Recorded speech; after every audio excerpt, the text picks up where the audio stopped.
Hey, Joe fans, how are you? This is Karen from Philly. Welcome to episode 48, the world premiere, the Monumental Waste of Time podcast. This is the world's best podcast covering Joe Matarese, always has been. And we're going to put that to the test today because not only are we going to cover episode 2 of Joe's great new podcast, Three Friends, One Booth, but we're also going to cover some media outlets that have covered Joe's new podcast. I'm talking about entities like Who Are These Podcasts and internet personality Blind Mike. We'll be checking out their coverage of Joe, and we are going to come in with our incredible coverage of Joe's second episode of Three Friends, One Booth.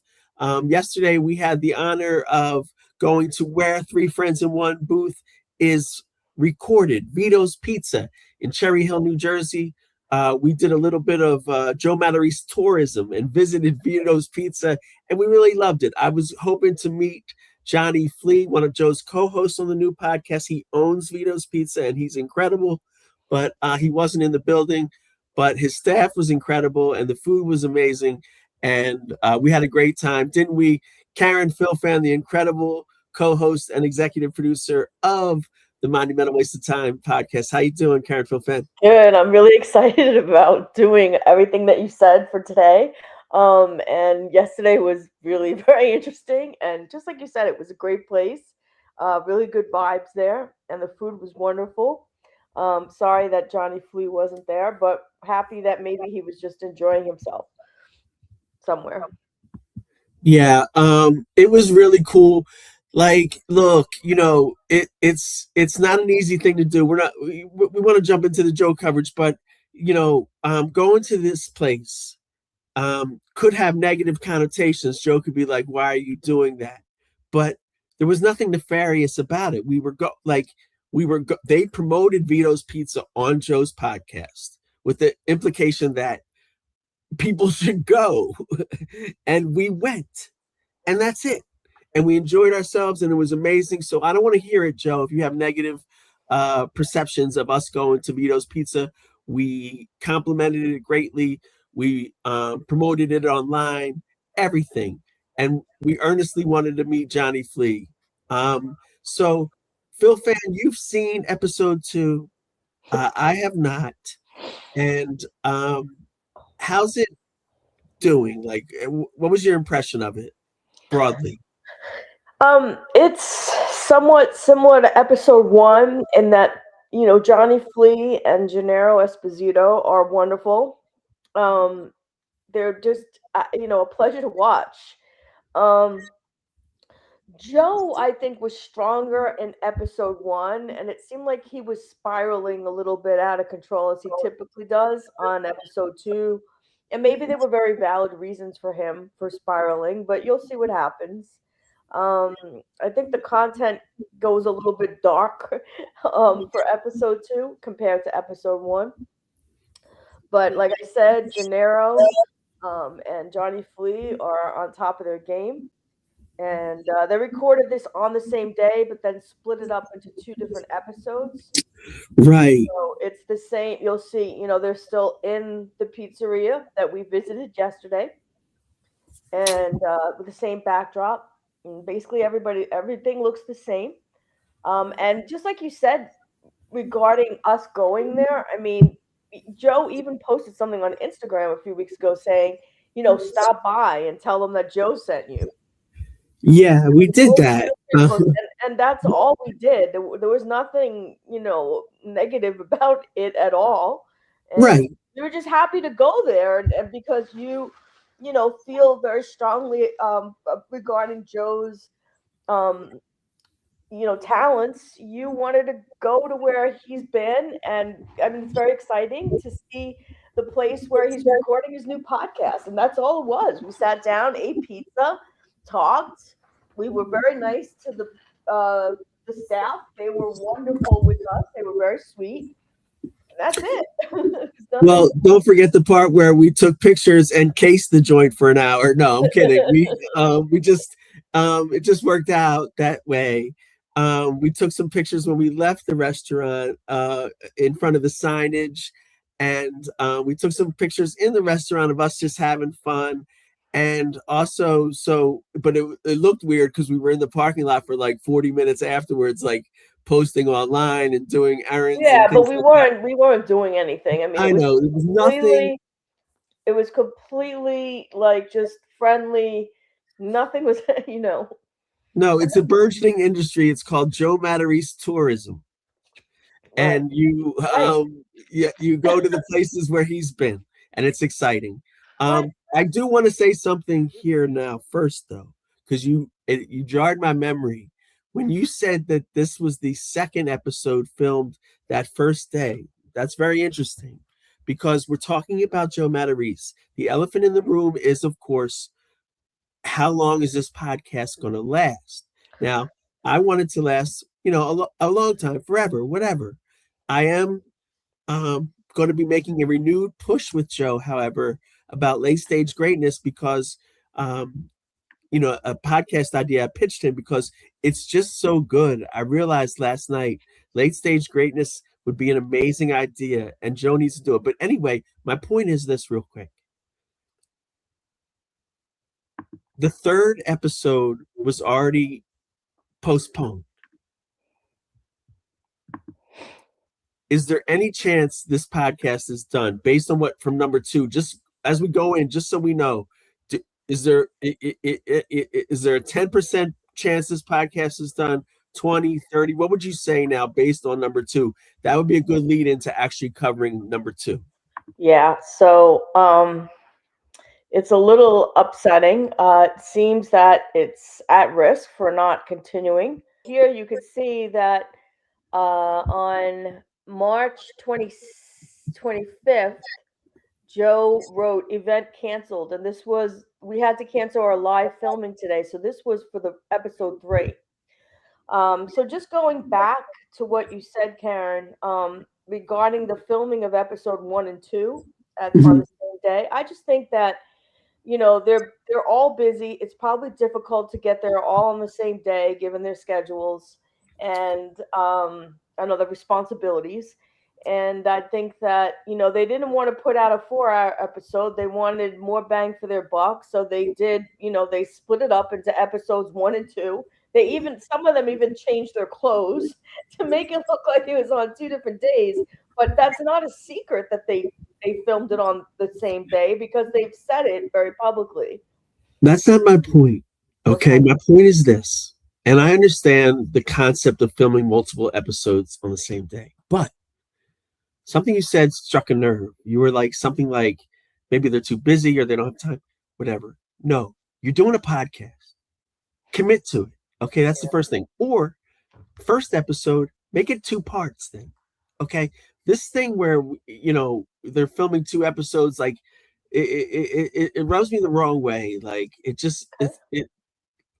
but it's okay. And it's just a small point. It's all right. It's just like I feel like when for a podcast, like do it like have a start and a finish, and that's cool. Once you start doing 2 podcasts a day, you've already said we put a limitation on the first episode based on the fact that we're on a schedule here and all this stuff.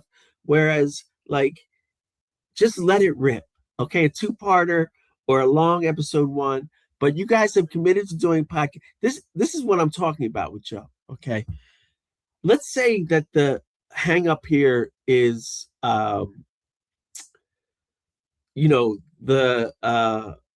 timing and the people's responsibilities, and okay, that's why bands break up. Okay, because so and so got married and his wife doesn't want him to come to rehearsal or whatever like that. Okay, that's not how you do a podcast. You commit to it, you do it, and you're there with bells on. Okay, and this is already a danger sign that they did that. I feel because it puts a lid on your creativity that you don't need.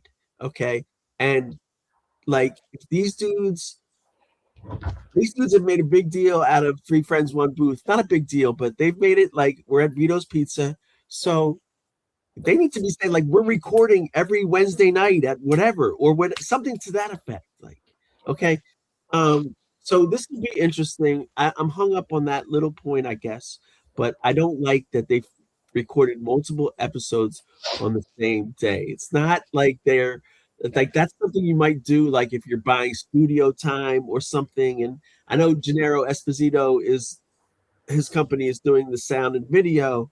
Maybe there's something with that, but like it's just trust my instincts.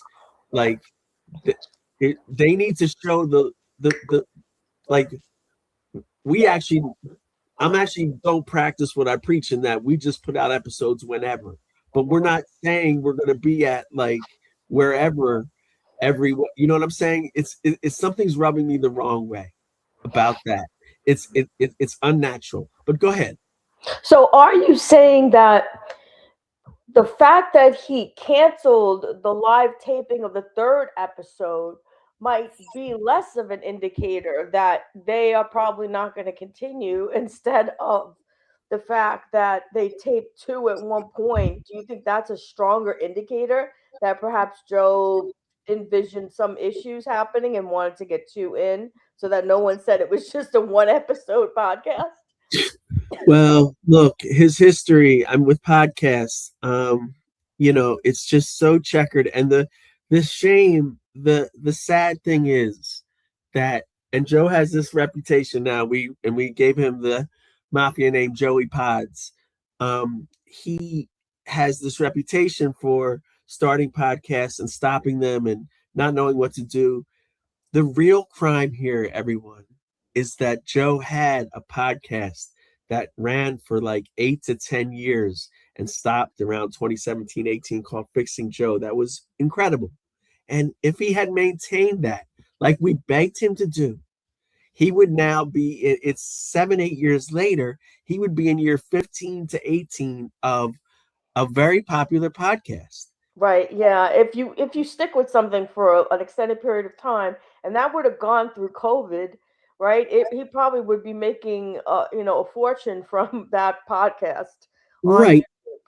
YouTube. And, we are not practicing what we preach again. We stopped MWOT for 6 or 7 years, but I never totally shut the door on MWOT. We're And not doing this for money. I'm sorry to interrupt. We're not looking to make money out of this, but Joe is clearly wanting to make money and look for something that's successful.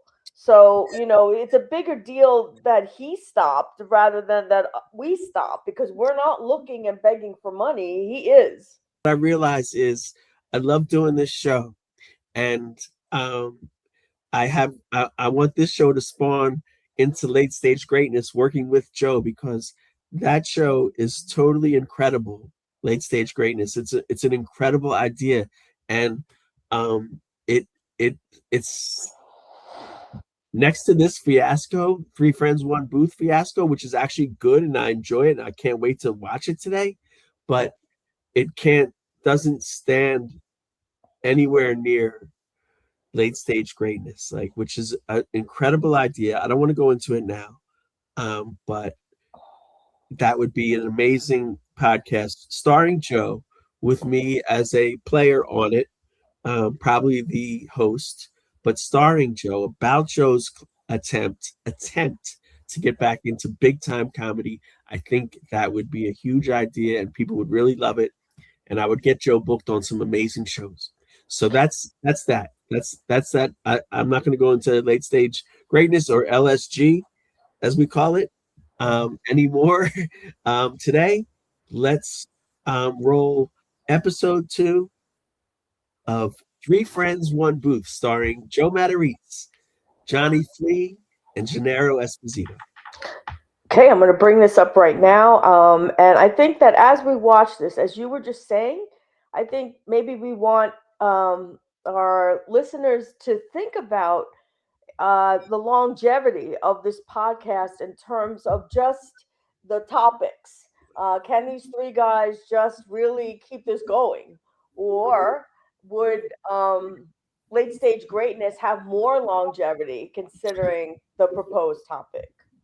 Well, it would have way more longevity, I know, I and know. it would be like breathtaking. Okay, like it would be an amazing podcast. First off, Joe and I would be working together, which is fate, and it would be incredible. And Joe wouldn't have to do anything. I would do all the work. And that would still be a problem because of his personality. He would say, no, do this, do that. And that's all great. But like, and I would listen to him. But, the problem with Joe is what probably is going to manifest with this podcast. Joe doesn't like to be shown up or not shown up or outshined, actually, is what I want to say. Like, and in episode 1, Johnny and Gene outshined Joe. Yeah. Okay. I'm sorry, they did.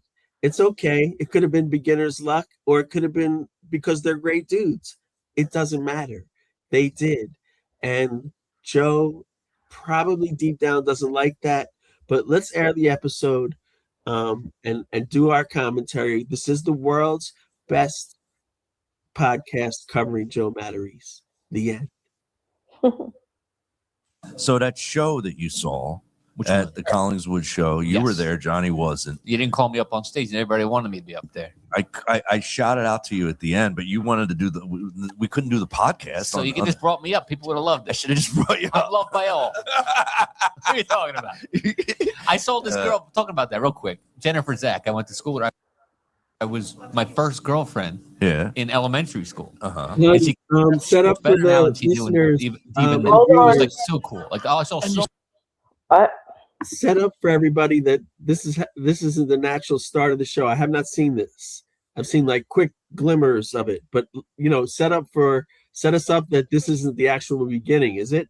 No, I know. I when I brought this up, I was going to stop it and tell everybody that once again, with just like with episode 1, he shows, I guess, a key clip in his mind of whatever the key clip is from the entire episode. So he felt that he takes this clip out and shows this as the key clip without any introduction or anything at all.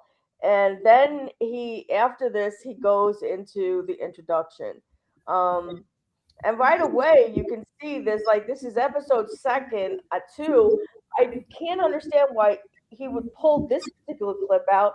He's showing already animosity between him and Gene. I mean, it's but maybe he thinks that that's going to draw people in to watch. And actually, let me just take a look at that for a second. Did this draw people in to watch? Let me see if I can.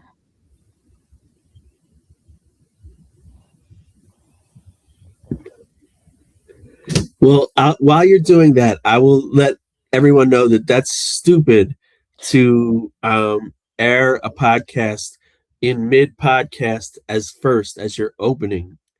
Okay? It's just stupid because the reason why it's stupid is because you're already confusing the listener. You have, in this modern era, you have such a short window to grab people's attention and have it. And if you have a confusing thing right away, people are out of there.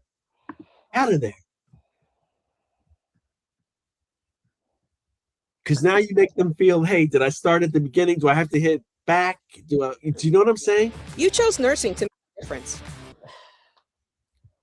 Start, middle, end. That's it. Yeah, I agree with you. So I wanted to show the viewers the count on this. And unfortunately, the way StreamYard is set up, the count is in the lower left-hand part in our little... Now it's time to grow that impact. So I could tell you that this was posted, episode 2, which we're about to watch, was posted 200... it was posted 10 days ago.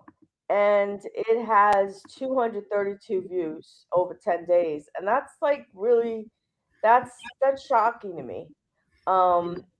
For somebody like Joe Matarese, who has thousands of followers, supposedly. And also Gene and Johnny are also advertising this. Right. So how does it only have 232 views? Well, this is the problem.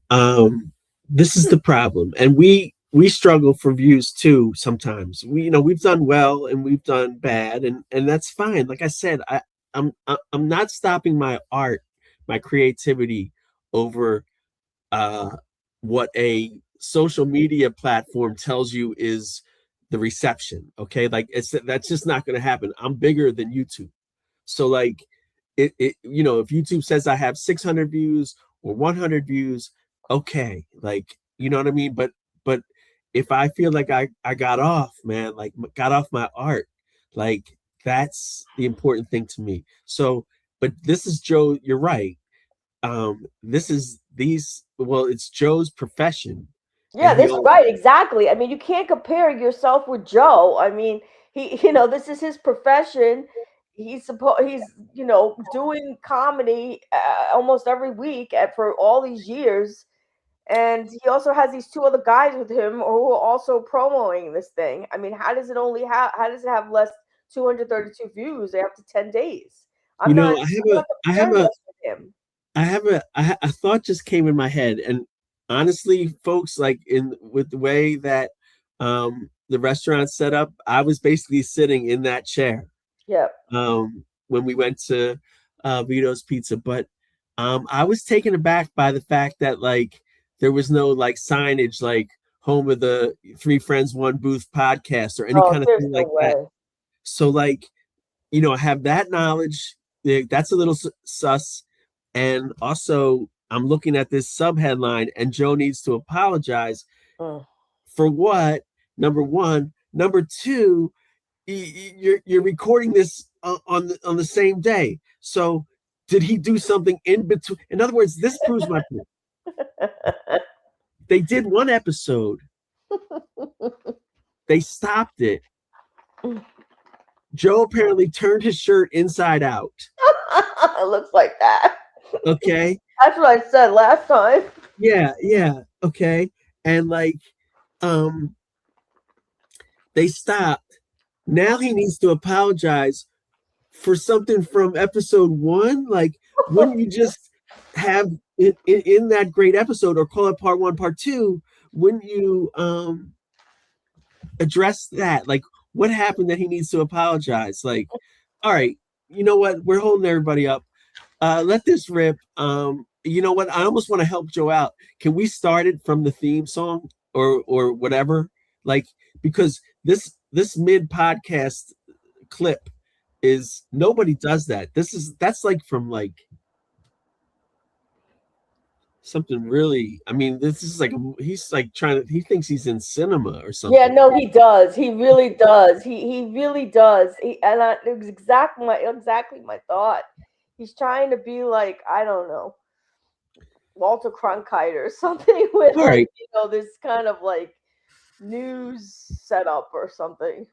All right, so let it rip, and folks, just know that we don't endorse this starting a podcast with a clip from the middle of the podcast, but we're covering this, so we have to do it. Yeah, I'm just gonna let it rip as is. I think people just need to see it as it was presented. So that show that you saw at the Collingswood show, you were there, Johnny wasn't. You didn't call me up on stage, and everybody wanted me to be up there. I shot it out to you at the end, but you wanted to do we couldn't do the podcast. So you could just brought me up. People would have loved it. I should have just brought you up. I'm loved by all. What are you talking about? I saw this girl, talking about that real quick. Jennifer Zach, I went to school with her. I was my first girlfriend in elementary school. Okay. And she came right up. She looks better now than she did even then. It was like so cool. Okay, so let's explain basically what happened, because it's a little hard to follow. Is this, but by the way, is this from the middle of the show still? Yeah. Okay. Yeah. This is going to start as a podcast. Okay, now I see what he's doing. Like, he's trying to he's trying to kind of bring people in by showing some kind of a controversial thing. I love the way Johnny Flea looks at Gennaro. There's so much respect. Yeah. And you picked up on that. On their kind of like, rapport during the first episode, you mentioned it, and there really is, like, look at the way he's looking at him. There's a lot of respect. If you get a look like that from Johnny Flea, like, you're a A1 top grade person. Like, if you pass his, like, you know what I mean, like his tests, you know what I mean. So like, and I think what happens is, I'm so sorry to interrupt, but what happens is when you're around somebody else who's like so clueless and it's just such it's such a chore to deal with them, and then you're sitting around somebody who's the opposite and so wonderful, like Gene apparently seems to be. It's like I would have the same reaction as Johnny. I would be clinging on to this guy because it like renews my faith in like people. You know what I mean? It's like Yeah. got this other person sitting across from him who was just completely like, I don't know, out of his mind, off the wall. Not, it's no reasoning, and then he's got this guy next to him. So that's another reason why, like, I think he can't even hold back his admiration for this guy. He's okay. Him. I'm not going to allow Joe's decision to start his podcast in the middle to alienate or bother our viewers. So what I want to do is give a little insight here. Gene, the man on the left of the screen, came to one of Joe's shows, okay, and brought a lot of people. Yep.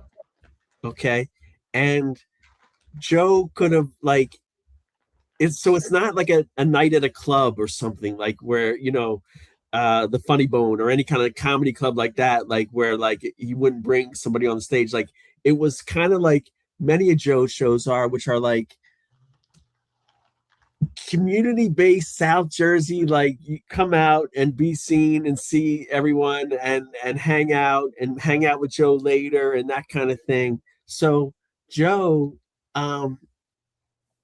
didn't apparently invite Gene on stage, even though a lot of people were there to support Gene in this new venture with Joe. Right. And meanwhile, we're Gene and Joe. Meanwhile, sitting on the right of the screen in black, this guy, Johnny Flea, man, like I'll do late stage greatness with him. Okay.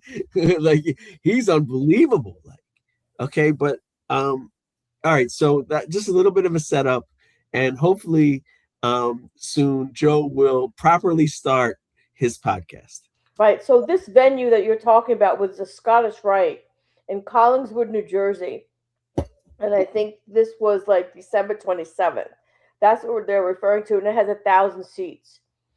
And it was sponsored by Ginger Hale, the cannabis dispensary. That's what they're talking about. And this guy, as you'll hear, Gene brought in at least 30 people to this. Wow. Probably more, but at least 30. And I mean, he's doing this podcasting with Joe. This isn't the first time that they're doing podcasts. They did other informal podcasts and were posting clips for the past like 6 to 8 months. And it's nice to give somebody a little bit back, Yeah. But Joe would never think of doing that because he feels that he's so, he's always put at a disadvantage. And so it's more than that. Like he doesn't want to share the spotlight with Gene. Right. He wants to, in his own mind, everyone's there to see him. Right. But it's actually a community event, Joe. And also this guy has brought people out. So I can only imagine this car ride home, Gene and his wife. Oh, yeah. Talking about how Joe didn't bring them up. Joe makes these bad decisions. Like, Joe, it's not like what I was saying. Like, it wasn't a show at like a comedy club where you wouldn't bring the guy on stage. Right. It was like, a theater, but it's just, he should have brought Gene on stage. Everybody goes crazy. And then the podcast, does a little bit better. But yeah, but everybody would have gone crazy, and it would have been obvious that no one went crazy for Joe, but they all went crazy for Gene. Because just look at Gene and look at the way that Johnny's looking at Gene.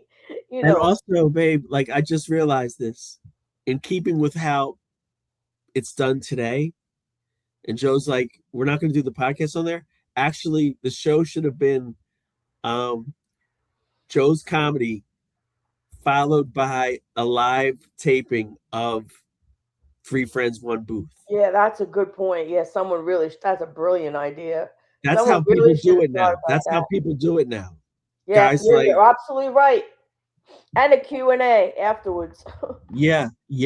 Yeah, You're and then absolutely right, Cam. That's brilliant. See, this is why, you're always saying, Joe, take me up on my offers. I mean, that's a brilliant idea. He blew it. Thank you, but it's really me just noticing shows like, I think that's how like Are You Garbage does it, or just a bunch of shows like I've seen, like where they do comedy and then like they do a podcast. Personalize it a little bit more, like, and introduce you to the figures, and like people would have gone crazy. Personalities, I mean. People would have gone crazy, and he would have sold more tickets if he had advertised it like that. Yeah, Johnny Flea would have brought out 1 million people. Right. Because the people would see who they want to see, and Joe would have made more bank. Well, I'll tell you why this doesn't happen, and he doesn't have ideas like this. First of all, he's not as smart as you, and entrepreneurial, like he doesn't do that. But thirdly, he's really so focused on things that he doesn't need to be focused on, and he shouldn't be focused on, whatever they are, stupid things. And so these good ideas never enter his mind. He's not approaching this with excitement, any genuine type of excitement. He's got all these other worries and concerns and all these other crazy ideas, and they get in the way of coming up with a really good idea, such as, let's do a podcast after this little gig that I have. Live taping. It could have been 45 minutes long, could have been an hour. Joe does an hour of comedy or 50 minutes, gets a good applause. They take a short break, and they bring out Johnny. Imagine they bring out Johnny Flea and Gene Esposito. And he's got 1,000 people right there watching in that theater. And this is the way to introduce the podcast, get them hooked. And then, now you have the preliminary audience, the preliminary fans. Yeah, that's what this is missing. Instead, that was brilliant. Instead, he's doing 2 shows in one day at a pizza shop. I mean, come on, this is not good. I do root for. I enjoy. Let me, if I 40 minutes into the show, let me state that I am not bitter at Joe for not doing Late Stage Greatness. I think he's missing an opportunity, and it's killing me as a creative type. Okay, but I'm a realist, and he's doing 3 Friends, 1 Booth, and I support him, and I support this podcast. And I love these 2 guys on our screen. Okay, I think they're great dudes. They are.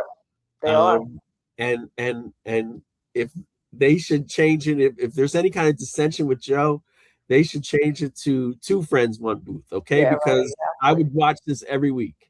Yeah, I know. They are so watchable. Like I said on episode 1, there's just something about them. They're just real. They're real. They're naturally talented. They're nice guys. They don't seem to have all those character flaws like Joe. It's just such a pleasure. Listen, I'm not like in love with the guy or anything, but like Johnny Flea is like amazing. He's very good looking here in this photo. Mm-hmm. He's very good. I don't like that type of guy. That type of guy doesn't. I love his personality. I love him, but I don't. I love him. I could see how women who are attracted to that type would be over the moon for him. I could see, like, if you're attracted to that type. You know why I like Johnny Flea, babe? I'm gonna tell you why. Like, because I've told you, like, what's the number one besides having teeth? What's the number one thing I look for in a guy? Oh, like having like a good work ethic, doing an art, like at their creative art. Confidence turns me on. Yeah. And Johnny Flea. Oh yeah. Has confidence in everything he does. Like, yeah, he does. So that's what my ears perk up, my spidey sense tingles. Yeah. When I'm around a dude with confidence, like I love it. And even if it's not sexual, I still am like admire that or pick up on that. And he has it. And Gene does too. These are successful entrepreneurs. Yeah, Gene is great. These are successful entrepreneurs, and they make decisions on a daily basis that affect their bottom lines, and they handle them. And they each have families. And they have families. At least 2 children, I think, or at least 2 each, I think. So, they have kids that went through teenage years and now they're in college. So they've been through all that and they have spouses. So it's not like other, podcasts or other events where Joe was sitting with people who are married, and we all know what I'm talking about, and made a comment about that. Here's 2 guys that are also married. So here we go. It's just very, very interesting. The best choice that Joe made here, and just to give this kind of like give him some kudos here, is that Joe, you did really great with finding these 2 people. I know you were good friends with them from the time you were young or whatever, but good job at bringing these 2 people in and setting this all up, because you got the venue with the pizzeria, which, whatever that is, at least it's a place to sit and you're not in Crate and Barrel like you were a couple of months ago. Right. And then you got Gene here with all the equipment. So you got everything you need. And kudos to Joe for getting that together. Or maybe one of these guys said, hey, let's do this. But well, no, Joe probably put it all together for the reasons you just said, because it's a lot easier to do a podcast when your wife's not downstairs yelling up, make hot chocolate for, Susie. You know what I mean? Like, okay. So our daughter is thirsty. Can you please come down here and get her some water? Yeah, while you're in, you know what I mean? So he needs a place to do it, and not be driven crazy. Well, you remember they were in a Crate and Barrel once. He was with some dude in a Crate and Barrel. Yeah, Pottery Barn, I think, but Pottery Barn, sorry. Same thing, right? But no, yeah, so he needs a place to do it. All right. Here I'm saying that it's not cool that Joe started his podcast in the middle of the podcast, and yet we've done like 40 minutes 45 minutes on this concept. So right. We haven't even gotten anywhere with this yet. So Joe, you are a genius and I love you. 29 seconds in. We're only 29 seconds in. This is hilarious. Okay. You ready to continue? Joe. Yeah. Like, I saw so many people that night. Yeah, I saw so many people talking about this show. Really? And you didn't bring me up. What, I about had the podcast? Yeah, they kept. I shouted out to you. No, I shouted out what? I shouted out. I said Johnny's name. I Dude, there was mentioned a whole Vito's. group. I said you. Dude, hold on. You know how many people I had there that I knew? You know that Maple Shade episode that we did with the people getting beat up in Maple Shade, beating brothers up and all? Yeah. There was a whole crew of 30 people from Eddie's Lounge, Maple Shade, sitting up there. Well, I was going to say, I don't know if you noticed, but in the last week, I posted the stand-up joke that was about guys kicking the shit out of Jeff. Jeff Felzat, everybody. Jeff Felzat. Jeff, nice to meet you. You're leaving the building. Jeff, that black that you're wearing is definitely thinning. You look great, too. He's slimming. That too. Yeah. Slimming. So this guy, you're killing us. He's come on. Potato chip away from 500 pounds. Fucking nuts. You buried the guy. Yeah, dude. I didn't freeze it here. I'm not too sure what happened, but this is a great look at the way. Oh my God. They love each other. It's really Jesus Christ. So customer's never going to come back. Gene, so I made a post of the stand-up joke that I did about, how we didn't fight when we were growing up. Nobody punched. Yeah, but in Maple Shade they did. Blah, blah, blah. That blew up this week on Instagram. Now, But basically, what I want to talk about at the top here is that my wife. I don't know if I didn't, because I haven't seen you since then. She had to be mad at what you said on stage. Livid. My wife was pissed for 2 weeks. I was mad at you for saying that. John, did you hear what he said? You weren't even there. No, John, I did you hear what he said? I wasn't there. Did you hear? Did you hear what Johnny said? I No. gotta rewind this part because a lot just happened here. Okay. First of all, you're trying to make show business here, and then you hear the term my wife. Right. Okay, like instantly we know that it's going to be a big downer. Right. Okay, because Stephanie isn't playing ball somehow. Joe said something right. that he's being emasculated for about. I saw in the sub headline, he needs to apologize and everything like that. So I already talked about the car ride home from Gene and his wife, where Gene's going, can you believe that prick didn't bring me up on stage? Okay. Well, that's assuming that his wife even bothered to go. Assuming that Gene's wife even bothered to go to this thing. That's yeah, but it's theoretical. I'm saying it's hypothetical. Okay, like it's a rough car ride home. He needs me in those. He needs me in the passenger front seat. To, being creative. So anyway, like now, Joe has to apologize for something. Joe, comedian rule number 1: never apologize, bro. But go ahead, show your little clip. All right, and I'm sorry, but I just have to say something else about Gene's comments about Joe not bringing him up on stage. Joe wiggled his way out of that. And it was like there was the moment there where he was like, you didn't do that. I brought 30 people, at least 30 people to this. They would have loved to have me there. And then, the next minute, they're looking and saying hi to somebody who walked in. And then Joe like brings it back and saying, oh, I showed a clip from something and that got so many views. He was like, I had so many people there that I knew. He like wiggled his way out of that. Yeah. And I don't like the way he did that. And now he's going into his wife. So here we go. Okay. I'm going to rewind it just a bit because this is really something else. Even I don't care what Joe said. This is his wife not playing ball. Like, okay. Oh, yeah. And I have not heard what he needs to apologize for. But Stephanie. Well, listen. I want you to listen closely for that, okay? Because we could talk about what he said, but I want you got to really listen to this now, okay? All right, good. Okay. Sick. You guys are nuts, man. Jesus Christ. So the customer's never going to come back. Gene, so I made a post of the stand-up joke that I did about, how we didn't fight when we were growing up. Nobody punched. But in Maple Shade, they did. Blah, blah, blah. That blew up this week on Instagram. Dude. But basically, what I want to talk about at the top here is that my wife, I don't know if I didn't, because I haven't seen you since then. She had to be mad at what you said on stage. Livid. My wife was pissed for 2 weeks. I was mad at you. John, did you hear what he said? There. No, John, I watched it after. I wasn't there. Did you hear it? Everywhere. Dude, my wife was livid for your wife. Was she? I was mad for his wife. How did you go there, dude?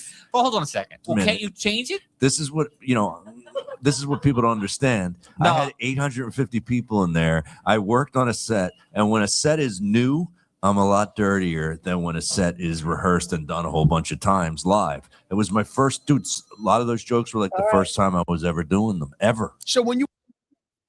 Okay. So now these guys this is wrong. You guys can't do podcasts worrying about what your chick is going to say. Okay. Like, it's just not done. You're never going to. It wasn't. No, I'm so sorry, babe. It wasn't what he said on a podcast. No, it was I know. what he said at Scottish Rite in front of 1,000 people. No, I know, but on their podcast, he's saying my wife was livid for your wife. My wife is livid. Like, hey, guys, be men, okay? To the best of my knowledge, you guys haven't been castrated. Let's, be men. I'm speaking to Joe, like, enough with the Stephanie input. She has no clue about show business. I don't know what this guy said about Stephanie, that she's livid, but hun, he's an entertainer. Now, I'm not even going to go into this whole thing about Joe, this thing he does where he writes on stage and it's dirtier in the beginning and all this stuff. Dude, you have your set, like you can be impromptu and improvise on stage and all, but know what you're talking about, bro. Okay. Like, it looks sloppy if you don't know, and you're worried about, I'm dirtier when I first do it as opposed to when I don't do it.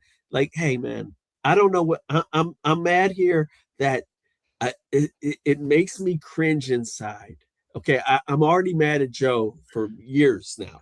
Okay. But it makes me cringe inside that people who saw a performance by Joe Matarese at a theater are talking about his wife is livid. Okay. Can you imagine? He said, did you hear? Go ahead. Sorry. I'm not even going to go into it. Can you imagine anybody else that's successful, like talking about, like, if you go to see like Jim Gaffigan or whatever, and he like made fun of his wife or something, like, and you'd be like, oh, his wife's gonna be mad. Like, yeah. I mean, like, it just doesn't make sense. It's wrong. I'm telling you, I don't know. No matter what he said. Correct. He's a performer. Okay. He's a performer. There's no apologies. There's no apology. There's no limit, right? You feel like there's no limit to what he said about his wife, not about kids. There's no limit. There is no limit. If his art takes him to talking about their sex life or whatever, she needs to bone up, man. You married a comedian, like, support him. Don't be like, a nag in the car ride home, and this wife is mad for his wife and all this other stuff. Like, that's not comedy. That's like, that's not comedy. Did you hear Johnny Flea say it was posted everywhere? I don't know what he meant by that. Did you hear him say that?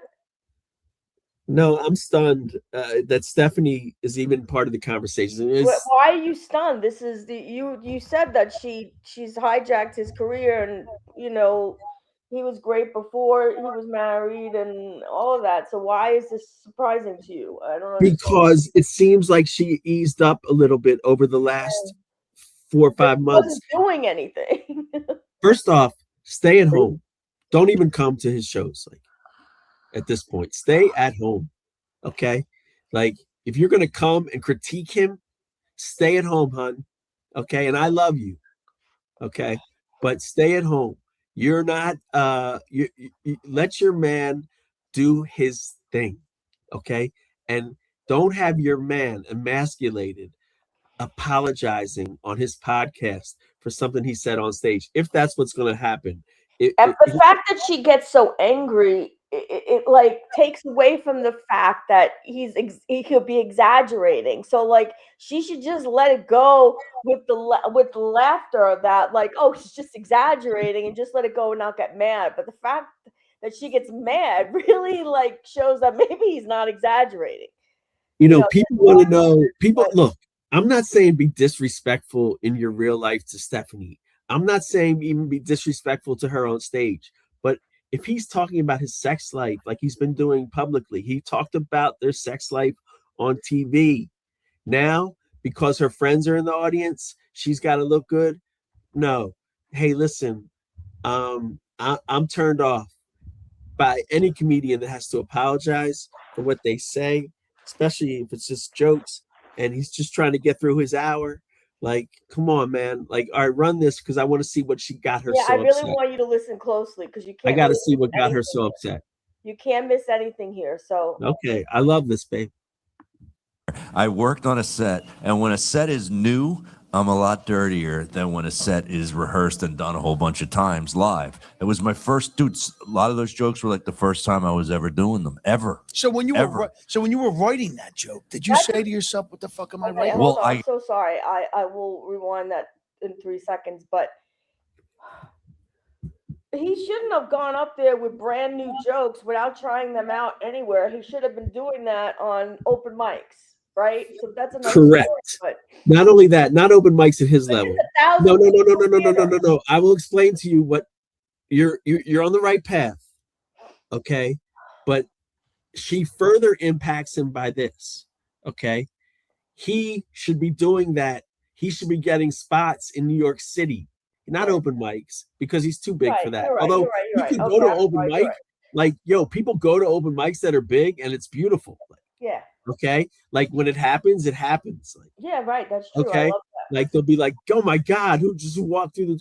Okay, but like Joe should be going to see.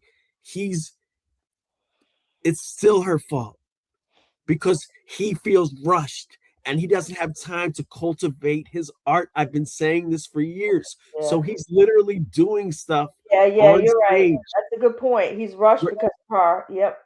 Where he should be going like 2 nights a week doing a spot in the city, and that's where you work that out. Like, and even then you have to be careful because you can't just be like, trying out new stuff in New York City, but you can be. That's where to do it. Okay. In real club, then you bring it to a theater. That a theater is not where I'm not saying you can't improvise on stage. I do it too. Okay. But you can't, you have to, this is wrong, babe. And Stephanie's at the heart of it. She's at the heart of the problem with him in general. And she's at the heart of this apology. I'm so sorry. I don't mean to like come down on Stephanie, but this stinks. But it's interesting how these other guys are like siding with her. So like it really makes you think though. Why? I'll tell you why. I'll tell you why. Why aren't they agreeing with you in terms of, hey, you're a comedian? Because maybe they're not comedians and they're married, so they kind of right. They're in show business. They're not in show business, and they have, and even though they're doing great on this podcast, they're not in show business. They're family men. They're not used to coming on talking derogatorily about their spouse or something. Yeah. Okay. But Joe is a comedian, and he did an hour in a theater, and we talk about how successful Gene and Johnny are. That's something they can't do. Yeah. Joe Matarese does it, but Joe Matarese is being super sloppy about this. Super sloppy. And it's because he has too much to do, and Stephanie is not supportive. Right. Okay. You let me create and let me do my process. You're not saying like, look, we're out of groceries. Can you go pick? And you know what I'm saying? Like, okay. So all I'm saying is he doesn't have a supportive spouse who is like, look, like, yo, dude, if she still doesn't get it, how long have they been married? 15, 20? At least about 20, right? It probably not 20, maybe 15. I'll try to find out. It's okay. I mean, so I thought they were together during the America's Got Talent days, which were like, and they already had children for like 3-4 years. Right. So they're up on. They have to be married long. Yeah, that more than 15 years because Luke is 19. Yeah, time really has gone by really quickly. So she still doesn't get it, and babe, I haven't even heard what he said, and I don't care. Okay, I mean, look, they call me a disciple of Joe's, but I actually, even though I don't like him anymore, I actually grew up on Stern. Okay. And this was like his plot every day that he would talk about his wife. And this even made it to the movie Private Parts because he talked about her. I think it was, what do they call that? When you lose a baby, when you're pregnant, not an abortion. Yeah. She had a miscarriage and he talked about it on the radio or something. And like, she got mad, but that was enough to make it to a Hollywood story. And they were married 20 years where every day he was like talking about like, so that's what I grew up on. And you just don't apologize. You could feel regret. You could feel regret about what you say. But once you get into apologizing for comedy, things you say, you're done. You're done. Because your male fans are going to be like, what's up with that? Joe and Stephanie were married on October 14th, 2005. So 20 years, over 20 years. Okay. All right. Let's find out what Joe said. Okay. And I'm sure it's like, I'm just gonna guess here. It's sexual in nature.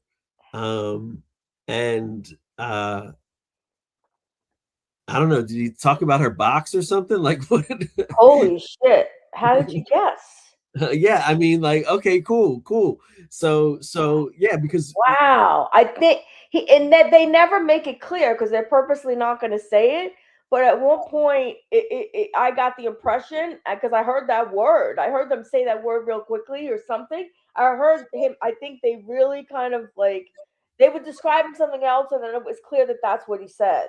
I've been around, babe. I've been around, and I know what strikes chords, and I know what I've been around.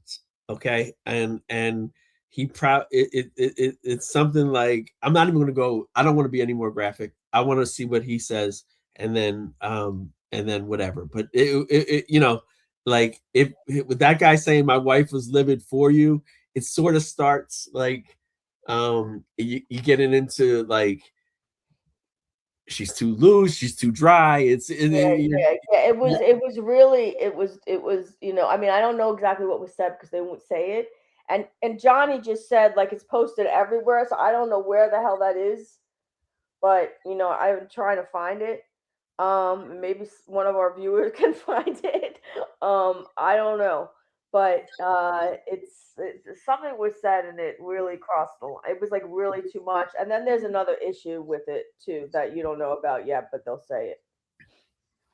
Well, I didn't know about that. I just predicted that. And I mean, like, I already know basically what else he's going to say about it. Like, go ahead, because this is all right, but there's another issue. So what, hon? So what? So he talked about your box. So what? All right, but there is another issue, so you'll hear it. I'm just saying, like, and so. Okay. If I was married, if you were a comedian and you were like, and I was married to you and you were like, my husband's hung like a roach. Okay, and you were bringing it, and people were cracking up, and you were bringing in dough, and everything was cool. Like I'd be like, hey, you know what I mean? Like, it's part of it. Like I'm hung like a roach, but she's coming home to me. Yeah. If she was really in love with this dude, yes, she'd be like, this is a very good point. She'd be like, he's coming home. He's talking about that, but he's coming home to me, and I'm gonna spread my legs, and we're gonna have love tonight, and it's gonna be great. Okay. But this is like he talked about her box, and she's not, and she's closing her legs up for the next 6 months. Like, oh my god! I'm sorry, I'm not trying to be graphic. This is cutting edge commentary about comedy and people. I know comedy in this way. Like you don't apologize. You don't apologize. All right, you got to really listen closely to every little tidbit that's said here, okay? Yeah. Was livid for your wife. Was she? I was made for his wife. How did you go there, dude?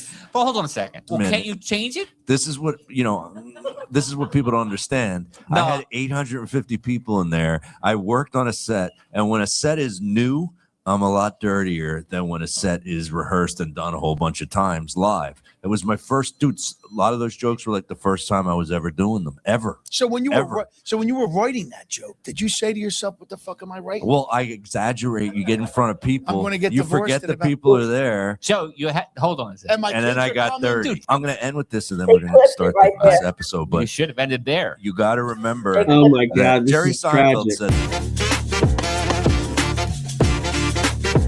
Welcome. This is episode 2. Episode deuce. We're back. 2, 3 friends, 1 booth, right here. Well, I gotta beat him. I'm the middle guy. Are you the middle guy? Yeah, because your noses are way bigger than mine. and that looks like a good-looking shadow. Turn to the side. I got a terrible profile. You got a little bit of it. You got an Italian nose too. I got the bend. Look at you. got the bend. I have the bend. You keep telling yourself you have a bend. I got the big nostrils. I have the bend. You think that's straight? Yeah, it's straight. You got a bump. Straight as a worm. Look, straight as a worm. Where's the? Why aren't I bald? Like, what's that? Well, how did I get? Where's the wig? You made it. That's why you made that logo. Well, what are you gonna do? Wow, I lied. I feel good. AI was in a good mood that day. I like very good mood. I like the look. I do. Joe wanted to make 3 huge noses. Do you remember that? What the hell's that about? I thought it was funny. It It would have been was. funny for one episode. Yeah. All right. So we're sponsored by Vito's Pizza. We're here, Cherry Hill, New Jersey. Johnny Flea, the owner of Vito's Pizza, sponsoring the podcast. At his restaurant right now, we have some people in the foreground. We got your son. We got my dad and mom in the back over there. We got Angelo. We got some other people. Angelo came back a different day, 2 days in a row. It's great. Thanks for coming, buddy. Yeah, man. And DFX Sound and Light, you don't say anymore. DFX is the sponsor, also Gene's company. Yes, where they be anything, meeting rooms, theaters, productions. We'll do it for you. Yeah. If it's sound, if Wedding? it's light. No wedding. Wedding? Weddings too. We do productions too. It's awesome. Yeah, you say it, we do it. Awesome. I like that. Thank you. All right. Well, but I have hair in the picture there. I don't have it in my head. Sitting here is Gene. You know, we got Gene Esposito, Johnny Flea. I'm Joe Matarese. How are you all? How are you all? How are you all? Welcome to this podcast. Hello, everybody. So let's continue where we left off. Okay, so my wife was pissed at some of the stand-up jokes. That was in the joke. front of the daughter. In front of the 13-year-old daughter. That would have been it. In front of the daughter. Done. Would have been it. Yeah.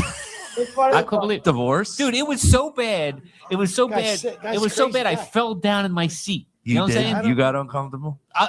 Dude, So let me ask you. So are you here to apologize for what you did? you really should. I think it's He perfect. needs to Am I apologize. right? I think it's perfect. Just I and love if your you don't wife. wanna I love your apologize, daughter. I'm gonna Dude, I apologize. apologized there. to her that night over and over. That's the I problem. said, She's still pissed. you know, it took 2 weeks, and then everything's better now. Our relationship on. is better. Yeah. I mean, dude, you're and then I talked about how boring she is, but her W-2 is really exciting. what the hell? I tell you, when I see it, I feel bad for her. Yeah, that's recorded, dude. I'm sure she's so sweet. She's She probably wants to stab you. Yeah. You know what's the worst is she wrote the bullet points out for the list. She made the cue card that was on stage because I didn't know the material. Okay, well, that just got a little interesting that she helped him prepare. Yeah, I know. I can't believe it. That's cool, but what's going on here? Why is Joe's daughter at his show? Why is Joe's wife leave them at home, Joe? Like, it's too. I know why, because this was a social. See, he wants it two ways. He treated this like a social occasion and didn't bring up and brought his wife and daughter to a comedy show, okay? But didn't bring Gene up. Yeah. And it was a community fun family thing. And how does he forget that his daughter is there? I mean, he like let it rip in terms of being really sexual and really inappropriate, and that at the expense of his daughter instead of at his own expense in terms of, you know, laughter and comedy. He chose money and fame over his kid, his little daughter who's like barely 13, talking about his sex with his wife. I mean, no adult person wants to hear about their parents and sex. Like that it makes adult people uncomfortable and to hear about their parents and details about their sex, like, you know, sexual activities. You know, for the first time in my career on MWOT, I'm stumped. Okay. Because I told you there was something else that you didn't know, so that was it. Yeah, like I'm stumped. Like, you know, we have a situation here where Joe has brought his daughter. Like, that's right. It's almost perfect. It's almost perfect. His wife helped him prepare. She did the cue cards. I know. I know. First off, Joe, are you thinking on stage and writing on stage like you say you do, or are you using cue cards? It's one or the other, bro. Okay? Cue cards. Are you serious? You know, what's next, Joe? A teleprompter? I mean, come on, dude. Like, you know, this is, you know, his. So it sounds incredible. He looks like a used car salesman here. I'm sorry. Go ahead. She helped him prepare. Awesome, Stephanie. She came to the show. Semi-awesome. Okay. But then it just, this is tail spinning out. Joe crashed out. Like talking about his wife sexually in front of his daughter. Like detailed, disgusting, like really too much. And look how he looks here. It's like he's really freaking clueless. And you can't, like, I respect the other guys so much that a couple of minutes ago we were watching them have such a strong like reaction to what he said, and you weren't agreeing with them, and I was like, well, there's still something else you don't know. And so now you can see why all of them were just like, what were you thinking? Look, I'm not saying that Joe shouldn't have done his adult material. That's not what I'm saying. I want to clear this up. No, I know, but and I'm also someone that was exposed to a lot when I was young. I know, and it's bad. Okay. She's never gonna forget that. I'm just telling you. Okay, but listen to me. Never gonna forget that, and that kills me. But it's not my kid. But she shouldn't be there. Right, she shouldn't be there. She's too young. He's working. He's working, and he's speaking, and he's writing on stage or whatever he says he does. Mm-hmm. Okay, and she shouldn't have been there. Like now, that's an X factor. Like she shouldn't have been there. The daughter shouldn't have been there. The daughter should not have been there. Not because she can't hear like that, but because this guy's apologizing and stuff. I mean, this is silly. When you're 11 and 12, all this stuff is so new to you, and you haven't really made sense of it yet. And then he's saying shit like that in front of her, and it's like first off, like, what is this, Lisa? Hold on, what is this, Lisa Simpson? How long is this girl going to be 10 and 11? She's got to be older already. How old is she? 13. I don't know. She could be 13. It's okay. I mean, this chick has been 10 years old for like 15 years. Okay, I don't know how old this kid is, but all I know, she's got to be maybe 13 at 13, and that is too young to hear that. And she can't. Now she sees it as like a dirty thing instead of a beautiful thing, which is really messed up. It's like really messed up, and I'm just glad it's not my kid. That's all I gotta say. I'm just glad it's messed up. Look, mark it down. I'm stumped. I don't know what to do. Like, because she shouldn't be there. She shouldn't be there. Like, not that she shouldn't hear like things that are risque, but she shouldn't be there. Joe, you're working, bro. People have paid money to see you. Gene's brought 1 million people. You don't bring them on stage. You're having your daughter's there, bro. What are you doing? And how does this look? He's saying this during a podcast. I mean, people are he lost so many people, babe. People knew that his daughter was there. People who knew him. There were a lot of people there who knew him personally. And they knew his daughter was there, and he let that rip. And people already, like, admonish him. And then he does that. It's like he's losing people by the minute here. He's the town fool because the audience, he's up there trying to tell jokes, and the audience is like aghast because like he said like stuff about his wife in front of his daughter. Like, that's not comedy.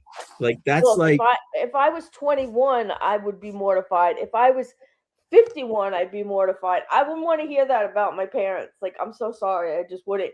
And the fact that he's saying that publicly on stage in front of thousands of people about her mother, it's brutal.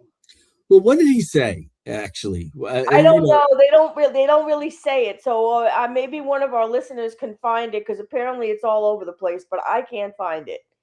He said something, and it was, I think, about her box. I hate saying this, and then then on top of that, the daughter not only hears something very private about something she doesn't fully understand and get yet, and she now sees it as dirty, or like people making fun of it. She can't quite figure that out. It's uncomfortable for her. It's about her mother. She's sitting there. The girls that age don't want any attention on them. Like, people to look at them or say anything. They don't want anything, the parents to say anything in front of them. You know how it is. Right. And then she sees her mother being upset by it. Being really upset by it. By something her father said publicly on stage to 1,000 people. She's never gonna recover from that. and I'm sick. No, well, I'm okay. sick.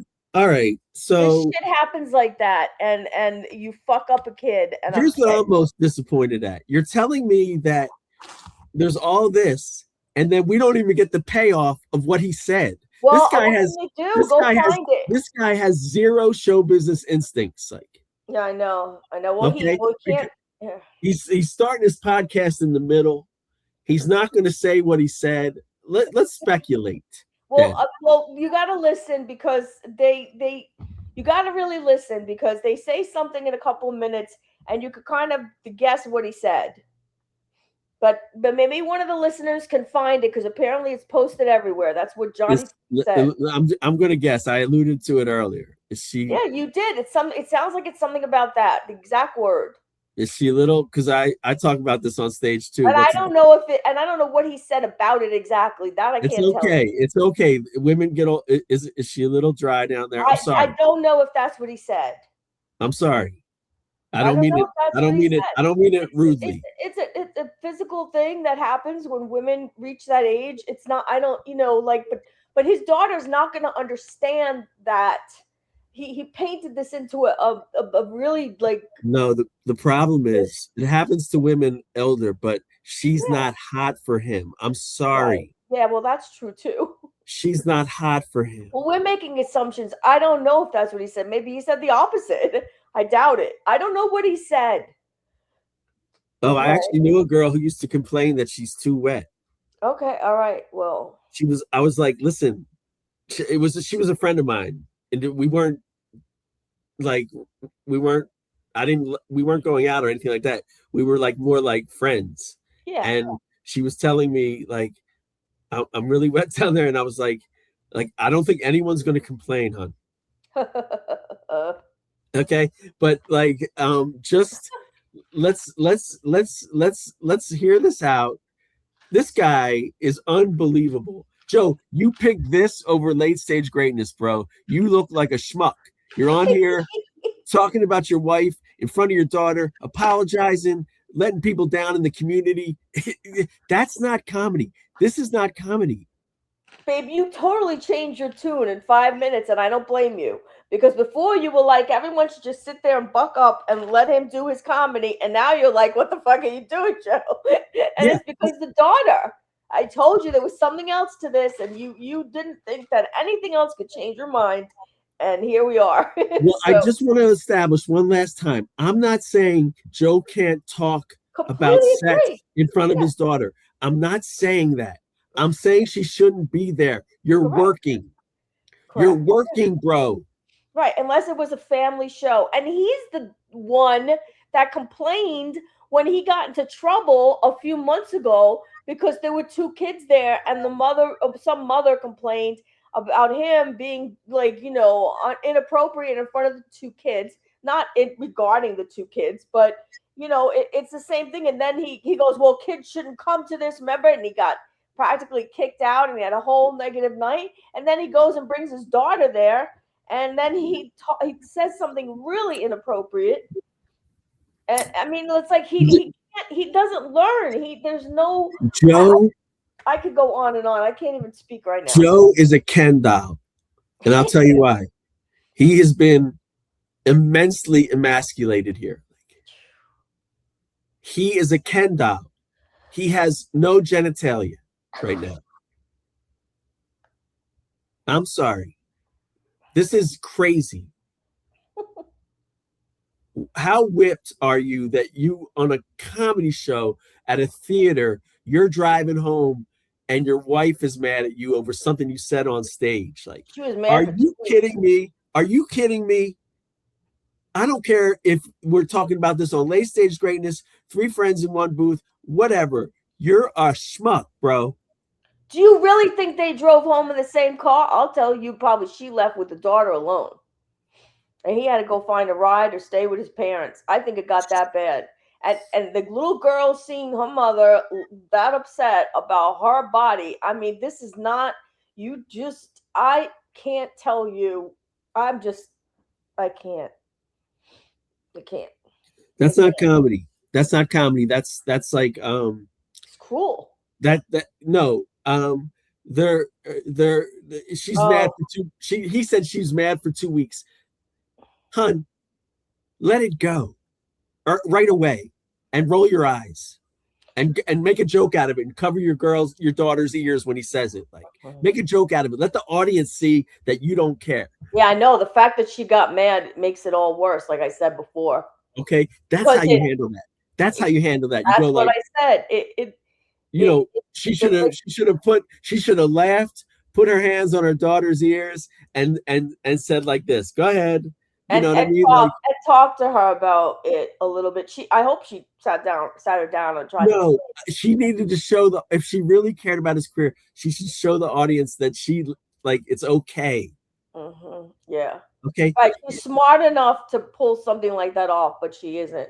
You would hope she was, but it doesn't look like she is. And by acting angry, it makes it worse. It shows that he's not exaggerating. And what you said before about it not being comedy, I thought you were going to take that in a different direction. What I think is that it wasn't comedy. He gets up on that stage and he takes out his anger on her about their relationship. And that's what it is. And he's trying to make that into comedy. But what it is it's things that like he's furious about. It's a cry for help. You're exactly right. Yeah. It's a cry for help. I'm gonna come out on stage and publicly help me. It's a cry for help. Somebody throw Joe Matarese a life raft. And he's so desperate and so furious that he doesn't care. He does it in front of the daughter. And he figures, hey, more people will come to my show because I'm really, I'm dirty and people love it and I'm going to go for it. And Joe, not only did you not invite Gene on stage, you should have, instead of doing what you're doing, you should have invited your therapist on stage with a couch and had an appointment, because you're on stage and that's not comedy. I'm sorry, that's not comedy. On the stage there too, ready to give prescriptions. Yeah, because like that's what he's doing, because he's not in therapy. He's doing it on stage, which is real hacky. Yeah. And like it look, again, I will say he didn't take it seriously. He's writing on stage or doing that thing he's talking about, like it's always dirty at first and all that. That is whack. Bullshit. Like that is so brutal. And he didn't take it seriously. He's just like, I have this show at the Scottish Rite, whatever, I don't know who he has pictures of that he keeps getting a show at these theaters like this. But like, the bottom line is he didn't come prepared to work. By it's not take your daughter to work day, Joe. It's not, bro. Leave her home, do your show, talk about your wives, and get people to laugh. But even if he would have left her home, kid would have heard the parents fighting about it. I guarantee it, because they're so stupid they do it right in front of her. That is bad too. Not as bad as her hearing it. And no, hearing what? Like I don't even like what did he? I mean, like Stephanie is the problem too. Stephanie's the problem. She brought the daughter. She's an idiot. She's an idiot too. 100%. They're both problems. It was a setup all around. He was doomed to fail. He was doomed to fail. And the best thing he could have done is to bring Gene on stage and try and turn over a new leaf. Yeah, right. Okay. I'm going to say something really horrible here, but I really feel this way, and I'm really sorry, and I apologize, because there are a lot of people walking around that are really like tortured from the time they were a kid, and it really affects them. It affects everybody around them. People like this should not have children, because they're not stable in any way. They don't know the right thing to do. They weren't brought up right by parents.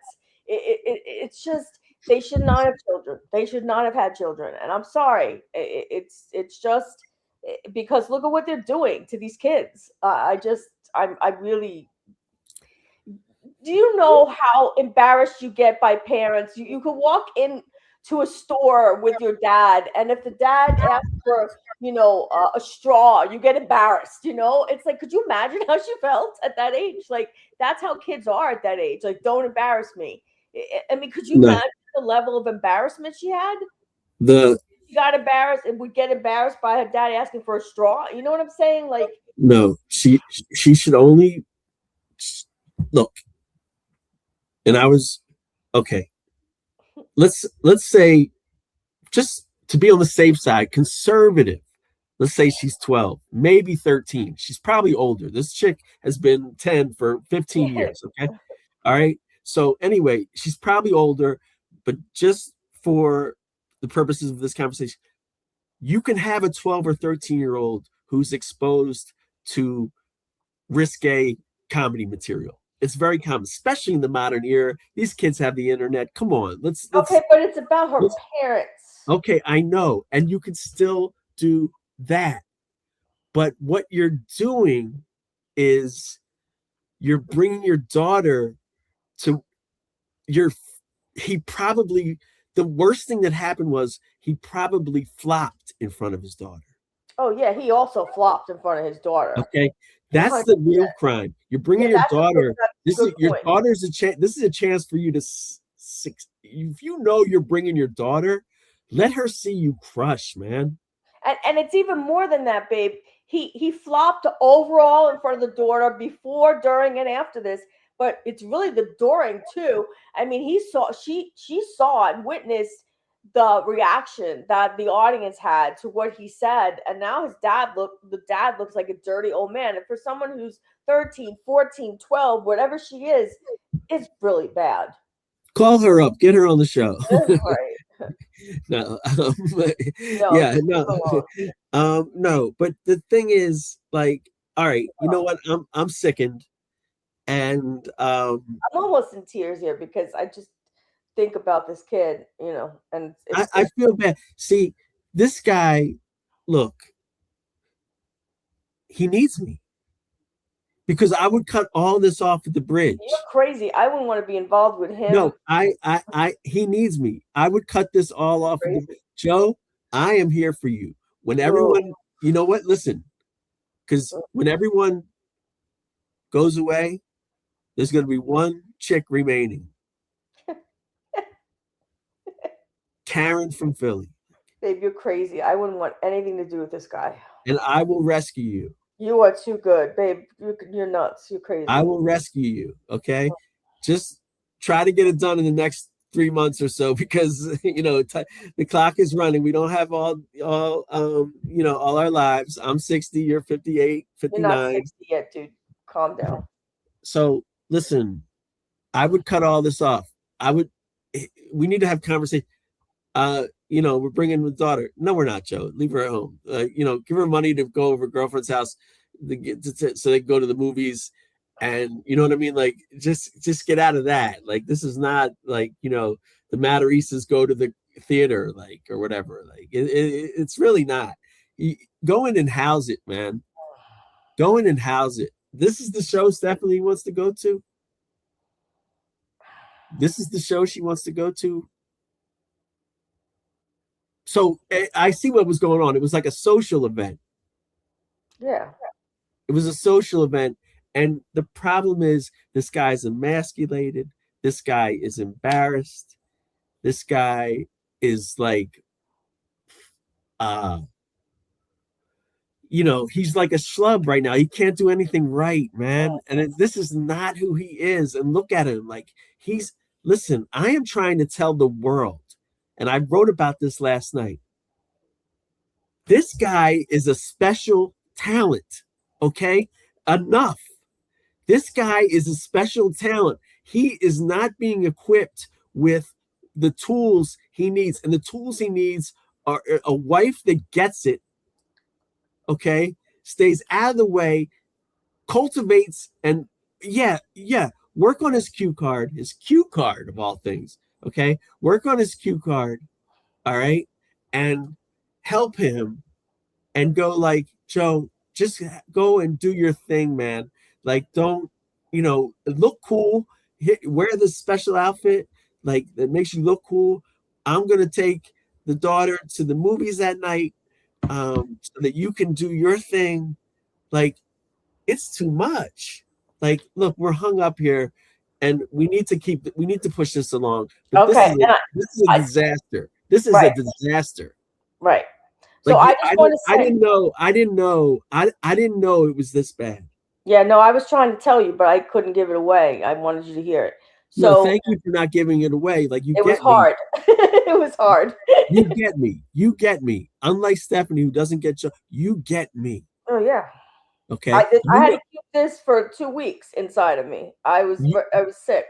You know that and first of all, I hate to keep this going. My point from the beginning of the show about they should have just been one long show or part 1, part 2. You know, you're waiting to the second show to talk about this. Like, this is. I know. This is Joe. This is hi. Welcome to our new podcast. I said cunt in front of my 13-year-old daughter, and now I have to apologize. Do you know what I mean? Like that's really what's going on here. Like this is so screwy. They had an episode 1 talking about like this and that and growing up and bald and this and that, and this was hanging out there the whole time. These people have no instincts for this. Like, to give you an idea about the age of the daughter, because you were right.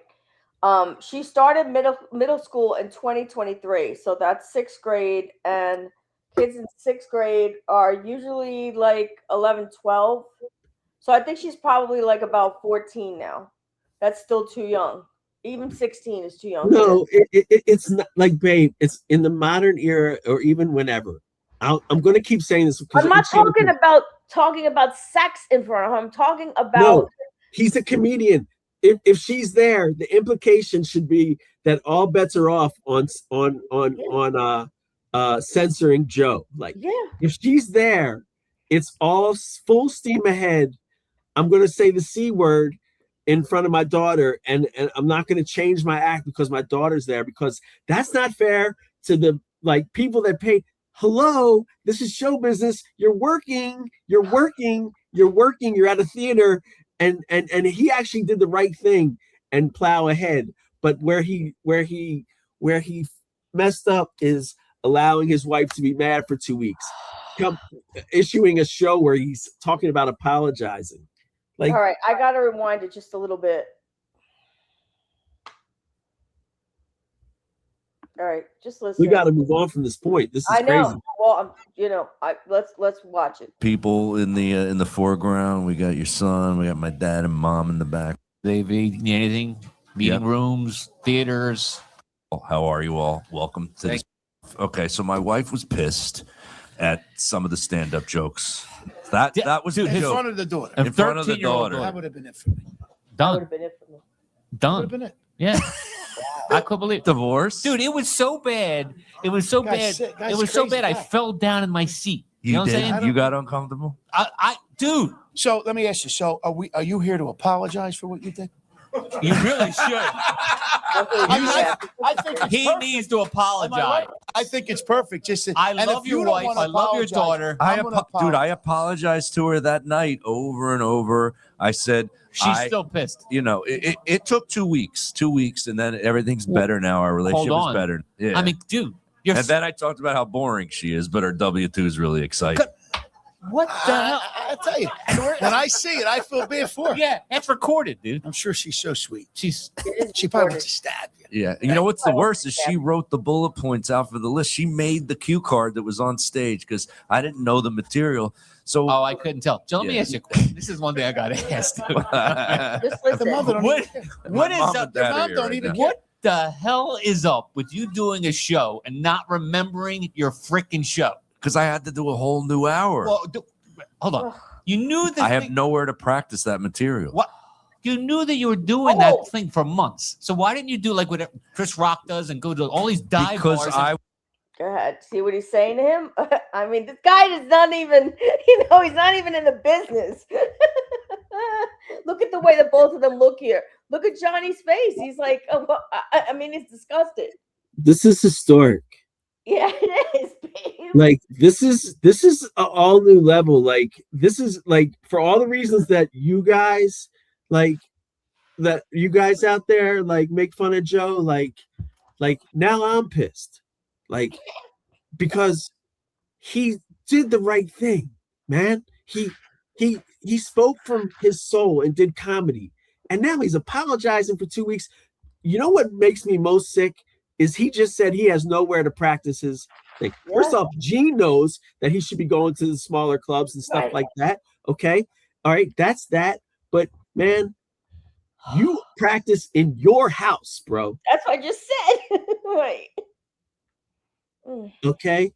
Your house is not, for the dressing room for volleyball practice. Go okay? on Zoom and record yourself and watch yourself.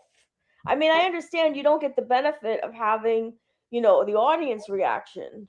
And I'm disgusted. This is the greatest podcast ever. This is unbelievable. But if you want to memorize it, if you want to memorize something, which is the point of this, he wasn't talking about audience reaction. He was talking about the fact that he didn't know his show, his set. So if you don't know your set, what does everybody do who have to, who every single person has to give a presentation or some kind of something. They practice over and over again until they memorize it at home, on the video, in bed, in your head, write it down 60 times. Joe is real sloppy here in his personal and professional life. He's real sloppy.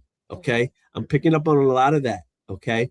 But he's at fault here for like these two dudes are taking the higher ground about Joe's comedy. Hey, fuck you two dudes, actually. Okay. This guy needs to come out on stage, do his act, end of story.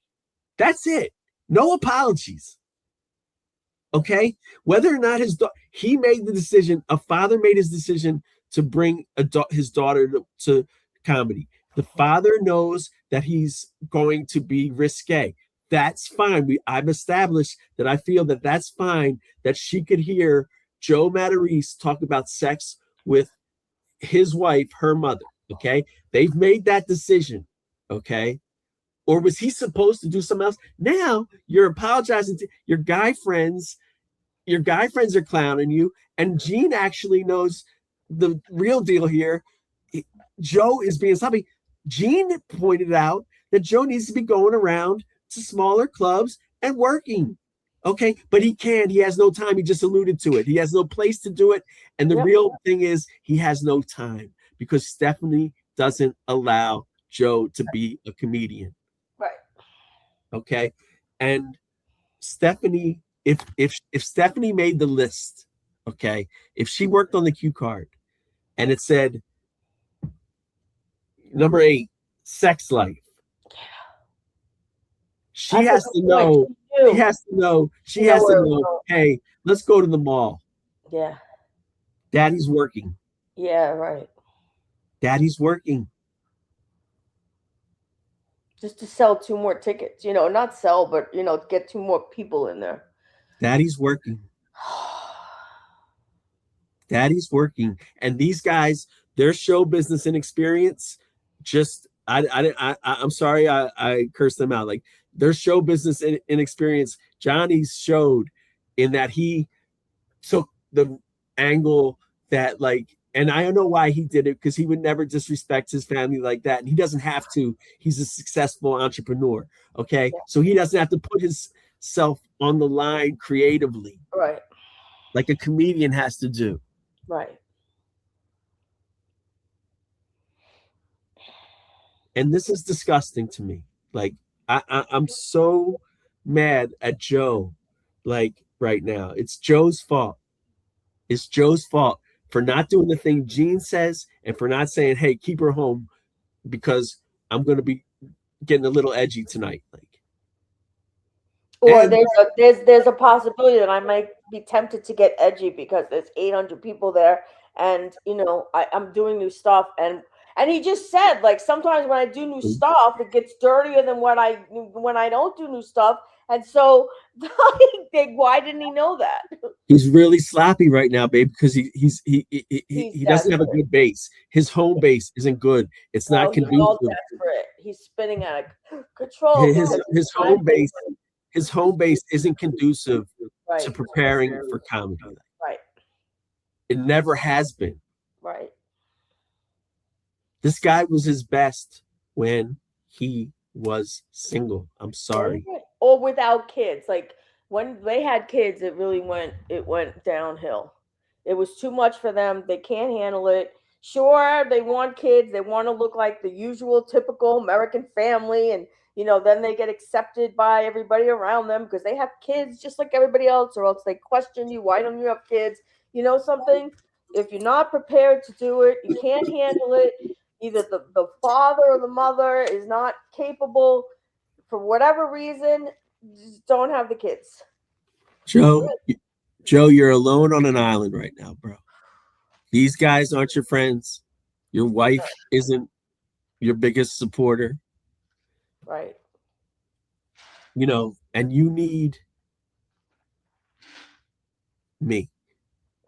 You're crazy, dude. Okay? You need me. We can turn this around, bro. We can turn this around. Babe, I'll do the work. Excuse me. I'll do the work.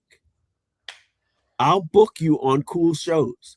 I will contact every cool show and tell them exactly what's going on. And that will be amazing. And you'll do it.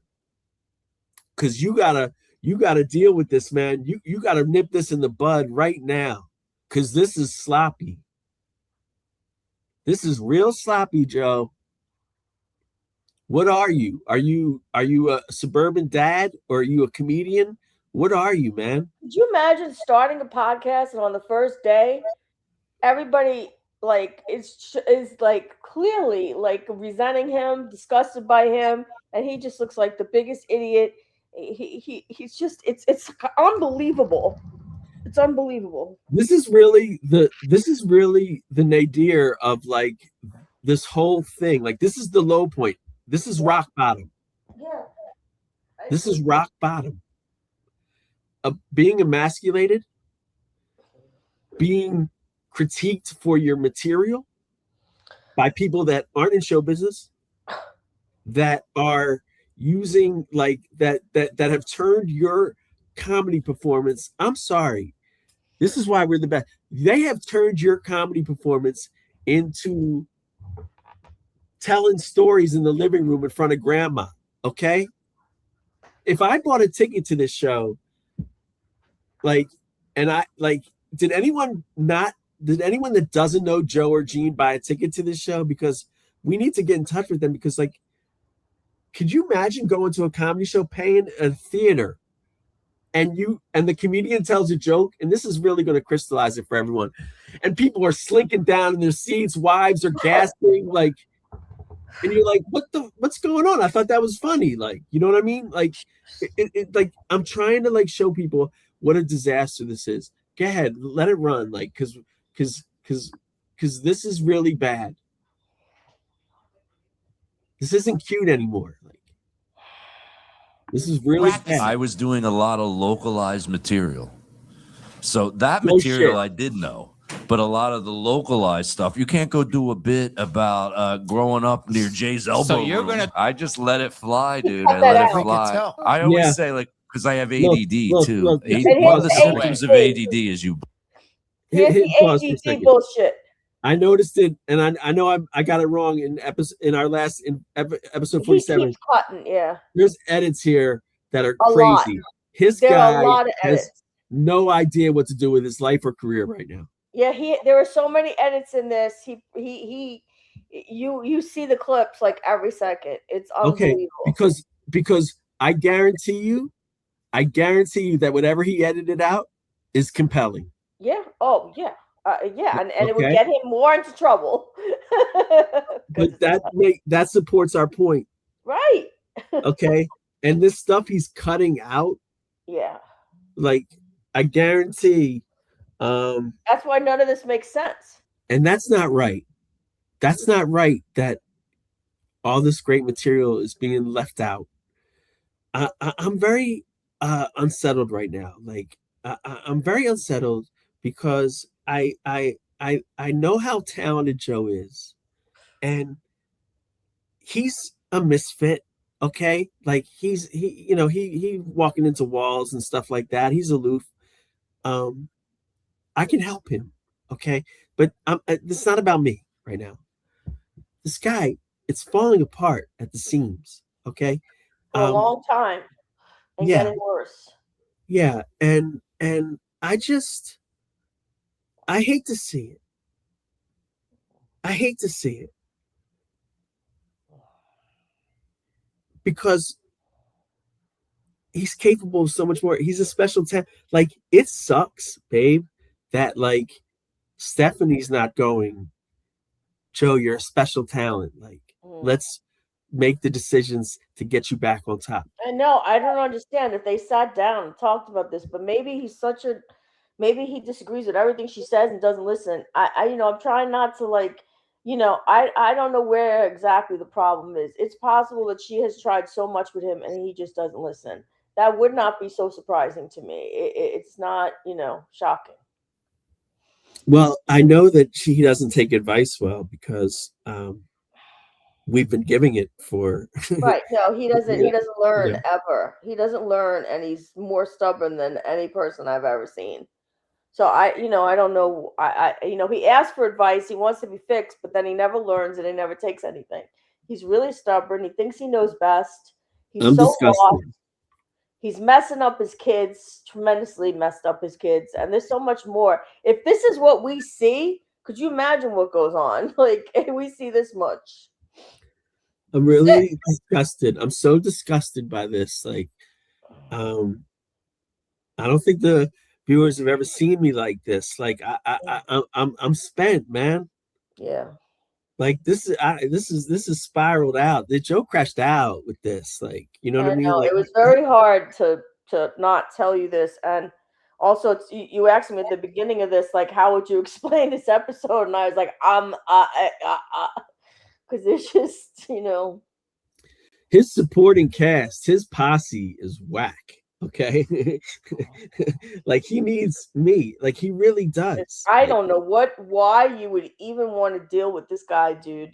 Because I know what he is. It doesn't matter. Everybody knows what he is, and you could fix him, but he's not going to listen to you either. He's going to drag you under the bus, and he's not going to. It's going to be really so frustrating. But yeah, but here's the difference. We're going to do it. We're going to do it. No, we're going to do it the Karen from Philly way. We're going to do it on the show, and people are going to love it. Yeah. Okay, we're not going to do it on the car ride home in front of our daughter. Okay, we're not going to cut out the best parts of the podcast. Like, we're not going to do that. Like, this guy is all wrong. Like, he's making cuts now to protect his marriage. Like, are you kidding me, dude? First of all, this is episode 2, recorded on the same day. In a pizzeria. He's sponsored by the pizzeria and DFX. Like, he makes it like it's a real sponsor. Go ahead. And this is the greatest thing ever. And you spent the whole first episode talking about chick parm. Like, are you serious? You have to come out and go like, hey, this happened and we're going to talk about it now. Like, because I kind of dropped the ball. Like, you know what I mean? Like, but yeah. Like, yo, man, you got to be compelling. You got to be compelling. Like, be compelling. Be compelling, Joe. You are. Like, they're holding you back, bro. You know it too. You know it too. You do a comedy show and you're talking about like people are angry and whatever. What about the ticket buyers, man? You owe them, bro. You owe them the best you. All right, go ahead.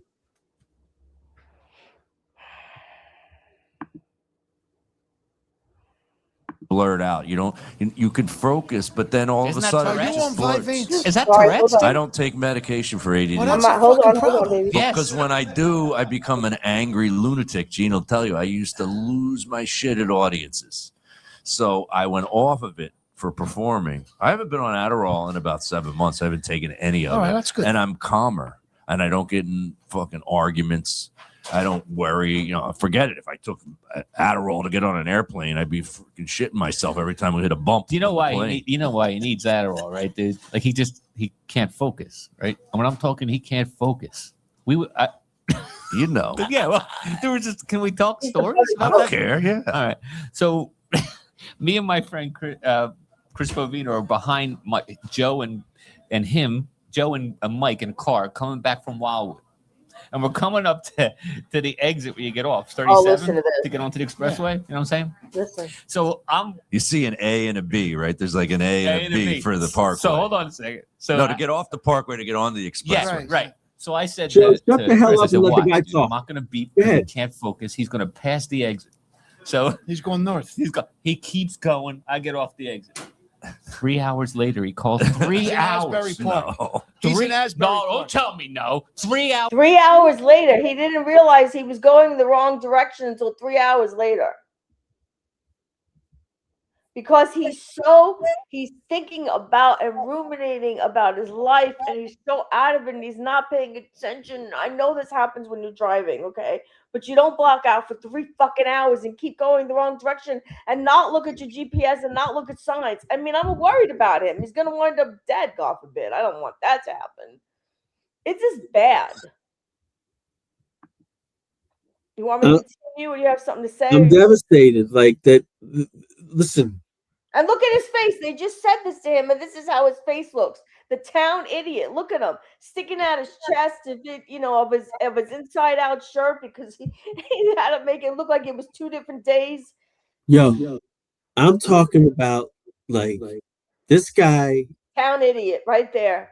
Yeah, like he needs to be like on Late Stage Greatness, because we need to be talking about his return to big time comedy. He's still on this posters wrong pill thing. Like this is sad. This is sad. Like I every now and then I allude to, like, should this be the end? Like I don't know. I can't cover this too much longer, because this is wasted talentville now. Like, you have a special spark, man. Like, I'm the one trying to tell you that. Like, you need to start listening to me, man, because you have a special spark, and I can bring that out, and I can get you booked on hot shows, and I can get you back.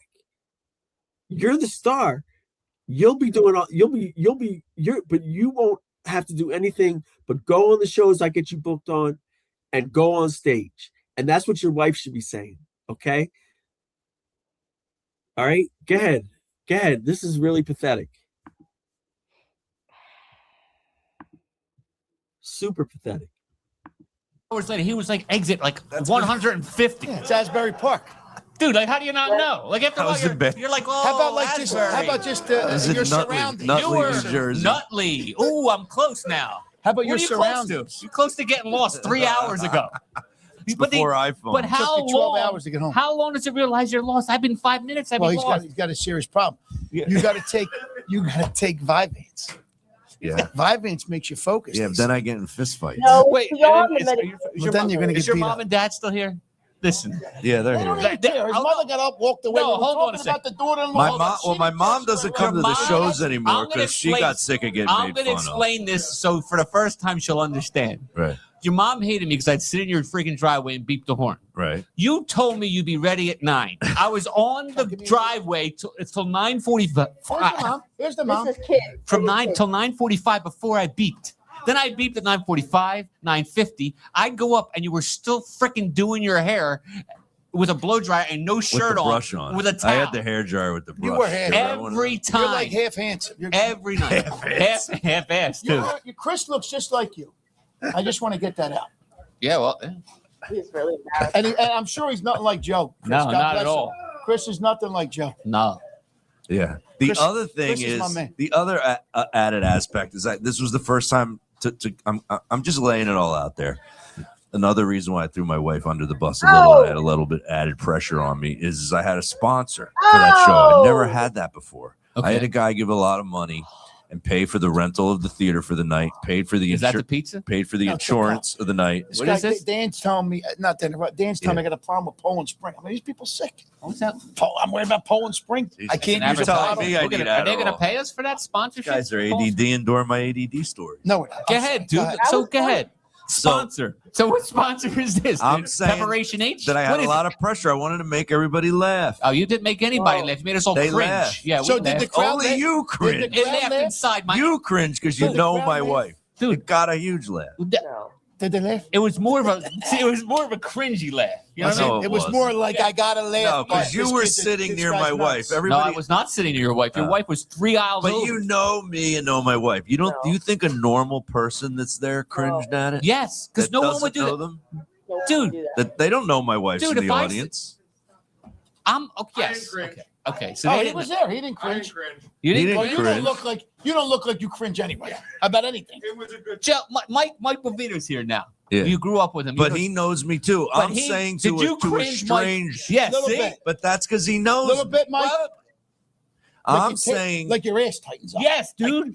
you're telling me Same if you shit. went to see Andrew Dice Clay or Sam Like, oh my Kinison God, and he was John, up like, there like, John. so I got my tongue up this chick's didn't ass. say You're it. cringing? Your ass tightens Well, up. You're like, oh, Hold on a sec, dude. That's totally different. Why is it You different? see, I got my tongue up that my chick's ass.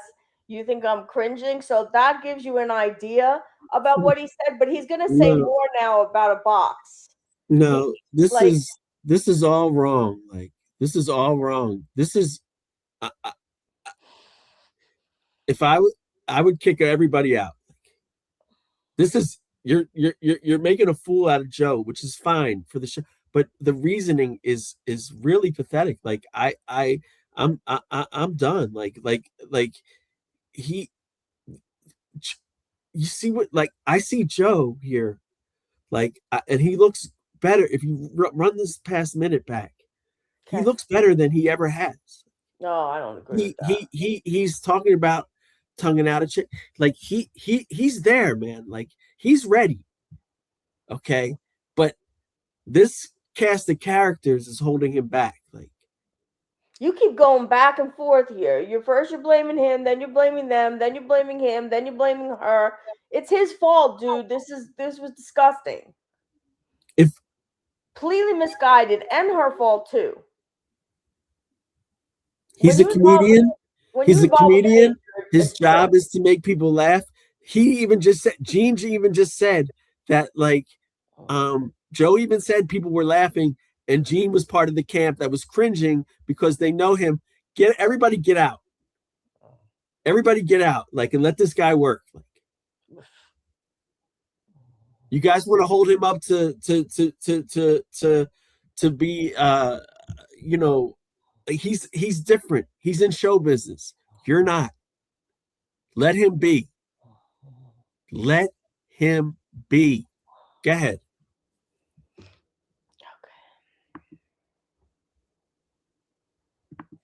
Because you're talking about something with your wife and family in the audience. So you're telling me you go to Poor see an lady's Andrew not Dice even Clay here. show, 1997 or whatever it was. He's like, so I'm eating out my wife's box. You're Yeah, see?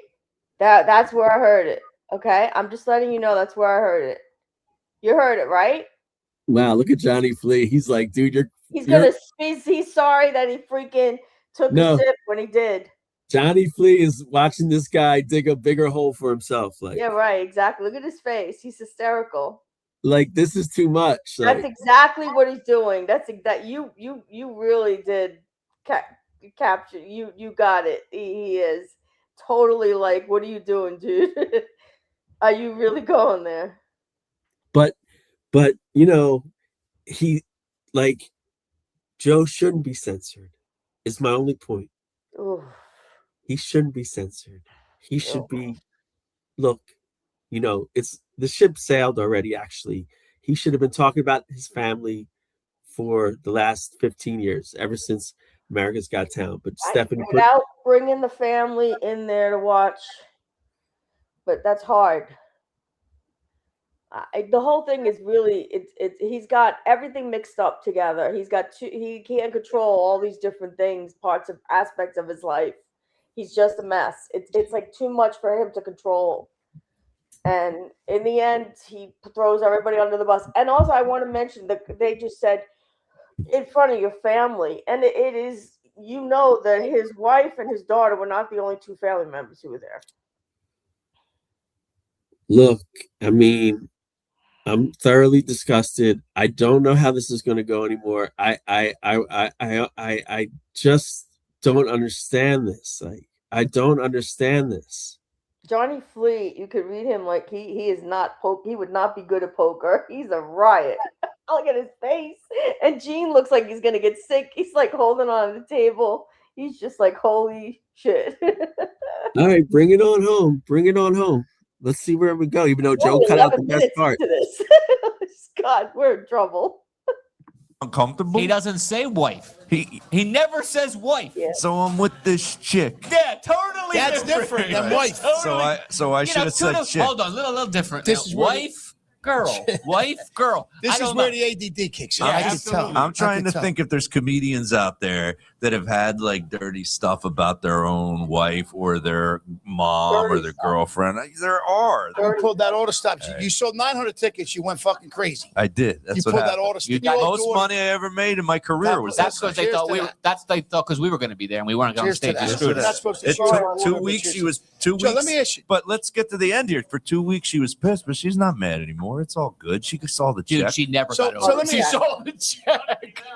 How is Wow. let me ask you a question. Like, How about like an actor who's like making out Oh, with? he won't get it out. He's defending How himself. about Okay, this? get it How out. about this? Get it How out. about There's you go? no defense. How about like let's think of I love this version of Joe Matarese. For the past 2 minutes, this is my guy.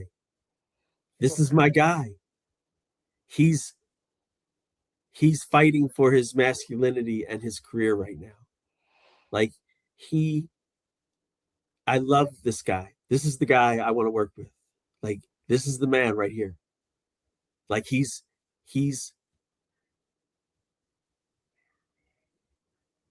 this is the guy. Like, he's confident here. He knows what he's talking about. Defending his bad judgment. You're all over the place. You're for him, against him, for him. You really are like all over the place with this. All I know is that for the last 2 minutes, I've fallen back in love with Joe. Go ahead.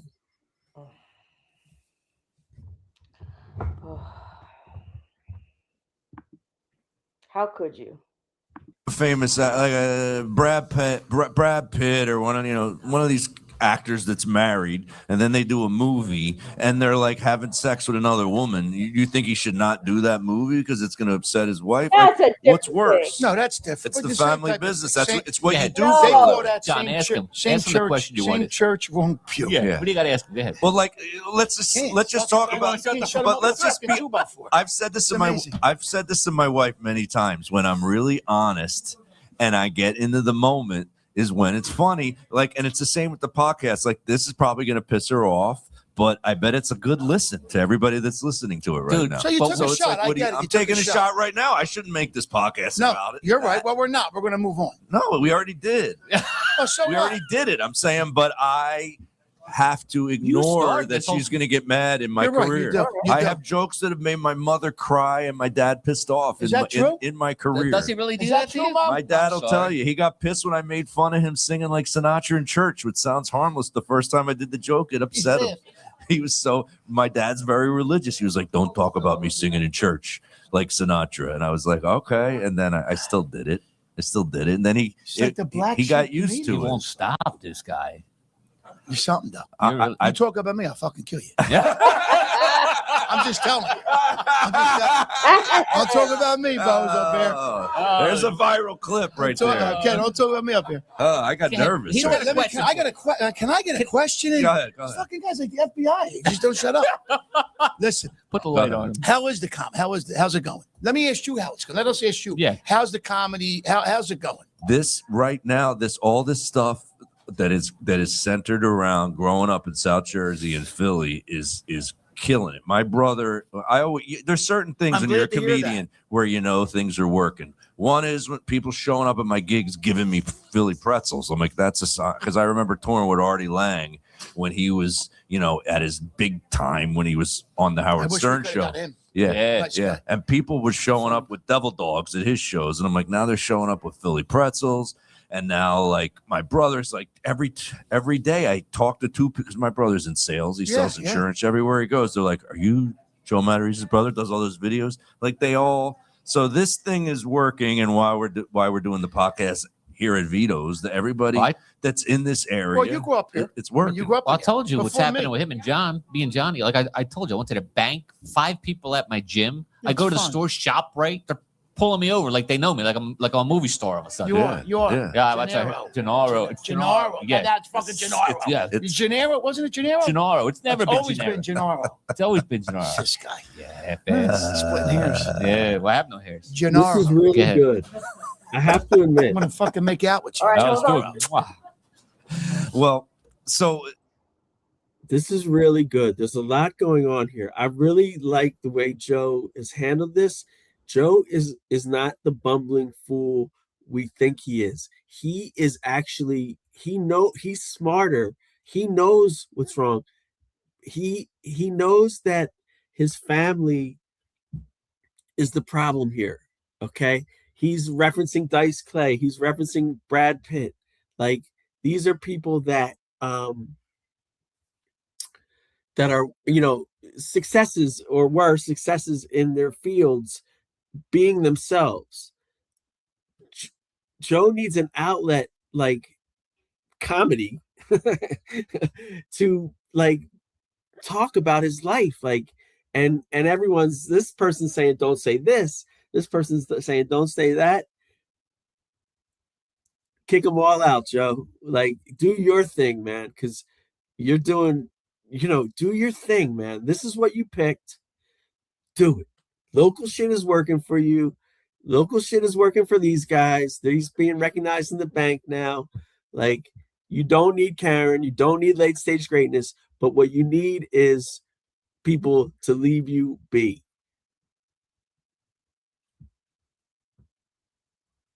I hear what you're saying. I don't think you're wrong. You're not wrong. It's complicated, but let's keep it rolling. Okay.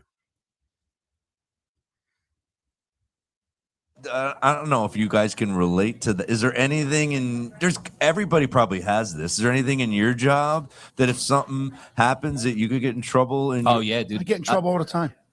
If you say what, like what? Like when you're talking to a customer, like everything has to be said perfectly. Emails, especially emails. Yep. When you do anything that you do on an email, I use ChatGPT for all my emails, everything. Well, that's not how it was for the last 15 years.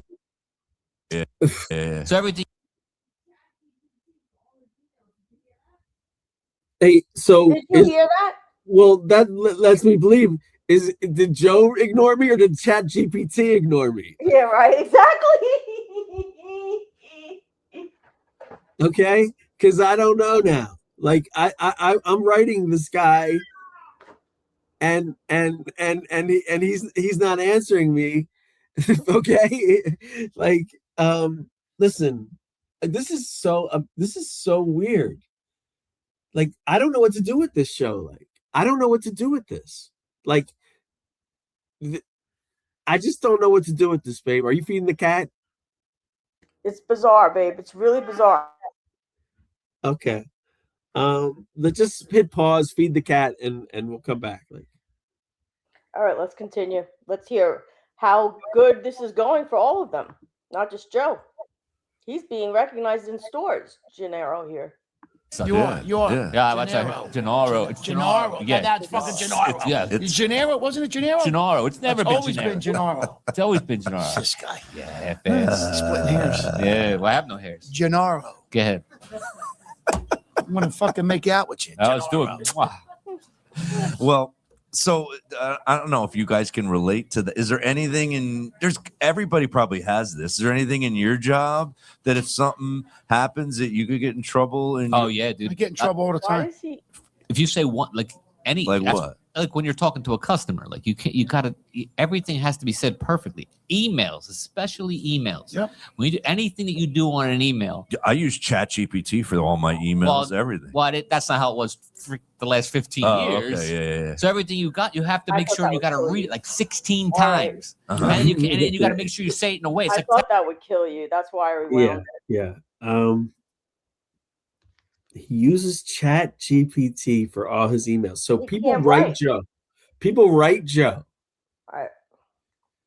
Like, let's say there's some like trans chick in Philadelphia who writes him with an incredible idea. And what does he mean? He uses like Chat GPT answers the people? You know, I really have no idea. I've never tried to do this and look at this. Okay, I like to write my own emails, even if it takes 6 hours to write the email.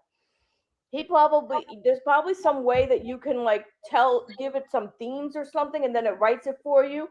And so maybe he tried to answer you, but AI probably broke because it had no idea how it could handle a response to a trans woman. I mean, you know what I mean? It's like, I don't know. All right.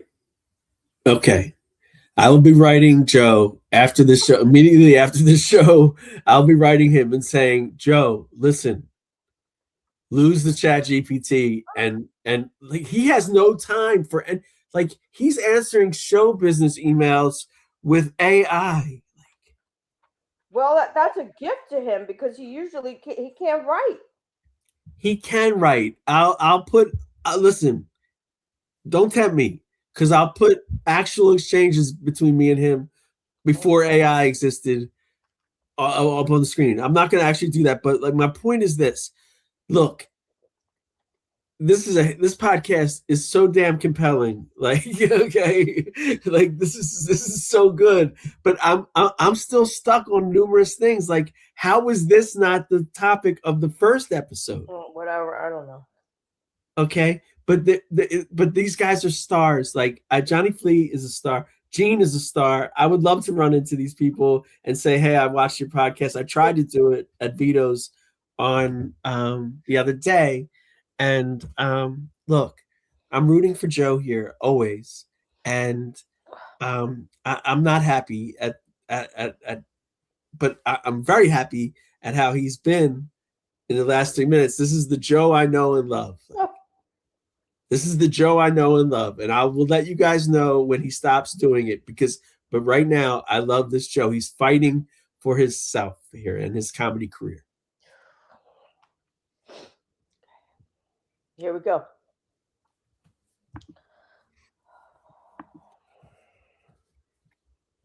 Texting, they think you're pissed off. You can't say, or you're making them buy something. You got to word. I find myself talking into the phone a lot. Yes. Right. Because I use Siri. So Yeah. I use an email. Yeah. And then, or if I get angry at somebody, which happens a lot, No way. I scream into the fucking phone like it's going to come out on the other end. Yeah, like they're gonna hear it. Right? It looks like a freaking. Do you send the voice text or like you actually record? Yeah, like I'll hit the record button and yeah, record and your voice. No, I'll just talk right into the text. Like I hit the button. But you know what works better is is record your actual self and send the audio of the text of well, you no, talking. sometimes I just talk it. Sometimes I say Siri, call Johnny. It'll go through Siri, call Johnny. He's like, you're talking into the phone again? Hey, dude, what is this? Where's the pizza? It's coming. This ain't Chinese food. This is good pizza coming. Chinese food's 10 minutes. That's true. Hey, Who's that? that's a legend right there. That's No, Steve Creel. We went to East Steve with him. Creel. Nice to meet He's you. a year How you doing, younger Steve? than us. Yeah, I remember Steve. Him and I went to the Pat Benatar concert and smoked black Thanks, hash John. on the ground. Don't break. Did you run down the street and go to the Thank God you're hospital that same day too? No. How's this pizza? What kind of pizza we got coming? Chicken mustard. Look at that. Oh, Chicken marsala pizza. Can we Oh, get that this? looks Look at good, this. dude. Look at that. this. Look at that. Ooh, That's all right. That's a It's a pie. hell of a pie. It's my favorite pie. Is it? delicious? Delicious. looking pizza. How much? You don't make it if you like It's it. costing me 600 in dinners today. How much? How much is much that for pie? this? Who do you care, Joe? It's free. And you take it home. Anyway. You make out like a bandit. Yeah. What's funny is You bring this to your wife. You could talk about anything you want. Say whatever you want. Just hand her the pizza. and I didn't have to pay. Well, I asked you guys about drama and you didn't have any for the last episode, so I doubt there's anything going on dramatically here. I feel like you're on stage right now. You're trying to read scripts and stuff. Yeah. So let's jump ahead to back in the day, because you said that you had a good back in the day. Yes. That you wanted to talk about on the podcast. Well, I mean, it's not really. It's funny in a way. Well, when I was a kid, in Cherry Hill, like in Philly, they had we talked about the 40s. They have somebody in front of the store. There's liquor stores everywhere. Right. In Cherry Hill, you don't have that. And I was like, the only Italian kid, so I always started stuff because, I was different. What do you mean you started stuff? Well, they don't do anything wrong. Like most of the people they were all cared about was school. Right. So anyway, there was 4 of us. It was a week before school ended in 7th grade, and we wanted to get drunk at the bus stop. You already wanted to get drunk in 7th grade? Yeah, we figured we'd try it. Okay. It was the first time I ever had liquor in my life, right? Uh-huh. So we all, and in Cherry Hill, we don't have choices. Like I didn't know what the heck it was. I take gin, triple sec. Everybody had some liquor that you wouldn't want to drink. Oh, everybody brought something? Everybody had their own bottle. They stole it from their dad's cupboard or whatever. So we snuck it in your coat? No, we go to the bus stop. We all drink at the bus stop. Right. So we all get hammered. We go to the school. In the science class, my first semester, all of a sudden I hear over the microphone, Jordan Goldberg, Gennaro Esposito, Dave DeChezzer, Chris Painter, come to the main office. So Chris Painter was a troublemaker. Oh, he was oh God, yeah. So we go down to the main office, and I don't know how we got caught because we were all being real quiet, right? So we find out that Dave DeChezzer was so drunk that he went down to the office. He went to the nurse's office, and he was sick. Right. And he was ready to throw up. So the vice principal comes in and starts asking him questions. He throws up all over his shoes. Throws up all over his shoes, dude. Yeah, let's right now. Put your pizza. We gotta eat. And then in the process, he told on all of us. So we all got caught. Chris Painter's parents were strict as hell. Missed the whole summer. Didn't this guy see Goodfellas? Yeah, well, Never rat on your friends? It's total crap. Told on all of you? All of us. Every one of us. Probably quick. So I Boom. never got punished. I was the only son of the 4 and 3 sisters. So I was always spoiled. I give my mom the look. That was good. Right. My mom comes in to talk to me when the principal, and she gave me that Italian eye. Oh, shit. I was shitting myself.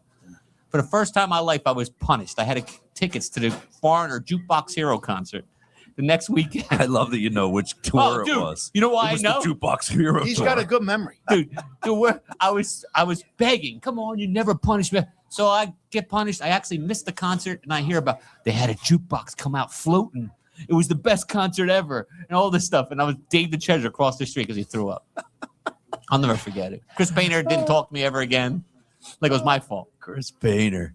He went bald in 9th grade. I felt bad for that kid. He had a bald spot in 9th grade. Yeah, I felt horrible for And him. then he punched that one kid in high school. I don't know. He was I don't know what he was. They do silk screening. You remember he broke that kid's nose?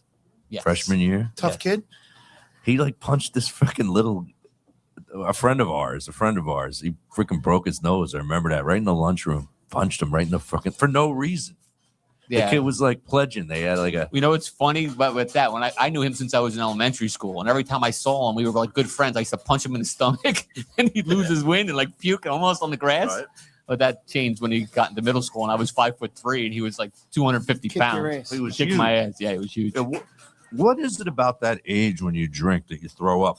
I've only thrown up from drinking once in my life, and it was then, when I was really young. I've never thrown up from drinking to this day. Have you? Do you throw up from drinking as an adult? Nah, I think twice in my whole My life. son's laughing now. It's about twice in my whole life. But It's probably twice. there's some people like It's my true. wife would drink. She gets to a certain What would she point, drink? she doesn't realize she's still drinking, and then they're throwing up. That's because she's an alcoholic. Oh, Who does that? oh. Whoops. She Don't just say throws that. up a lot from Oh, drinking. she Not didn't she stop, did, though. not anymore. But that's She's good. She can hold her own. Yeah, well, very well. Now she can hold her own. Yep. Were you with me when I threw up? Mhm. This is Take great it because from my here. mom and dad are here Sure, take it at from this here. podcast. I gotta take one of these places. Yeah, I'm listening. When you're young, you drink the stupid shit. Right. You don't drink straight vodka or on the rocks with a lime like you do as an adult. Right. When you're 14, 13, 15, Wow, that's different. you just start mixing shit up.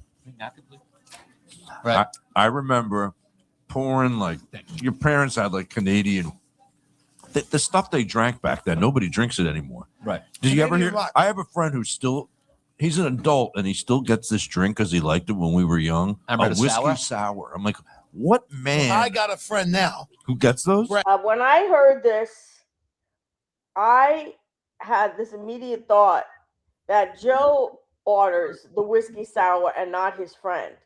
And now he's trying to say that to look cool. That's, not, not so important here, but that's the kind of thing that Joe does. I'm just letting you know. Well, the tide has turned here. We were talking about like something. I know it's boring as fuck. No. Let me finish. Like, we were talking about something that would have been apropos for late stage greatness. Okay, Joe, you did comedy in front of your daughter and the people, but it would have been a discussion about comedy. Now they're talking about local stuff and growing up, but that's actually what's hitting. Like, I don't really like this per se, but like I do because it's Joe and these guys who I like. But like, people are coming up to Gene in the bank. They're going to be like, oh yeah, I remember Chris Painter and he punched that kid. Like, so it is hitting like what they're doing. But but when you do that mixed with really great, compelling stuff, like I'm still shocked. I know I said it just a second ago. Like, how was this not the topic one on the first show? Like, this and these guys don't need to eat on the show. That's a bad look. But I guess it's not for the theme of this show. But like, anyway, babe, like this is really odd. This podcast is really good. I don't think they're gonna do it anymore. Yeah. I mean, you asked me at the beginning. I was like, well. Like, well, no, maybe they would. I'm stumped. Karen from Philly is stumped about a topic involving, yes, that's correct. International Joe Matarese expert Karen from Philly is stumped about Joe Matarese right now. I don't know. I actually like this Joe that I'm seeing right now. Oh, babe. Go ahead, let it rip. This is after he does something so despicable like that with not thinking about the kid, and then he tries to get out of it. That's his lowest moment. I don't understand how you could like that. That's like, it's worse than what he did with having the kid there. Is now trying to act like he didn't do anything wrong. It's not his fault the kid was there. It's Stephanie's fault. It is his fault. Well, it's Stephanie's fault. It's Stephanie's both of fault. them. It's both of them. No, it's Stephanie's fault. Joe, go to work, kill it. Tell us about it when we get home. I'll be with you. I'll be waiting with a hot meal, and upstairs you can you can fill me up. Let's go.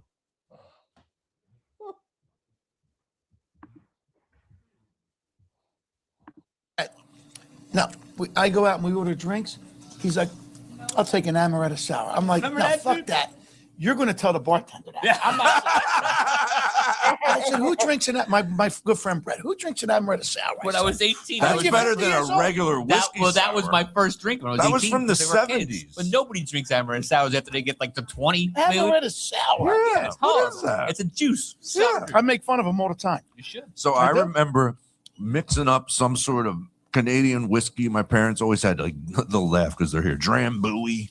Yeah. That was another one. That was Drambuie. That was the bottle. Nah. With the, It's got brown bottle. yeah, but it had like the wicker, right? Jim Brew? No. Didn't it have, like, the wicker? No, that was like Chianti, wasn't it? The No, wicker no. wine with the wicker on it.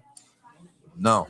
So I remember me thinking back. Give me some My names. good Come on, friend, dude. Andy Grinahary. God rest his soul. Me, Listen, Jimmy, Anthony Costa. Jimmy Chris Ears. Bart, all my dear friends from when we grew up on 12th Street. Right.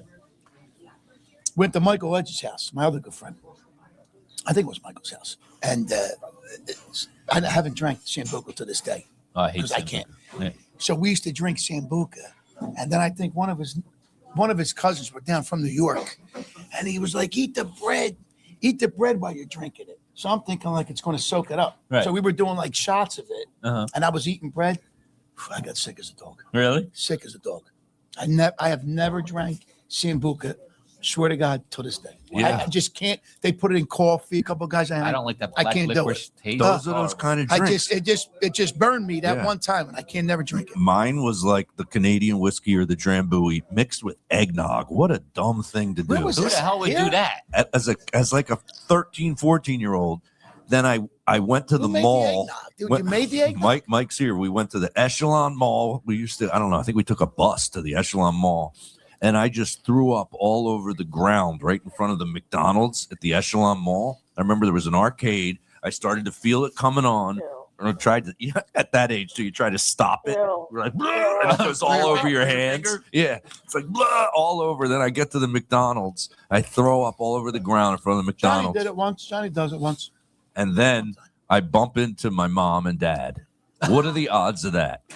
Drunk, throw up. They get mad? I got throw up. My mom, still to this day, she'll go, I didn't believe you, but your dad did. I lied to them and said, I think I ate something bad. I used to get. I ate something bad. I Had a bad clam. When I felt Bad nauseous. clam. Dude, do you remember this, Joe? I felt really nauseous. I had too much to drink, and I started jogging around the diner, Diamond Diner, like Make 300. you up, like to yeah, wake you up? Yeah, I thought it would work. It didn't do shit. I just kept running and running and running. Still drunk. Johnny was drinking one night with his friends, right? Mhm.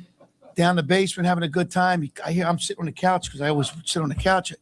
I hear somebody coming up. It's like midnight. I'm looking. I'm like, who is this? He gets to the door, to the friggin' door, and throws up inside the house. Oh, dude. I said, dude, you're at the door. Can't you just open the door and throw up on the front step?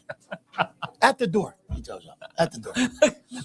Yeah, we should just switch. I had to clean it. That was a long time. We You're should professional. switch gears and do the rest of the podcast is about shitting yourself. We got talked about throwing up. I don't even know. What a husband. I apologize, Steph. Yeah, finally. I'm He lucky finally to dared have that. her. He There finally you go. said it. It's on tape. Yeah, good. They got Yeah. it. Thank God. Oh, my gosh. How She's did, a good egg. can you stop She for a is. I don't know what second? she's I got a doing. lot. You have no idea.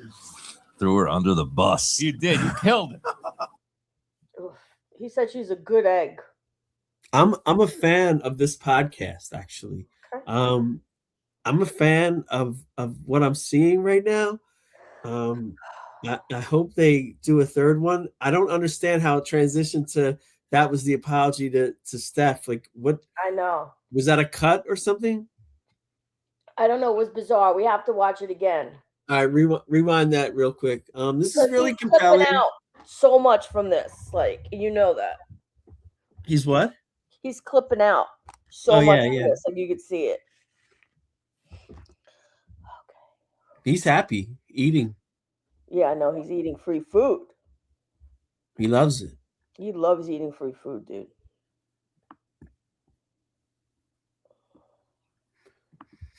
Oh, dude. I said, dude, you're at the door. Can't you just open the door and throw up on the front step? At the door. He throws up. At the door. Yeah, we should just switch. I had to clean it. That was a long time. We You're should professional. switch gears and do the rest of the podcast is about shitting yourself. We got talked about throwing up. Ew. I don't even know. What a husband. I apologize, Steph. Yeah, finally. I'm He lucky finally to dared have that. her. He finally. That was really weird. That was really weird. I didn't see the cut. Let me do it one more time. Did you see a cut? Well, maybe he's talking about like, see, like, Oh, the shitting and the yeah, like oh. this is like talking about Oh. shitting. Like it can be funny and whatever, but it's a real no. Oh, that is it's very real good lowbrow point. and it's real stupid. I'm so clueless. That's exactly what he did, because he did say something about the other comic licking the asshole and then the box. Oh my god. No, that's fine, asshole and box. Like that. I know, but the thing is that he went there with the other stuff, and that's why he's saying this right now so quickly after shitting yourself, because Why are you apologizing to your wife, dude, on your podcast? Like, look, man. You know, this is really like I'm here. I'm watching this. I'm covering it. I'm enjoying it. And this guy's ruining it by apologizing to his wife. Like, go ahead. Ugh. With the wife.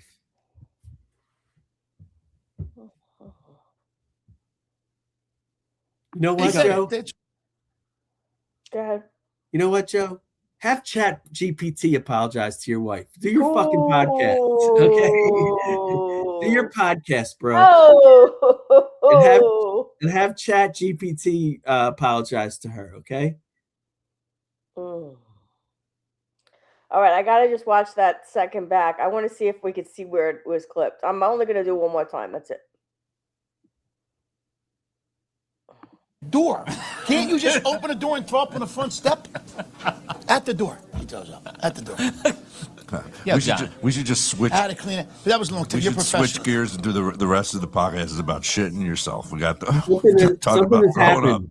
Something has happened here. I don't even know what a what husband. I apologize, Steph. What? They edited something or whatever, but it's very subtle. Now their voices out of nowhere aren't matched up with. Oh shit! Rewind it one more time. Maybe they merged two different things together. All right, I will rewind it one more time. It's all of a sudden. It's all of a sudden. I didn't notice that. I'm looking for this clip. Okay. I didn't do shit. I just kept running and running and running. Still drunk.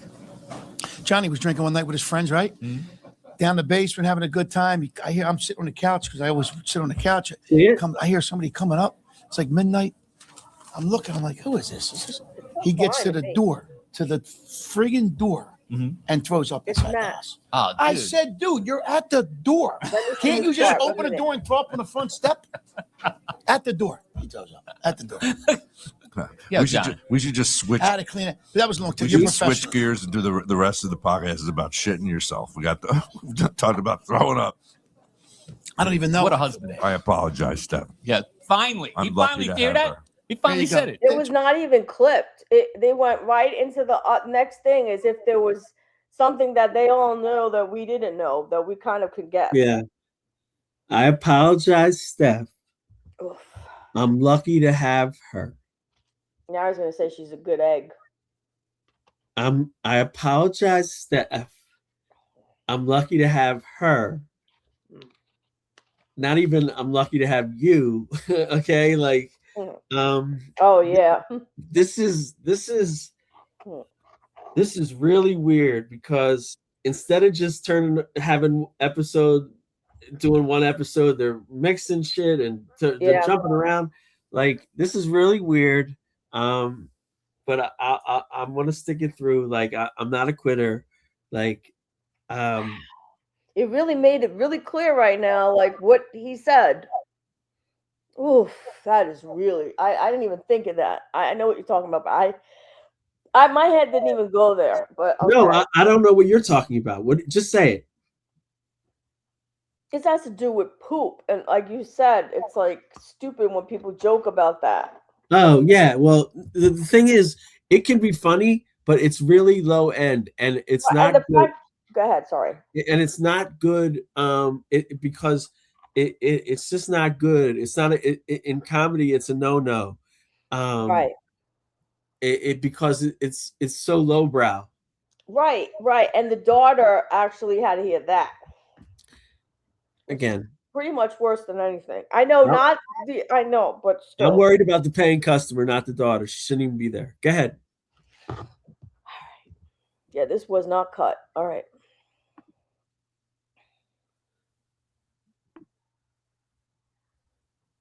On tape. Yeah, good. Thank God. Thank God. Oh my gosh. No, she's a good egg. She is. I don't know what you do with you. Dude. No idea. Threw her under the bus. You did. You killed her. See? Oh my God. You made She's it sound over it now, right? She's over Do you it. not she's see over the it. voice thing? What? Do you not see the voice thing? Like No, I'm like, so I can't even focus. Like I'm so like, he's laughing at the fact that he threw her under the bus. I mean, that is really awful. I mean, first I off, couldn't even focus. look, his voice isn't even matching up with his. All right, I'll look now. I'm sorry. I just hold on. I It's couldn't like he get did a voiceover or something. I couldn't. Oh, all right. Hold on. I don't even know. What a husband. I apologize, Steph. Yeah, finally. I'm he lucky finally to did have that. her. He There finally you go. said it. It's on tape. Yeah, good. Thank God. Yeah. Thank God. Oh my gosh. No, she's a good egg. She is. I don't know what you do with you. No dude. idea. threw her under the bus. No, did. it's You killed perfectly fine for me. Oh my God! You made She's it sound over it now, right? She's over it. Yeah, She's she over said it. she is. I Women never told her- forget anything. they don't. They don't. I don't even do 2 of those jokes are gone. I don't even do. You'll them get an anymore. argument about something stupid at home. They're and like all of a sudden, elephants. They got good you remember that? Yeah. Yeah, Sometimes she's those bring it up. jokes they're only funny for like a couple of times because they're just like that's when you know it's not that good. The joke wasn't that good when it just stops working because it's just like Well, it didn't work that time. Jeff. Yeah, it worked. Okay. It worked because it was new and you were blurting it. But then when a joke's really good, it'll keep working. I think everybody that thought makes you were sense. divorced or something at that point. So You how, said does that, so how does that work? Like you'll do stand up and then you'll go You just keep refining it, The fixing same- it. at That all hour, that at all hour. different. What about different shows? And then You usually bring you it up again? record it. And when you finally record it, now you got to go to this starting over stage, which sadly to say wasn't that much before that show. Like I paid a guy to film that show too, so I had that going into it. I want this video to be good. Hold on a second. You had a sponsor of film, and you didn't think not to say that about your wife. No, it's a, No, I went for funny. It's the medicine. It's medicine. You know what medicine? He's not taking He it. needs it. He does.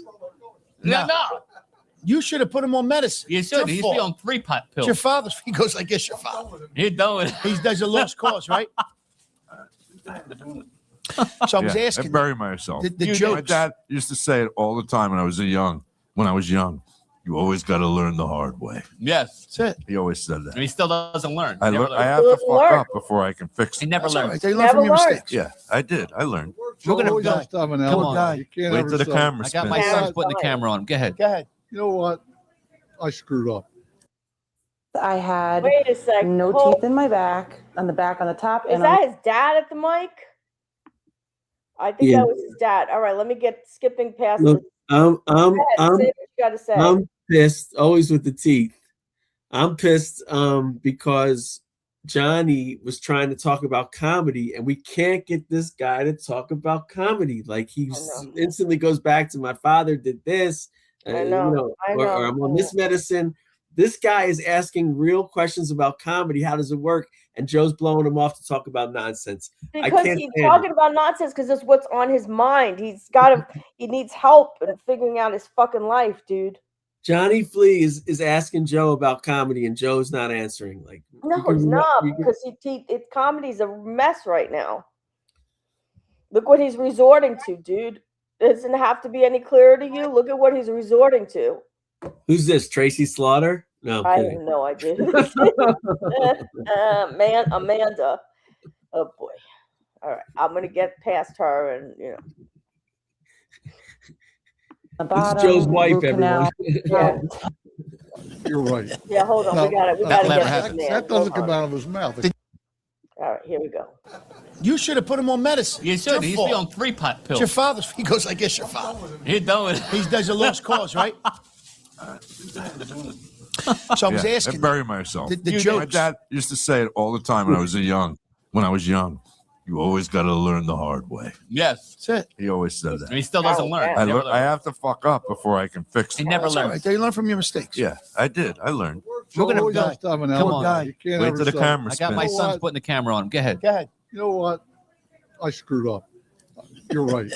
No, That never happens. That doesn't come out of his mouth. It Did you can't. hear how long it took? To 20 minutes for him to say, I'm sorry, after we just told him will how never bad he do. was. I was like the Fonz. I'm sorry. Yeah, sir. Couldn't get it I'm out. sorry. He can't get it out. It's like He can't. kryptonite. Yeah, Can't get it out. exactly. I gotta explain something to you guys.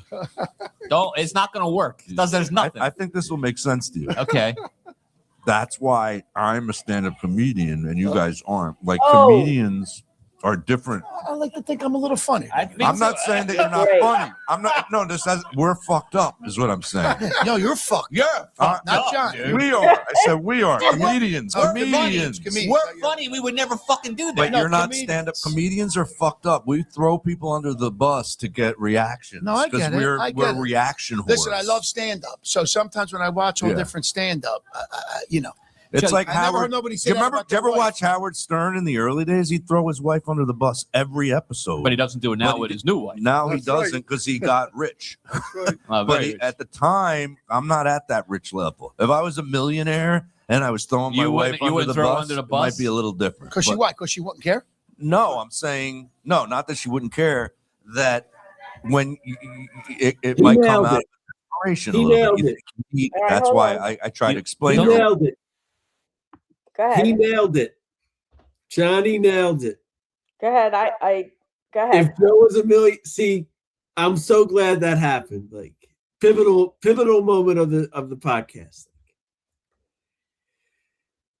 Because he's absolutely right. If Joe was a success, millionaire, Stephanie wouldn't care Yeah. about the jokes he says. Excellent point. Yes. I didn't make it. Johnny Flea made it. Yeah, no, and that's true, because I want to rewind that and hear that again, because she, her anger about this and everything is all about her resentment too, about everything. Wow, this is so deep, man. Like this is so.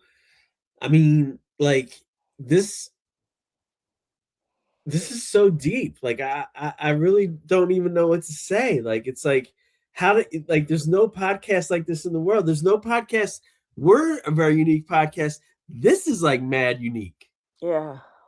Okay, like this is crazy unique.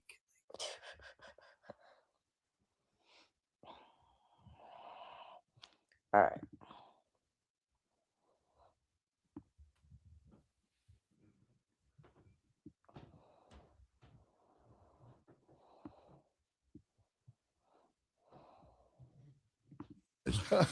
Don't. It's not going to work. There's nothing. I think this will make sense to you. Okay. That's why I'm a stand-up comedian. Fucking do that. But No, you're not comedians. stand-up. Comedians are fucked up. We throw people under the bus to get reactions. No, I get it. We're it. reaction whores. Listen, I love stand-up. So sometimes when I watch all Yeah. different stand-up, It's like I never Howard. heard nobody Do say you that remember? about Do you their ever wife. watch Howard Stern in the early days? He'd throw his wife under the bus every episode. But he doesn't do it now But with he- his new wife. Now he That's right. doesn't because he got rich. Right. But Very rich. at the time, I'm not at that rich level. If I was a millionaire and I was throwing my You wife wouldn't- you under wouldn't the throw bus, under the it might bus? be a little different. Because But- why? Because she wouldn't care. No, I'm saying no, not that she wouldn't care. That when it might come out of a desperation a little bit. You think you need it. That's Yeah. why I try to explain to Doesn't her. it feel like we're like the cops and we're like interviewing this guy and you just can't, you just don't. Yeah. you just- Fucking back. stuttering there's, and no, all. there's nothing you can Stuttering, say right now, stuttering. dude. There's nothing you can say about this. Wow. He looks like Dennis Farina a little bit. the Yeah, actor. yeah. Changing subject. Like a good I looking. like Dennis Farina. He's He's not changing the alive anymore, subject. Yes, Dude, the he older did? He was Italian what guy. movie was he in? Wow. Wasn't You see what Wasn't he in a did there? cop show? He was in a funny, the great movie. Wow. Yeah, he when totally Serrano's got the switched disc. that back. Yeah. No, he was in the movie with De Niro. De Niro. Yeah, but Serrano got the disc. Serrano's got the disc. Serrano. Stevie Is that don't know every the- movie. What He's movie got was Serrano. that? Serrano's got, it was What a a- funny movie. Oh, what was that called? Anybody know what that De was called? Niro and Dennis Farina. Yeah. Anybody remember Oh, and what's his name Serrano's too? got the discs. Farina was Come in it. on, And Johnny. the Bring other it right guy, back the to other him. Jewish Is that guy. Black Swan? De Niro. When they're in the airport and they all. Girl. Oh, what the heck was that called? I don't know. It was funny. Angelo might remember. Angie C. Doesn't matter. Come on. But Angie Muscles. Get short. not Get Shorty. Was it Get Shorty? No, No. he was in Get Shorty, but Yes. that's not the one. No, Midnight I'll think about Run. it after the show. It's the Midnight yeah, Run, whatever, like, whatever. this After the top, show, this you'll top. remember. That After was you, Midnight Run. Like I don't want to know the answer, but just like people like not knowing it is killing me right now. Okay, listen. This is epic. Like, okay, this is devolved into like what movie, that whole thing. But like this is so epic, babe. I'm stunned. Like, I don't know what to do here. I really don't. Like, is this good? No. Because they're succeeding at what they're doing. Talking about local stuff and movies and eating pizza. all over the place. It's and I can't believe the way that they were going in on him and he distracted them and he knows it. It's like the smartest thing he ever fucking did, but it's disgraceful. No, it's like any project with Joe, and I would be able to solve this. Like with any project with Joe, so much meat is left on the bone. Like, Yeah. and I don't do that. Like, and I would help him get to the bottom of stuff, and you know. But this is great, and Johnny and Gene are really good. Like, they're really good. Like, Oh, they're great. They're really good. Like this It is seems like really they've been doing this interesting. all their lives. It's really unbelievable. Okay, you ready? Yeah. I didn't see the part where Johnny said about that if she was rich. He never No, he said why it wouldn't matter. Oh yeah, okay. And I mean, but he was saying it like, you know, he was raising that issue. Yeah, okay.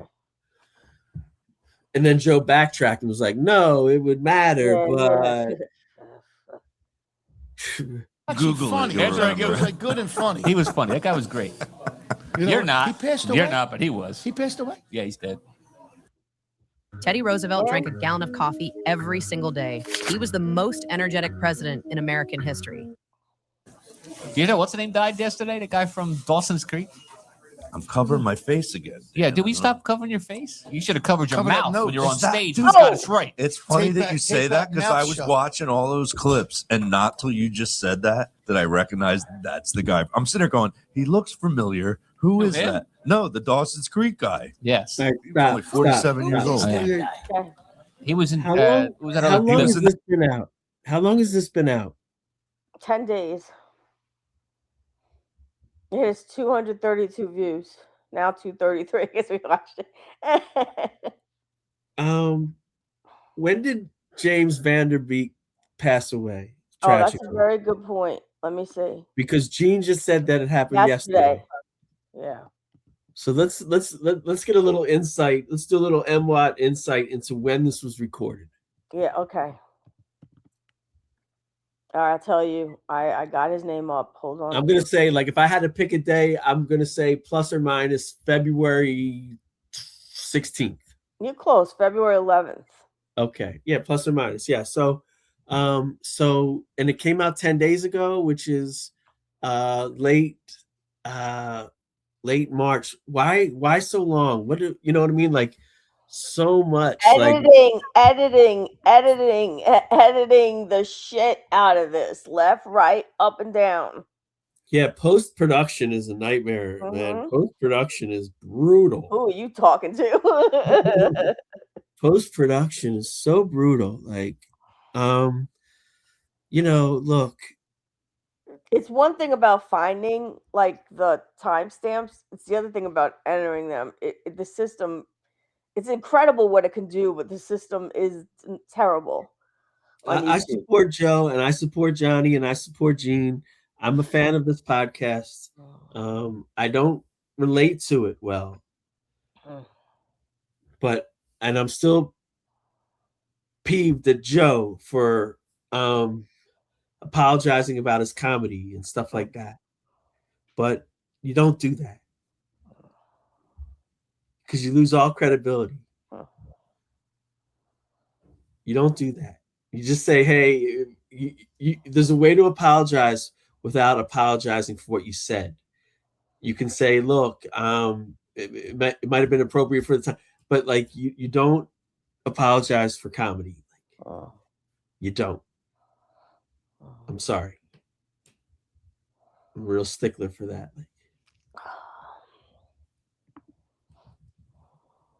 That football movie. Yeah, You actually watched Dawson's Creek? no. Oh, no. I just knew he Don't was say from it. it like I never saw Dawson's Creek. You did. Yeah, okay. That was your favorite show. You love Dawson's Creek. I used to never wa- I saw used to watch- Dawson's Every time Creek. I came over your house, You're you so had full of Dawson's Creek shit. on. I didn't tell Dawson's this creek. I'll tell you, I like watching. Good night, John Boy. Good night. You Waltons? The Waltons. You watched the Waltons. Good night, You're a John. Walton I'm afraid to extravaganza. say it. Yeah, That's it does. how I bet that's the only kid you know, John Boy. Did you have a name? Did you have see John Boy? You named him. Yeah, that was yeah. Wouldn't that be a Good night, great John Boy. episode of the Waltons? Johnny Flea is their guest. Could you imagine? Comes over, yeah, you know. Hey, here's my friend Johnny Flea. You guys are sick. You're sick with your fucking cows. You guys are sick. I'll fucking kill you. Milking your cows. They ain't really milking cows anymore. They be getting the milk, stealing it. All right. So how's the pizza? Good. Dude, I love this The pizza. chicken marsala. I like it better than the buffalo Dude, I chicken. wanna tell you, this is That's the my favorite coolest- slice. This is the I love coolest it. different thing I've ever had. It's awesome. Good. Good job. Johnny Yeah, never You had eats nothing to do with it. anything. No. Of course. Like Vincenzo would say, no. No. If you wait for him to make a pizza, how about what you told him? Do you Looks even like know he how to came make off a the piece? surface. Yeah. You don't know how So to make no. shit. Yes, I do. Where we Right, at time-wise, Dan? We came off the surface of the sun, Joe told him. Oh, you scared me. I was like, 15 minutes. Is I this can't- don't are we shut gonna? the Are you fuck gonna up. show this? I You're mean, gonna he say we're don't talking shut about up. 15 He don't minutes? shut Don't you have a up. timer, dude? Not that You up. talked for all 30. Yeah, all you did is talk. You There. do have guests here. What was this whole? What was this episode supposed to be about? This was about the fucking Just bullshit. that. That- And the three you were the one I thought we were going to get 10, 15 minutes out of throwing up.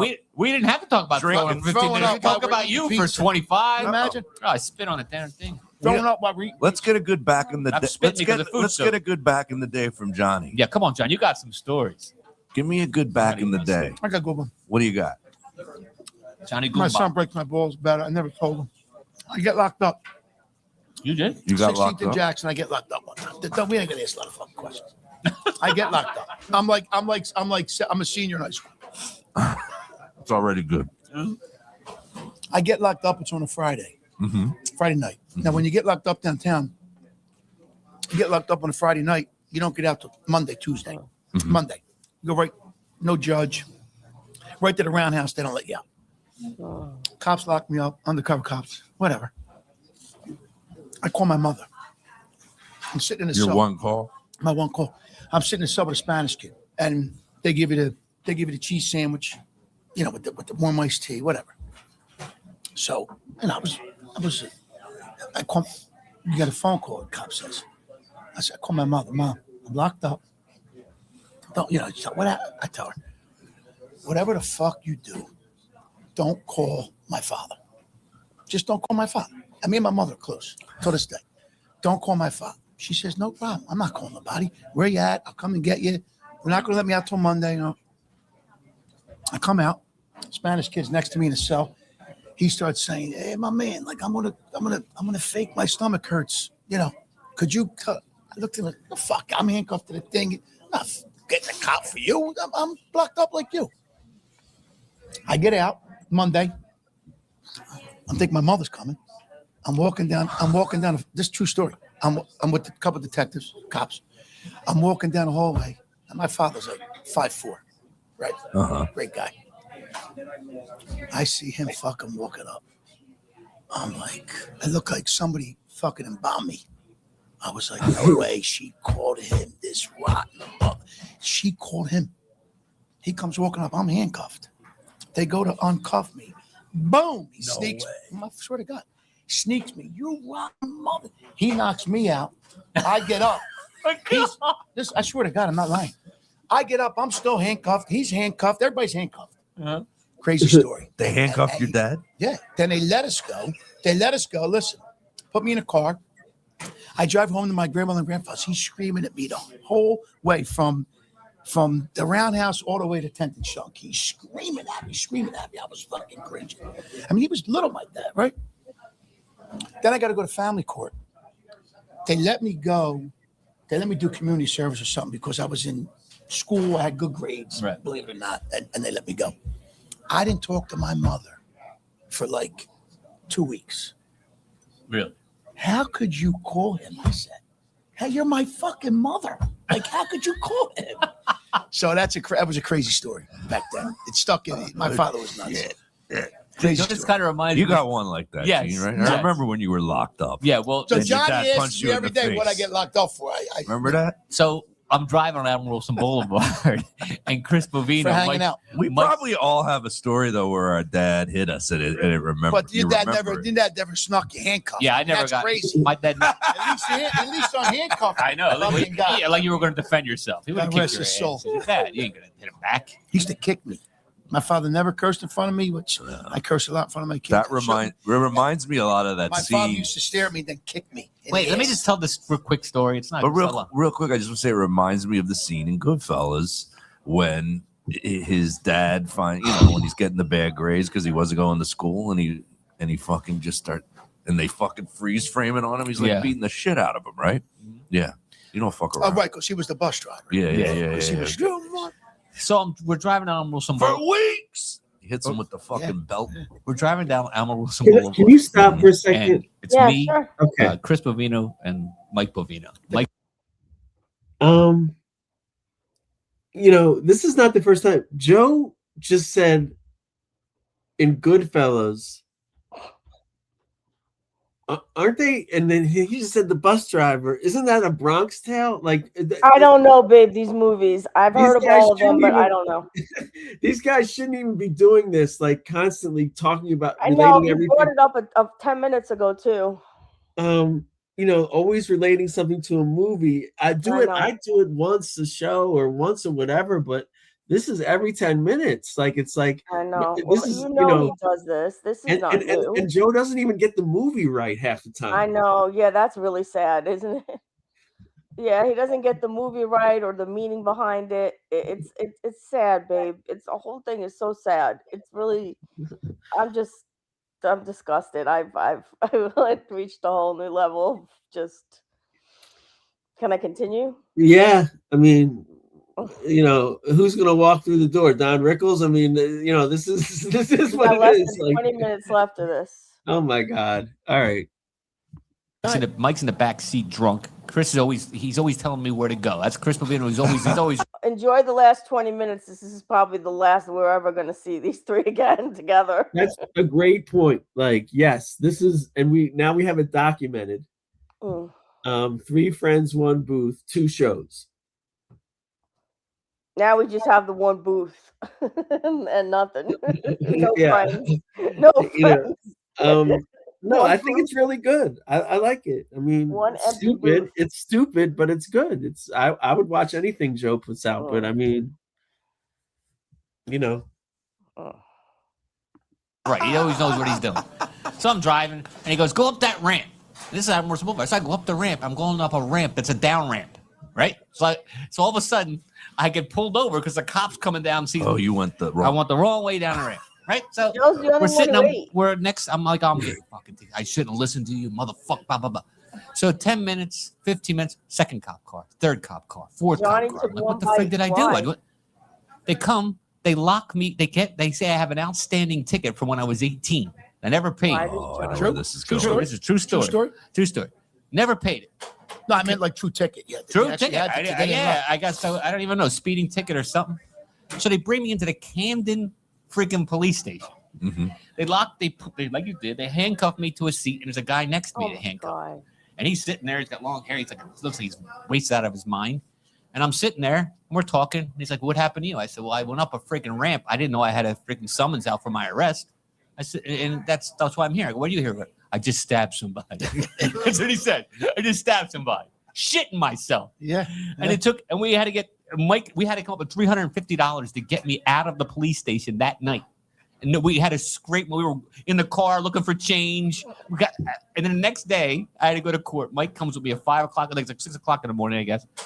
And they only do the guilty people that are in jail first before they call you up for the stupid little thing I did, right? Uh-huh. Every person came in a jumpsuit, had 17 different aliases. I swear to God, I was there for 4 hours. All I did is go up a ramp wrong because Chris told me to. I almost got killed. So you must have got locked up during the week. Yeah. Because you get locked up downtown on a Friday, you ain't getting out till Monday. Monday or Tuesday. Monday. Yeah. It's amazing. Now they probably do because there's a judge. They do it on Zoom. I can't Which believe is sick, yeah. Yeah, that's crazy. I've never been arrested. That's all the shit. Been. Yeah. After that show. Straighten you the fuck out. That show. My dad always wanted me to join the army when I was young. He's like, I would have straightened you out. That would join the army. Yeah. Fuck out of here. I wouldn't have lasted long. All right, let's end with some questions from these people out. I don't know if they can hear us out here. We're live at Vito's right now. We like to end all the 3 friends. I always got to look at 3 friends, 1 booth. With the question, Steve Creel, you got any questions for us? Steve, I know you can bust something out. Class of '86. Yeah, I'm just Steve. curious. You got a gun? You carrying a gun? Yeah, it's my cell phone. Dude, what the hell kind of cell phone is that? Wait, whoa. You have like a clip and all like that? No, when I was texting with you, take a flux capacitor to get here, dude. They make phones. Are this big? Is that Michael J. Fox? It looks like a fucking peanut butter and jelly sandwich. We're killing this guy. You got a batarang on the other side over there? Do you remember me? Yes, I do. Gene Esposito. Yes. Yeah, how you doing? Good. You know who Steve Creel lived next to? You remember me, Steve? No. I don't. All right. What's your name? You can't forget him. Oh, okay. Phil Gilman's neighbor. Yeah, I still talk to him. You I do? still communicate. Is he still alive? Dude? Yeah. He's had a rough go, but he lives He in was getting stoned at like 5. Gulf Breeze, Florida. Yo, so after this Scottish Rite show recently, Yeah, you were Everything there, went right? down. yeah, we were texting you and I. Gave and you free said your tickets, wife right? was not Everything too went keen downhill. with some of the jokes. Yes. Is everything like? Are you guys like? Is she? The wife again? We went over there. Oh, I was late. He wasn't listening. He Poor was in lady. the back. He was in the back. Getting caught up. We with just Mike that's what this whole episode was about, how she was pissing me for 2 weeks, but she's finally better. Dude, Is this going to be on Spotify? Did you think the jokes were out of line? I didn't, but I like irreverence. I like bodying it. Dude, Didn't she's bother got that him. stored right here in the back of her head. It's a true You know how you do that comedy thing at Wimbledon? No. You know, Dude, when they real quick. We went like this. Nope. What? When I was going through my divorce, we Okay. Thank you. Did you see? I'm so glad this guy stepped up. I love this guy, first of all, for different reasons, but he just said he liked it. It was good. The problem was Stephanie. Stephanie was the problem. Somebody liked it. He's living proof. He liked it.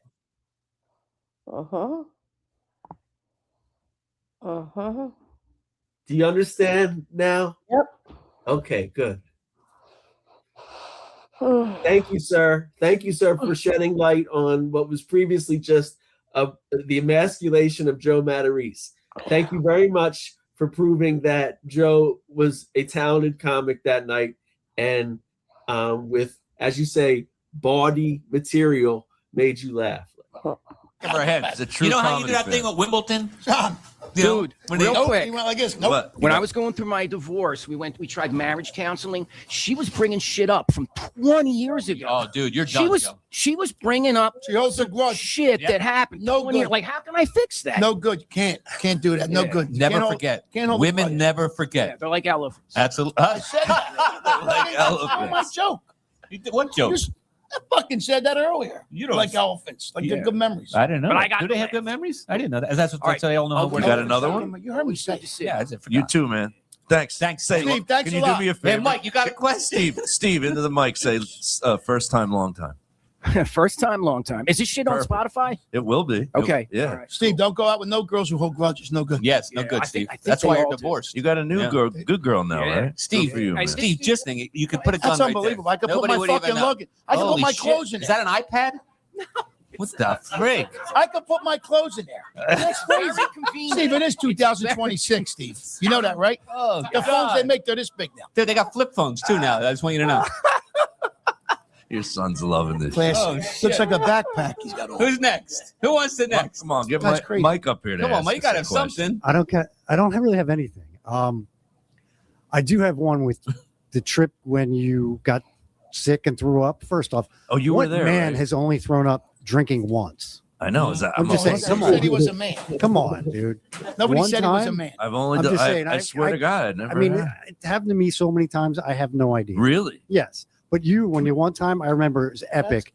I'm playing like Tempest or something, and you throw up. You throw up literally, on him. basically throw up on my feet, and I see it coming in out of the corner of my eye. You thought I it was a jumped dog. back. You told me. I thought it was a jumped dog. back, and all of a sudden there's throw up in front of me. I'm like, are That's you kidding me? I would have killed And the you, best Joe. was, I'm like, Joe, get the hell out of here. And he goes walking out, and he's walking out the Echelon Mall. He throws up again, but he throws up on the glass windows, on the doors on the way out. So it just running down. It was so This is disgusting. fucking great. This episode. And then he As we meets eat his the best parents. pizza around. Yes. And were you there when I bumped into my mom and dad? Yes, I was there. And yes. did you drink the same alcohol No, with you, me? you were by yourself. Yeah, I what was is that? completely Why would you sober. drink by You're one of yourself, those guys. I did You're that one a of few those- times. You're a sick person. You just got drunk by Hold yourself. on a second. You're Hold one on of a those second. guys. You're a sick person. I remember a second Yes. time. I did Hold on, drink this is the alone. second time. This Remember must that be song? The only 2 times he ever threw up. Don't you remember? On you, he Yeah. threw up. The Yeah, the yeah, two no, I times. remember the second time. Second There's time. no remember, second time. remember in the, Yeah. in the On him. shop behind my mom's house? Yeah. Okay. That was Remember? the first time I ever tried alcohol. Yes, But but it went down and up. That's not throwing up. That's Just the that- alcohol that's shot what out. they call it. Oh, I That's, don't know, dude. engine- That was they They call throwing it- up. They call that pussy. Reflux. They call that pussy. you were throwing up. Reflux. Steve, take care. Steve, thank All right, you, we'll brother, see you, man. brother. Thanks. Great Yeah. question. Good luck with Dude, that that was 55-inch throwing up. television. That's the best. Nice guy. Nice guy, though. Great guy. Yeah. Comes on my Creel. Creel. fucking guys carrying the same It song. was me. I never seen nothing like Mike, he was the guy we went to the Pat Benatar concert with. Oh shit! He went to Pat. Joe with threw up us. on him That too. was Steve We Carell. sat Why with don't I him. remember him? He was with us From because he that. looks different. But Did you tell that's that him. story? He Yeah, Remember, we just hit him with the best shot. dude, I wanted to. Oh my God. I gotta be honest. I wanted to be a performer when his brother performed at Cherry Elise at the making talent buttons show. Dude, And that did. made me. Yes. His Just brother do sang. Blast in the Past. His brother Blast in sang the Past. what I like about you by the Romantics and ran up Yes. and down the aisles of the Cherry Elise. And I went, this kid is so cool. I want to be on stage. Joe, I the remember first time I thinking, met you, That's why. I got kicked out of St. Thomas More CCD and went to St. Pius X. It was 6th grade, yes. and I go in, and you're in the classroom. You're only there one day because the day I get there, you cursing out the CCD teacher Yeah. and got kicked out. That must have been Well, the ADD. hold on. You got Tourette's? You know who was my must have been the CCD teacher? Who? You got His Tourette's? mom. Your mom. His mom was my CCD teacher. Get the in, like, hell out of fourth here. grade. He Swear made to his God. mother cry. She's so sweet. Do you know why I got kicked out of Guy's CCD? nuts. The freaking Monsignor kept asking for money because we didn't put enough I money in the went to envelopes. Catholic school.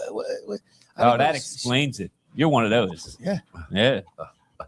Well, do you have a question? I don't he have had a two. question. He said you threw up on him 3 times. Yeah, I don't have a question. Sorry. All right, That was Angelo, the do you got story. a question? And you got another question? Come on, buddy. Serve it up for me, dude. Look at him. I like the way he like slowly. Look at him. Look he, at him. like, Handsome, man. thinks. He's a handsome Look, guy. look how everything fits, too. Yeah, he's good. He's perfect. perfect. He's Go ahead, perfect. Ange. You're very kind, gentlemen. Thank you. Thank Great you. hair. So The hair's amazing. God bless you. God bless. The barber can't even get scissors through Say that. something. Thank you. Say Thank you. something. All right, I'm going to say something.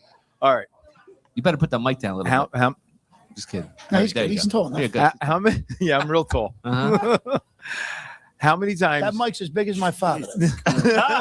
Tall as my father. God, I'm sorry. I'm Go ahead, sorry. Ann. Sorry. You're good. No, I'm having as much fun as you guys. Right. So, how many times did we go out to eat after DJing? Yes.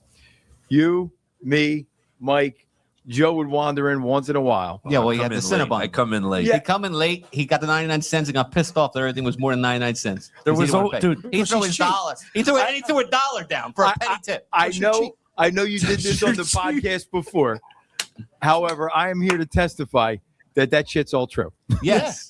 Well, we don't Sorry, tell Joe. no lies. It is Yeah. true. There's no lies on this. I podcast. know. No lie. And I'm going to But- tell you what I need. I need to get a couple of my crew here now. Oh, Once yeah. they know Get we're them starting in. to Yes, get dude, stuff. that'd be funny They're as hell. bad. They're torture. Oh, dude, Oh, they're that's bad. what we Ain't they, need. John? We need They're someone. bad. And I want. I get them here. I got so many people in my neighborhood too. We got to have. That's an We'll get them here. Get some rotating guests. We'll get them Yes, here. and Yeah. we should What I have you was gonna guys on say this. You is- guys got to be on the Instead panel. of paid guests. I just said, No, do he was you just guys saying. remember? That's I all. remember all that. That was I- hilarious. Yeah, what's it- we need questions.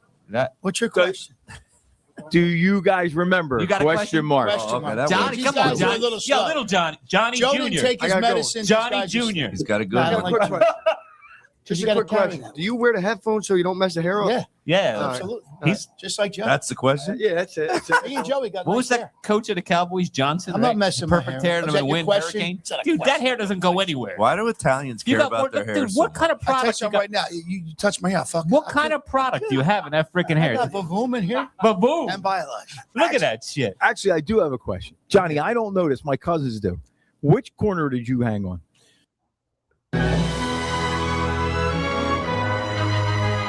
Watching the art, the artistry, it was breathtaking. It was breathtaking. Beautiful.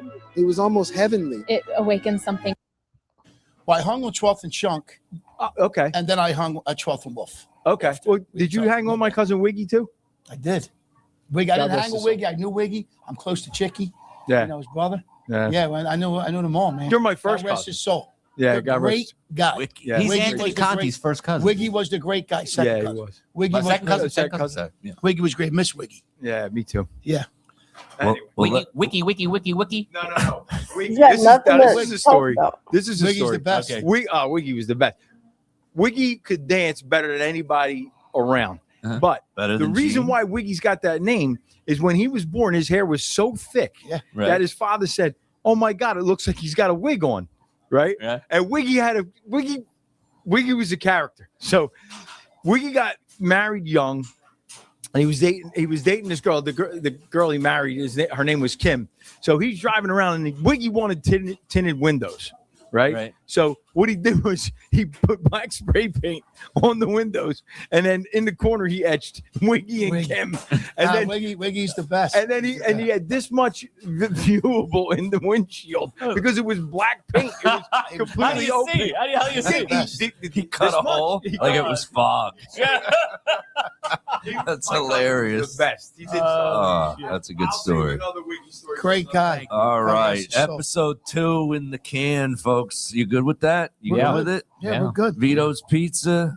We're gonna call this the Steph episode. I'm sorry. It's just called I'm sorry. Now, we're never going to talk about this again. Like Louis C.K. had a special called I'm sorry. We're never going to talk this is about Sorry this Steph again. This is my episode 2. Louis C.K. I'm sorry. Yeah, that worked. You're Poor lady. screwed.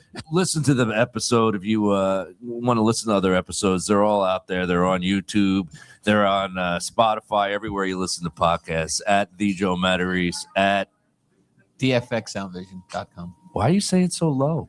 DFX_soundvision.com or DFXSoundvision.com on the web. At Vito's Pizza, Cherry Hill. I'm choking on nothing, everybody. Wow, there you ever you go. choke on nothing? That's a good out on a podcast. Yeah. See you later. See you later, everybody. guys. See you later. I right. like that theme music. It's good, right? Yes. Good job.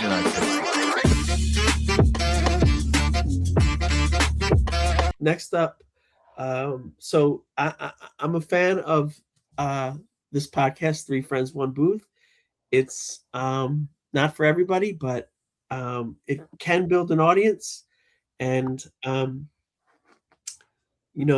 wish everyone involved there, like, continued success with it. Like, we're going to cover these because it's just so interesting to watch Joe. He's so, like, interesting, like, and I've always felt that way. And like what I'm trying to do is like bust through, man, and like find out his core shit. Like, because if you get this guy talking, it's amazing. Like, and I wanted to do a show with Joe about comedy and his career, and because that's like what would really blow up. Like, so he wants to talk about, like, Wiggy. And I love Wiggy. Like, God rest his soul. Not for nothing, but God rest his soul. Touch my hair, I'll fucking kill you, okay? No, I mean, so anyway, like, look, these guys are great. Gene's a force. Johnny Flea is amazing. Now they want to bring, Johnny Flea wants to bring his crew to the podcast. Joe's really going to eat shit when real men are there. Joe's really going to eat it. Like, they're going to eat him alive. That's true. All breaking Italian men are going to eat Joe Matarese alive. Like, right. So I agree with you.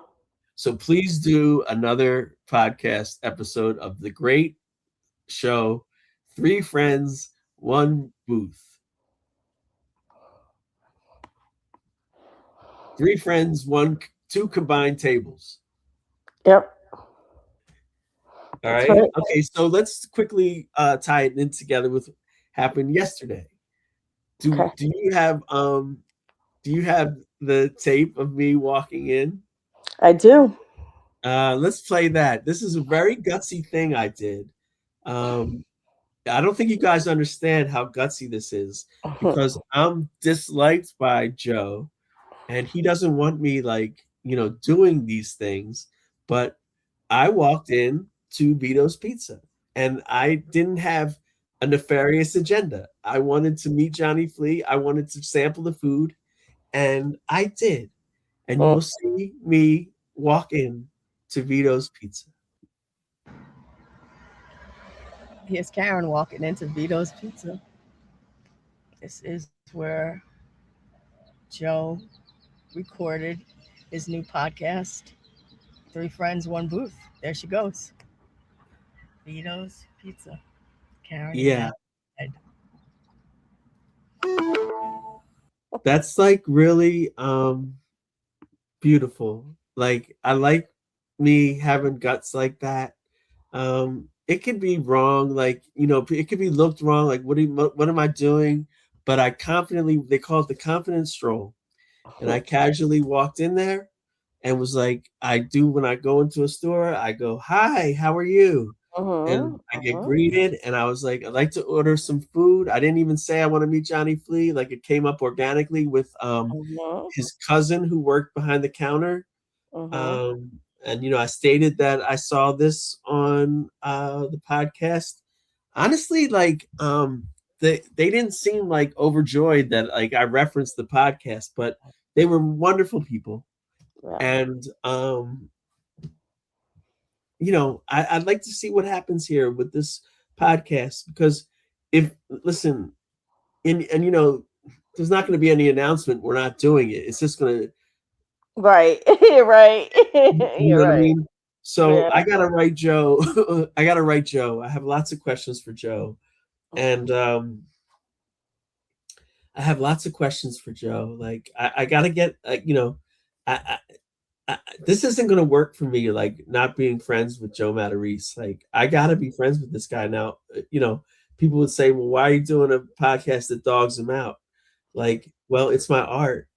It's my art, and I don't want to do a podcast that dogs him out. I want to do a podcast with him that celebrates his successes. Right. It's frustrating to watch this and do this. Yeah, and positive. We were thrilled when he was on Mike and when he was on Preston Steve, and he did a great job that day. My art is authentic, so that's why when when I'm dogging him out, I'm dogging him out. When I'm saying I love this Joe, that when I was like he was like really on point for like 2 or 3 minutes, I was like, I love that. So anyway, let's take a break. We're gonna come back with the coverage of Who Are These Podcasts, covering episode 1. I don't know that we're gonna watch the whole thing. This show is already real long, but maybe we will. And we're also going to cover Blind Mike. I want to see what people are saying about Joe. Okay.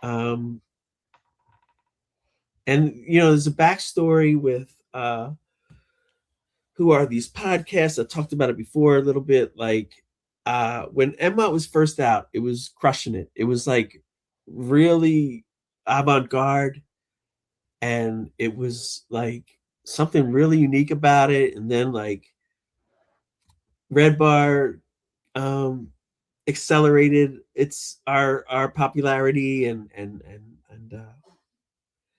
it was amazing. And so I felt confident at the time. Who Are These Podcasts was like, I didn't even know what it was, but I thought that was a cool concept, like a show about offbeat podcasts or whatever. So I wrote them to like tell them about us, because I was like confident that they would want to cover us, and they blew me off. Okay, cut to 6-7 years later, after our podcast has been off the air for 6 years. Now they're jumped on the Joe bandwagon and they covered MWOT. Okay, 6 years after it was off the air, Who Are These Podcasts covered our show, the famous Joe vs. Steve episode. Now, that was cool. I was really elated about that, and felt good. You know what I mean? Like, because I love MWOT, and I always loved it. Even when I wasn't doing it, I had to move myself along to and stop MWOT at the time. But I always loved MWOT. I never didn't love it. And when people would say like start it up again, I would never go like, no, we're never doing that. Like I would just be like, hey, thanks. You know what I mean? Like, it's awesome. It makes me feel good. So cut to 2025, they cover MWOT, a 6-year-old episode of MWOT, the Joe vs. Steve episode. And then I wrote Who Are These Podcasts again? And I was like, hey, I don't even know who I'm writing when I write. I just write like at Who Are These Pods? And I'm like, hey, thank you for covering us. Number one, they had said I was a Red Bar plant. I had said, I had to dispel that. Then the other thing I said was, hey, I wrote you when it was out originally, like, and you didn't say anything. But anyway, thanks for the coverage. Felt real good. And they blew me off again. So it's real dicky. Like, and maybe he has a thing like he doesn't want to talk to his subjects or whatever like that. Like that could be cool. Like, you know, I don't have anything against these guys personally, but it hasn't been cool the way they've like not responded to me. Like, not that they have to, but dude, you're watching the show, you're covering the show, I'm reaching out, like just say like, oh hey Karen, thanks man, that was a real cool episode, or just anything. Okay. You know, and then so that's Who Are These Podcasts. So I'm gonna be real interested to see that. I've seen Who Are These Podcasts one time. I was over A Plus's house and I saw an episode. I don't remember. I don't really remember being impressed by it. They've built something, and that's cool. We'll check it out, and then also we'll cover Blind Mike, who covers Joe, and we'll see what these guys are talking about. Like, and we know what our coverage was, and we're secure in that. And I want to see what these guys say about Joe Matarese. And we'll be back right after this.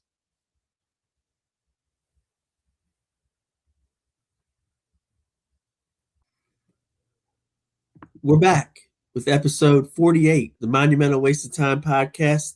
We have so far covered episode 2 of the new Joe Matarese podcast, 3 Friends, 1 Booth. Now we're going to do a little media watch. This is something that I like to do because I like to know what's going on out there. I like to let you guys know what's going on out there. And what we're going to do now is cover Who Are These Podcasts, a successful show. And they have covered Joe Matarese in the past. I believe this is a negative. I saw a thumbnail for this, and they called it his worst one ever, which is far from the truth. So, you know, we have a different type vibe here because in our hearts, we care about Joe. So if we have negative coverage about him, it comes from an actual good place. Yeah, we're frustrated. We're frustrated, and we think he probably could do better. Karen really thinks he could do very well. Yeah, I do. These other podcasts make their money by clowning Joe. So it's all about money. Okay, but I actually care about the guy and I want him to succeed. So there's some positive coverage always thrown in with us. But let's watch this, please. If you would indulge me, I know that you know, some people say like, why cover them? They're not covering you. Forget all that. Like, okay, like we were covered by the best in the business, Mike David of Red Bar. So he's the best. So it's been satiated. You know what I mean? I think more people should cover us. They don't. It doesn't keep me up at night. Once you know, we've been covered by the creme de la creme, Mike David, and that's why I say, hey, like these guys are nothing actually. Like I'm here to clown Who Are These Podcasts actually, but if they are fair with Joe, that's, you know, I got to see it. I don't know. I don't watch these kind of things. So I watch them fresh here on the show and I'm really excited. Okay, so here we go.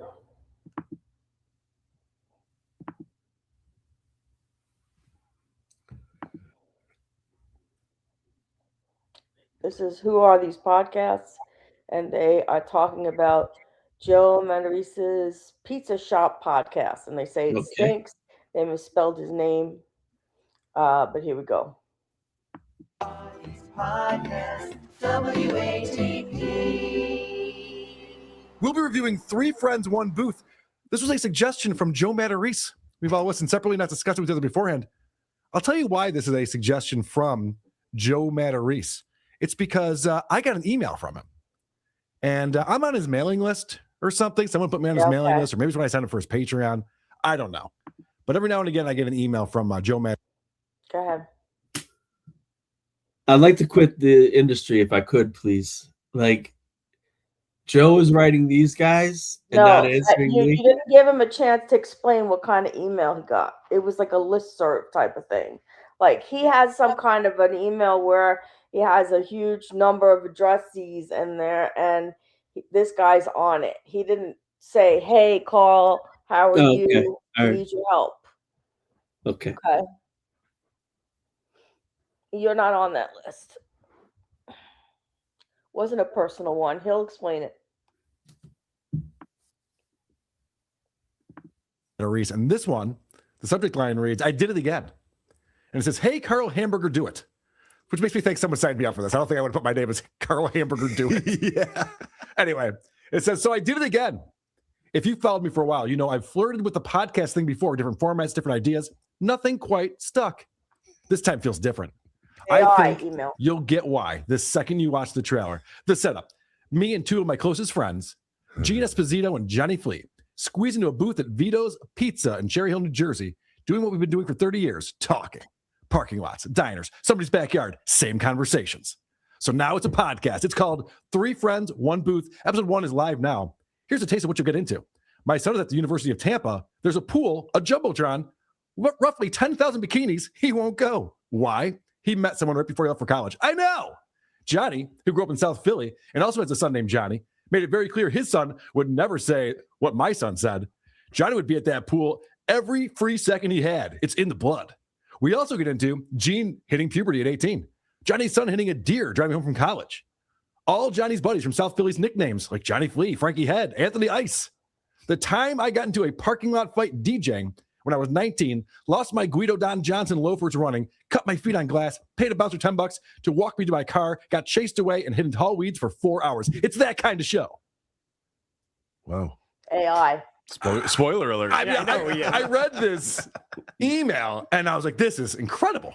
I like nothing quite stuck. I know. Yeah. You mean it failed? Yeah, everything failed. Right. They're all terrible ideas. He says new episodes on the second and fourth Thursday of the month. Well, that sucks. Only 2 a month. Subscribe wherever you get podcasts and on YouTube so you don't miss it. This YouTube video, by the way, has 130 views on it. Oh. By the way, 2 times a month is too many. Come on. Once you watch this show, you're going to be like, I'm good with Come on. 0 times a month. It sounds like he blew his wad on this one. What's with the still using the 2 girls, 1 cup reference? Dude. 3 friends, 1 booth. How lazy is that? This guy's supposed to be a comedian? It sucks. Yeah. Well, we've seen his act live. We have, which is hilarious. we were making better jokes at our table. Yeah, I mean, the only way it could have been worse if it was pizza and crime or wine and 3 Ginzos. It's like the most lazy way to name a podcast. All right, so it starts off with a cold open, and the big story on here is the fact that Joe's son's going to Tampa, and there's a pool there, and teenagers in bikinis. Joe's getting real excited. He's like, how young are these teenagers in bikinis? What are you doing with those gals? And his son's just like, I don't got time for that shit. And Joe is blown away. I'm like, what are you doing? Are you going out and doing stuff? And he's like always in his room. I'm like, what are you doing? I go, have you gone to the pool yet? Scott wants to ask a question. With the jumbotron. I feel it. That's what I said to him. I go, have you gone to the pool yet? You know what he says to me? This is a bad sign. What? He goes, why would I go to the pool? It's just a bunch of girls getting tan. That's what he said. And I was like, oh no, Johnny it's got to be the girlfriend. My son Johnny would never say that. Johnny would be at the pool meeting class. It's in the blood. Look at him. Okay. So a lot of spoilers from that email. Yeah, it sounds familiar. Yeah, a lot of that stuff already came out. So poor Joe, he wants to be living vicariously through his son, fucking these teens. Yeah. And his son will be fucking any of the teens. It's like, you can come home from college if you want, but I want to smell your fingers. Instead, my friends are calling my son a queer. Yes. So then, because these guys are pros, especially Joe Matarese, of course, they're talking to people in this restaurant who are off camera and off mic. Yeah, it sounds just like you did. Okay. Yeah. So, dude, good stuff, guys. That's part of the cold open, by the way. That's the part that's supposed to get you juiced up for the show. Now, watch the way that this. Time out, please. All right. There's a lot going on here. These men make their living. Do they ridicule like every podcast or are they ever fans of it? I don't know because I don't really watch them. I couldn't tell you. So we sit here and we sort of hold back, not hold back, but like, you know, we're like cognizant of like Joe's children, their privacy almost or something. And this guy, they're just right out with it. Joe's, wants to bang this is really bizarre. I don't know how much longer I can put up with this, but go ahead. Okay.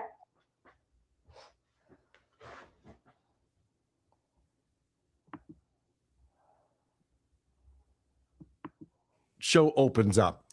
I'm convinced that Joe Matarese is only copying things that he's seen other people do. And so he assumes it's like, that's how you run a show. Dude, he's flying home for Valentine's Day. His girlfriend's flying him home. See, that's the problem with these young kids, you know? He's a jackass. I would say no way. People come to us and their teeth are so bad that they all need to be extracted. They all need to be taken out and they need to.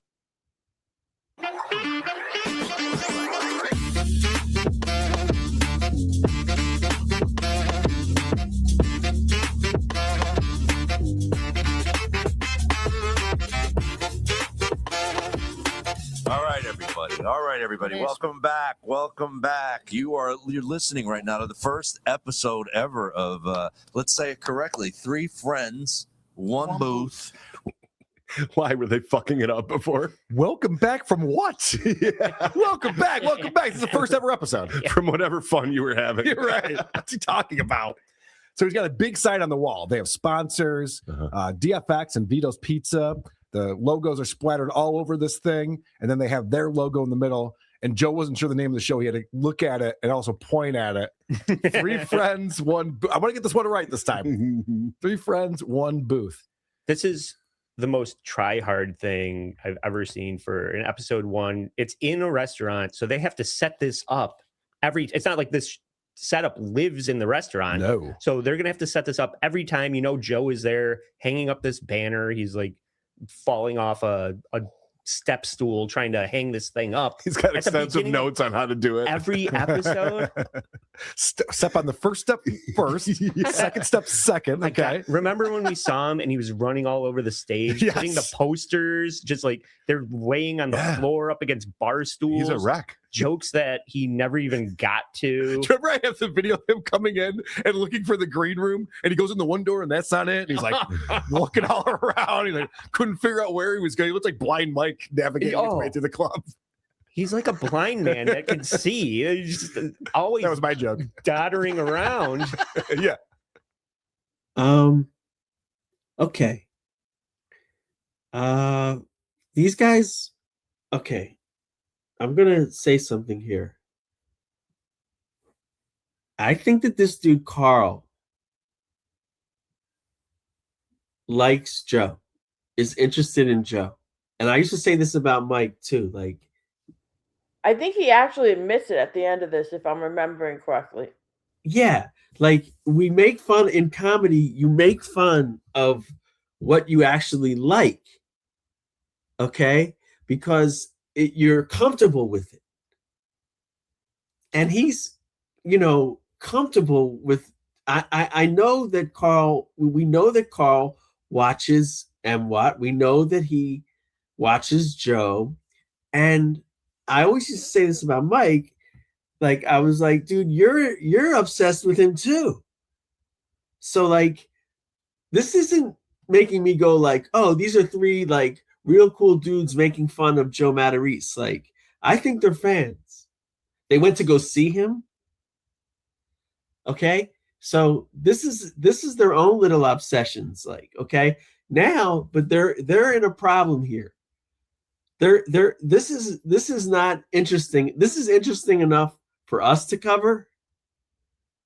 I don't think this is interesting enough for them to cover, and I mean that.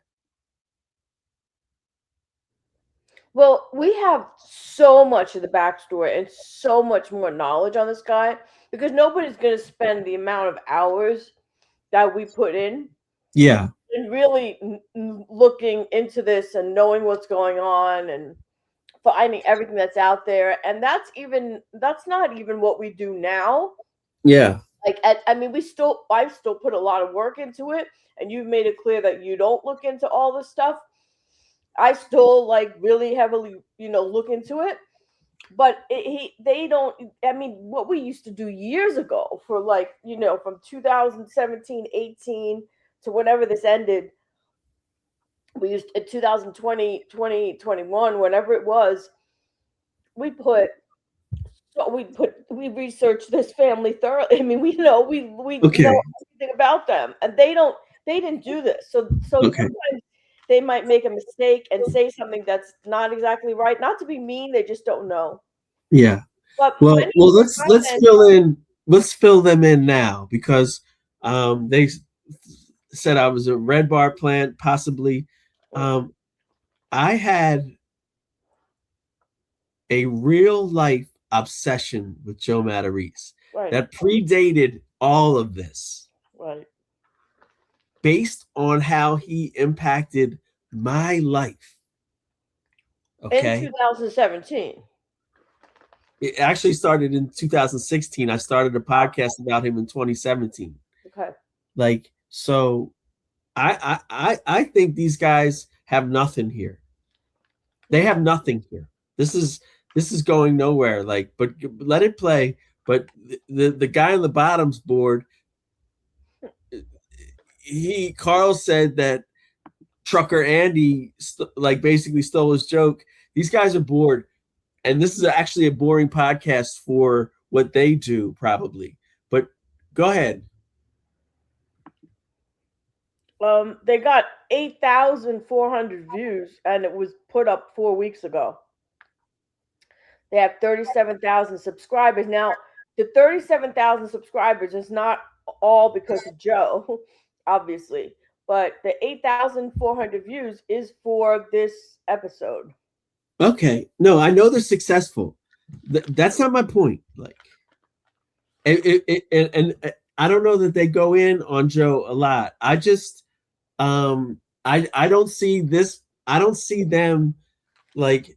I don't see this being something good. I'm willing to give it a shot. I like that dude Carl. Like, I respect what he's done, but I don't respect like that he hasn't. I've reached out to him, and sometimes it's just like trying to get his goat. Like, you know what I mean? Little smart ass stuff, but like I've made like earnest attempts to talk to him, and he's blown me off. But I know he watched our show, like, and also remember when we were on Facebook, I would be like to you, I'd be like, I'm getting all these like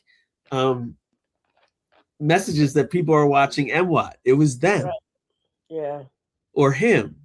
Yeah. So Carl, I don't have any beef with you, man. I know I've said some crazy stuff like online here, there, but like I listen, man, I just like people, and I just wanted to communicate with you about like our show since you covered it, like, and just talk to you for a second.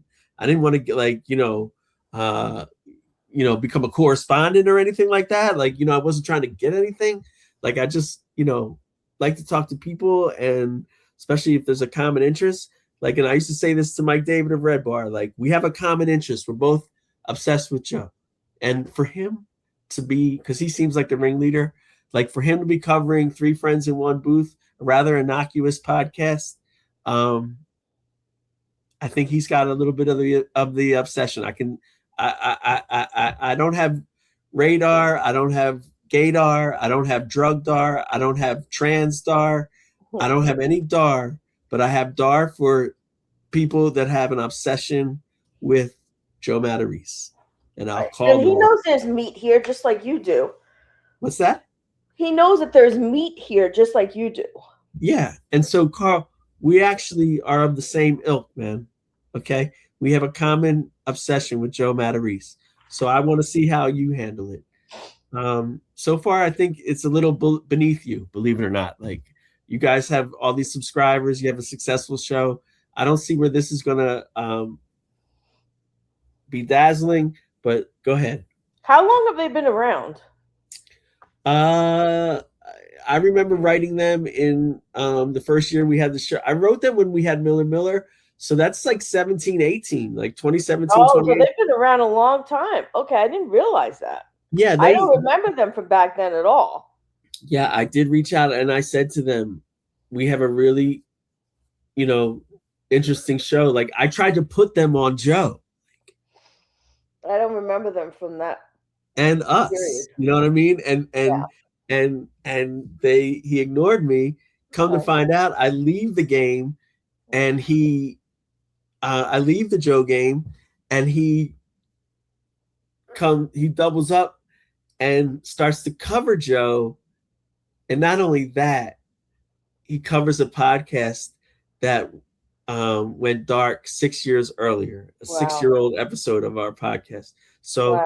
And so you can ignore me, dude, but you're it's at your peril, because like you're not getting the full grasp of everything. Like, you know what I mean? So you're on there saying like I was a Red Bar plant. No, I was not. So I know that like because you're not fully engaged in it, although I think you are, like all right, yeah, go ahead, run this. I don't have beef with this guy. Like I'm not bitter that he's got subscribers and I don't, like, or any of that kind of stuff. Like I want to give this a fair shake, actually. Okay, here we go.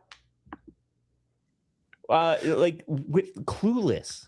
Okay, so it's very important to Joe because from his comedy act, we've been covering this on Who Are These Socials and some other shows lately. Like Joe's turned his entire career into talking to people that he graduated high school with. It's literally, you'd have to be on his Facebook feed to get any of these jokes because they're all just like a bar they used to hang out with in 1983 that's in Cherry Hill, New Jersey, or a club they used to go to that's in Cherry Hill, New Jersey, or a restaurant they used to go to that's in Cherry Hill, New Jersey. Like, you have to have gone to school in Cherry Hill, New Jersey to get any of this. And oh my gosh, this throws Joe off big time. We're here at Vito's Pizza in Cherry Hill, New Jersey. You know what's funny, Johnny? Johnny, I pulled it up on Map. Well, not MapQuest. Does anyone even say MapQuest anymore? No, Joe, you do. You're 77 years old, please. Yeah. MapQuest. I pull it up online and it says Ashland, and I'm like, "That's Cherry Hill. It's not Ashland." Look at the Ashland. Are we in Ashland right now? Isn't that the Ashland Fire Station right there? Is that what it's called? Call it Ashland. Yeah, it's a bunch of crap. So we're in Ashland. Fuck! Show's over. I guess we're in Ashland. Now we're in Cherry Hill. Why is this important? That's like the equivalent of local giving you directions. It's where the that house that burned down was. You turn left there. Right. How the fuck does that help anybody? All right, Andy, what did you pick up on? So the way we tackled this, there's only one episode. Mm-hmm. So I tackled the first half. Andy was checking out the second half of this. Yeah. Oh, so we're done with the first half? No, I have a lot more clips, so I want to get Andy in the mix here. But you're right. This is just him and his buddies members membering in clip one. The Reminisce Show. This is Flora. It's my new company. We make fiber, really good, diverse fiber for. All right, so let's go ahead to a good remember when, a good back in the day, which is probably he should know from The Sopranos. Remember when is the lowest form of conversation. He's actually opening with that. Like that's a good thing. Hey guys, we should do the remember when stuff. But this is a show for like a mass audience, right? Yeah. So this would be a terrible idea. No. All right, so let's I would go like to ahead have a to conversation a good remember with Carl. when, a good back in the day. Can you hit stop for a second? I would like to have a conversation with this guy that I've been trying to have for 8 or 9 years. Like, okay? Like, I need to talk to this guy and really get a read on what he thinks about Joe, because like I'm not buying this. I'm not buying this like that he doesn't like this. Like I'm not buying it. No, I think he actually says that he does like it. But I mean, I don't know if I'm buying it if he likes it. I mean, there's something about it that draws him in. It's like watching, it's like watching a car wreck in some way. So maybe that's why he's saying he likes it. I like watching a car wreck. I think maybe that's where it is. I don't think he emulates a Joe. I'm tempted to. I don't know whether to keep going with this because they're just. There's nothing much here. He makes good comments about Joe, just like everybody's saying the same thing. It's good comments. It's not like he's wrong, but sometimes because he doesn't have the history, he'll say something that is incorrect. Like he has 4 kids. He never said that, but it's something like he'll say something that's wrong, and it's not something that's bad. It's just he doesn't know. And I feel bad for Joe, and I feel bad for Carl, because feel bad for us too. I feel bad because, and I'm sorry to my viewers, like our viewers, like for always talking about LSG, but that's what should be on the screen right now. Like this is beneath them, and it's beneath them. Not that they're great, it's just beneath them, and they don't look enthused. Okay? And they should be covering Joe's podcast with me. Okay? And I would like to talk to Carl about late stage greatness and whether I would like to talk to Carl. I can't get these guys to write me back. No, Joe won't write me back. Carl won't write me back. I mean, Trucker Andy, like, hi, I'm Karen from Philly. Like, I need somebody here. I need a little human. I need a little human because I have good ideas.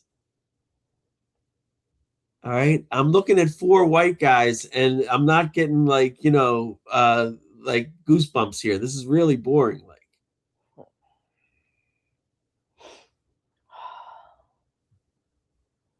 Are we continuing with this?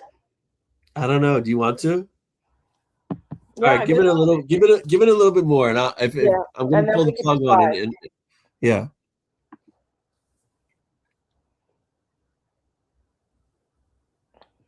Probably why this show kind of started, this podcast. I don't know if you guys notice of what clips blow up and which. Dude, some of our videos that did really well in the past, I actually did stand-up about the video afterwards, and now I'm posting the stand-up about our videos, and now the stand-up videos getting all kind of views on social media.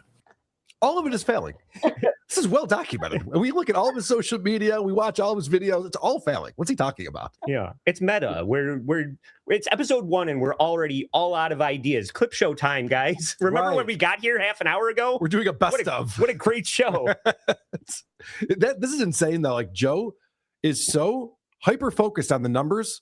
And so he'll see, like, okay, when I tried to reenact this scene from a movie, it got 57 views. And when I talked about how good the pizza was at Vito's, it got 68 views. Pizza at Vito's. Yeah. We're just doing pizza at Vito's from now on. Yeah. No, this is incorrect, Big Carl. Pussy Carl, over there. this is incorrect. Harry Pussy? I don't know who that guy is. But he wants to tell us a deep. Joe has some really good numbers on some videos. I even said something to you the other day, like, right?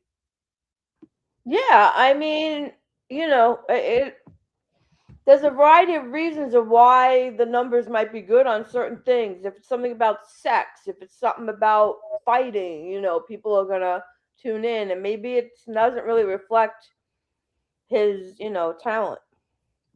But there's other things. There's so many things that just flop. And for somebody who has thousands and thousands of followers and has been a comic for over 20 years, you would think, or 30 years, or 40 years, or however long it's been. Do they have? Does this show have any official contact, like a website or anything, where a fan can reach them? Because I would like to do that right now, either by phone or email. I'll on this show, because I'm done. Like I don't need to see 3 people bored with Joe. Like, okay, Producer Chris looks like he's thinking about like, chili con carne later. Like, I mean, they have a website. It says, "Who are these podcasts? We listen to podcasts, so you don't have to." Available on Stitcher, iTunes, Google Play, Spotify. Contact. There's a voicemail. There's an email. We're gonna call it right now. Okay. Thank you. I'll share my screen. You want me to share the screen, or do you want me to tell you the phone number out loud? Do we have any online calling capabilities? If not, that's okay. I'll put my phone up. No, we do not. No. Okay, what's the number? 585. Hold on. Go ahead. And this number is public on their public website. Go ahead. 585-612. Wait, hold on. 585. Wait, hold on.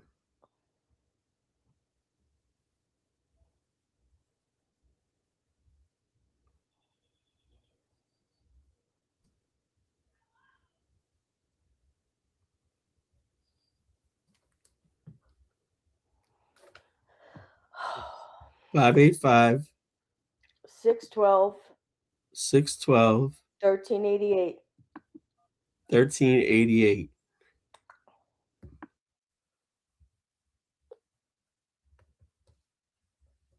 Thanks for calling the WATP hotline. Leave a message and don't be corny. Hi, Carl. How are you? This is Karen from Philly of the Monumental Waste of Time podcast. We're recording right now. I just wanted to check in with you, man. Like, I've reached out to you a couple times, like about 2-3 times seriously in my life, and maybe 4 or 5 times smart-assy. Just trying to get in touch with you. We're a little confused about like where you stand on Joe. Like, I'm getting the impression that you actually like him, but you have to criticize him, and I understand that. But I really want to like talk to you because I have a really great idea for Joe, and we've been covering 3 Friends in One Booth. I have a really great idea for Joe called Late Stage Greatness, which would be about his return to big time comedy. And I just want to run that by you, see how you think about it. If you could give me a call, my number is 267-516. If you could please give me a call or text me, that would be amazing. I want to run this idea by you. And I respect you, man, like what you've built. Okay. Sometimes I get a little smart ass and I write smart alecky things, but earnestly, I want to have a conversation with you if that's possible. 5 minutes of your time. If you could be so kind as to contact me. This is Karen from Philly on the Monumental Waste of Time podcast, episode 48. We are recording now. We're checking out your show. I think three friends in one booth is a little bit beneath you guys. You guys look a little bored. But I want to get your feedback, man, on what you think about Late Stage Greatness, my idea for Joe, which I really believe in. And I just want to get your opinion of it, dude. If you could be so kind as to contact me, give me a little human, that would be amazing. Take care. I hope all goes well. Take care.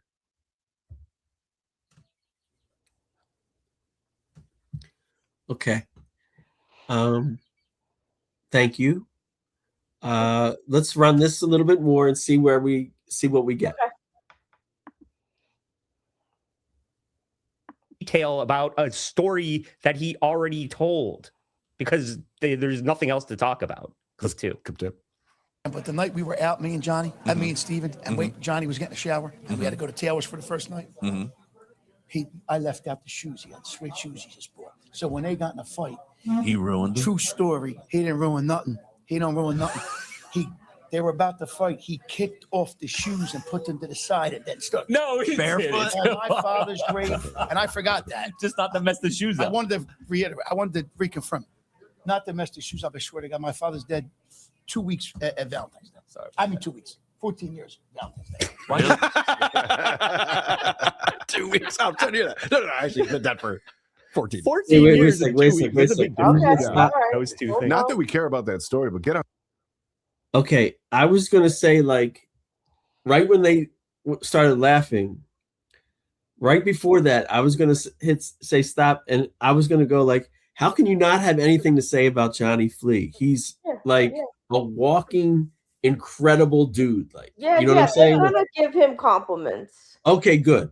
They're gonna they basically, they don't say the same exact things we say in the same way at all. They have their own thoughts, but there are things that we've been expressing, and everybody expresses, for whenever somebody sees Joe. It's just everybody has, similar things, and they're valid. So yes, they do pick up on the fact that these two guys are fabulous. Okay, great. All right. I don't know how strong they say it, but I remember them saying it. Okay, this is actually like, now I'm starting to get a little comfy. Okay. And I like this dude Carl. Like, I would never like watch his show like about like the Dabbleverse, whatever. I'm really like, I don't watch them at all. I only pull up. Yeah, I've like- only seen up maybe 1 or 2 videos of them regarding Joe. That's it. Like, I really haven't watched them. I'm a very busy person with my own pursuits. Like, I would never watch like their coverage of a podcast I didn't care about. Okay. Right. But I respect what they've done a lot.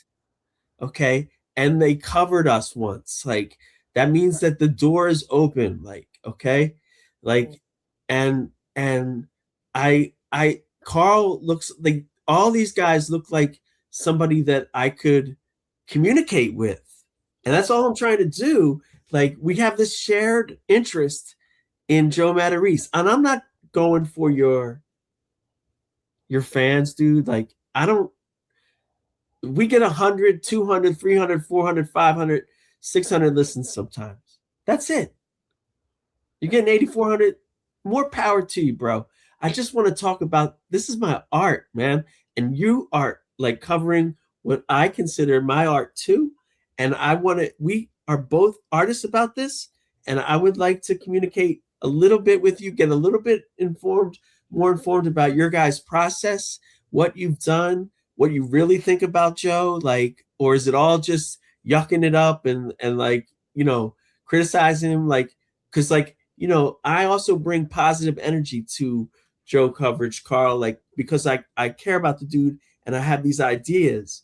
I've seen them bring positive coverage about this too. And, it's sometimes, I don't know if people just say that to just stay out of trouble with Joe or they really mean it. And I'm not saying that there's a reason for me to doubt it. I'm just saying that for anybody that does that, I always question it because Joe is just, whatever, but.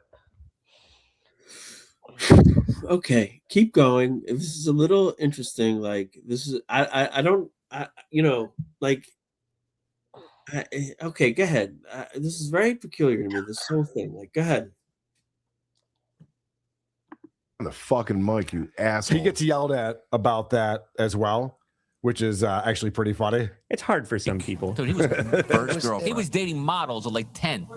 Thank you. You're welcome. It was the same. And talk into it the was mic, same. Johnny. I am talking. There you go. You say this every time we do this. I got to chew on this thing. Fucking thing's gigantic. You want me to chew? I'm trying to relax here. I mean, He also does a thing, and I get this because I always wear earbuds. Yeah. He does not want to put his headphones over his head. His hair is too well coiffed. He doesn't want to fuck it up. So his headphones are hanging off of him. You got to make sacrifices. Yes, Take it producer from Chris me. knows. Producer Chris knows the deal. All right, so this guy Gene. So there's 3 guys, and Gene's the bald one. And Gene was Gene when they were growing up, but now he's Gennaro. And if you guys know anything about my buddy Joe, he loves names. Do you ever think about how many more girls you would have got when you were younger if your name was Gennaro, not Yeah, Gene? I'm a moron. Especially with hair. God bless you. I'm an absolute dude. If you had the name Gennaro when you were young with the hair, I did. when I knew you. I know. I had Gene then. Forget it. Yeah, Gene. Forget about You it. should have Yeah, told what's me up with the hair, dude? Gennaro. Dude, So this is such a weird thing because I swear Joe focuses on this a lot. He's like, oh my gosh, if your name was Gennaro, you would have gotten so many more chicks. Like, he doesn't understand how attraction works. No. Chicks aren't into you because of what your name is pronounced. Because there's a whole bit in Joe's act, you guys remember it, where he goes over to Italy and they're like, "Oh, Joseph Matarese." And he's like, "If only I was Joseph Matarese in high school, I would have gotten so much more pussy." It's like, no, he's still would have been a dork. What are you talking about? So he's doing his act. Well, kind of, but I think that he's just that dumb. You know what I mean? Yeah. Gene, you didn't get any pussy, but if your name is Gennaro, fuck yourselves. Plus, we find out why Gene didn't get any pussy. But before we do that, why are there sponsors, these big logos on that banner? And he talked about it in the email. He's all excited to have these sponsors. How is he even getting these sponsors is the question. Okay, so we're sponsored by Vito's Pizza, which Johnny owns. We're here, Johnny Flea right here. Thanks for letting us do that. This is going to be fun doing the podcast here in Vito's Pizza, where I used to hang out when I was young. And then DFX is Sound of Light. Gene, your business is sponsoring the podcast also. We're filming this whole just thing. thought of something. This podcast is done because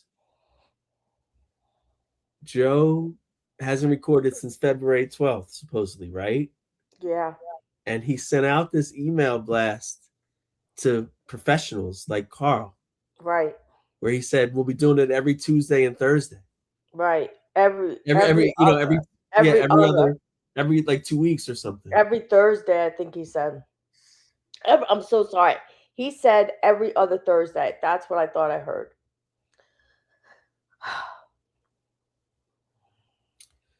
I don't think. This is. I don't want to do this. This is interesting, and we could keep going, but I get this already. I can. I think these guys would give Joe a fair shot if Joe was doing well. That's why I'd love to see their coverage of something like Late Stage Greatness. But it's okay. I think that we've seen enough. Yeah. I mean, they're gonna say basically similar things, or they'll say things that even we may not have said, but that I thought in my head, and I'm sure you did too. Yeah. So, it's the same impressions about this whole thing. And I agree that, he said that they're going to have to set this up every single time. And that's a lot of work. And it's not worth it for anybody to do that, for getting 200 views. And, he's not bringing the guy up on the stage, and he's getting himself into trouble and fighting with his wife because of things he says. It's not worth all of that. I don't have an axe to grind with. I never did actually. Who are these podcasts? I was grateful to them. First off, I reached out to them with a great idea: cover MWOT. At the time, that would have been amazing because MWOT in its first incarnate, 2017 to 2019, was pretty much the best podcast in the world at the time. Okay, but and we're finding our footing now, but I'm not what these guys are doing, sort of making fun of Joe and other podcasts for money. I'm not doing that. So I think I've seen enough of this. But I would like to see Blind Mike's coverage. But I'd like to end by saying I don't have any ill will towards who are these podcasts. I'm happy for them that they have reached a level of success. I don't share any common interest with them but Joe Matarese, and I would love to talk to them about Joe Matarese on or off air. It is not an attention grab. I know I've done some things like that. That's in my nature. It's in my history. I'm sometimes online, I get a little excited. But on this show, I have a level head, and I just want to say, Carl, I would love to talk to you, man. That's why I picked up the phone. Sometimes in life, the best thing to do is to pick up the phone. And I only need you for 5 or 10 minutes. Just want to run some things by you, get a little feedback, and little industry feedback, and that would be great. So next, we'd like to check out the coverage of Blind Mike, who I think is affiliated with Who Are These Podcasts, but I don't know the connection, and I don't need an explanation. I think I've seen like them together or something. Like, is that true? Like Blind Mike is affiliated? I don't know enough. I really don't know enough about these people. Not because they're bad, not because they're good. I just simply don't know. We have a little history with Blind Mike too. In episode 38, which is audio only, we attempted to reach Blind Mike. He said something that really set a plus off summer of 2025 when he said something to the effect of, "There's never been a podcast about Joe Matarese." Okay. Matarese sucking at another thing. Good Well, hold your horses there, pal. Because I got to say, Joe, if you see this segment, which I'm sure you will, which is bizarre to me, but keep at it. Keep doing this. I think Joe might have already given up, by the way, because I meant to check before the show and I didn't. But it had been 8 or 9 days since this episode was up, and there was no episode 2. Uh-oh. So Can you check to see if there's any new check Joe Matarese? I will check. Yeah. He may have already given up, which is I think is a mistake. This is the best version of Joe Matarese's podcast, I think. Now that's not saying much. When I used to think about taxes, I would just cringe. I used to use a CPA. I just send. But it's not horrible because he has 2 other guys there that seem interested in doing it. Yeah. However, he's similar to you. Now we're going to get into the real reason we're doing this. Joe is just always so misguided in the most lovable way. He never has an angle on anything other than, wouldn't it be interesting if you guys fixed all my problems? That's the only idea Joe has had in 20 years. And that's kind of the premise of this podcast, if there even is one. But for you WATS fans, you may have been following us, cover Joe in his King of New Jersey stage of his career. That was too broad. I'm sorry. King of New Jersey is inaccurate. Joe Matarese has become the comedy king of one neighborhood in one New Jersey town. There is Joe has failed everywhere else in America, but on one specific street that he grew up on, he's the king. The last time, I think it was one of the last episodes of Who Are These Socials, me and Carl played clips from Joe's TikTok where he's like, "You guys remember Jim's Hardware?" Joe. He's like, "I used to shop there." And they put him on their shoulders and carry him out. They're like, "We went to Jim's Hardware." It is like that. Joe would just talk about like the neighborhood he grew up in, and they were eating it up. So somehow Joe thinks that's his new niche. His new thing is being the king of one neighborhood in Cherry Hill, New Jersey. Oh, what it's like to be king in Cherry Hill. That's right. All right, so it sounded like a drop you were playing.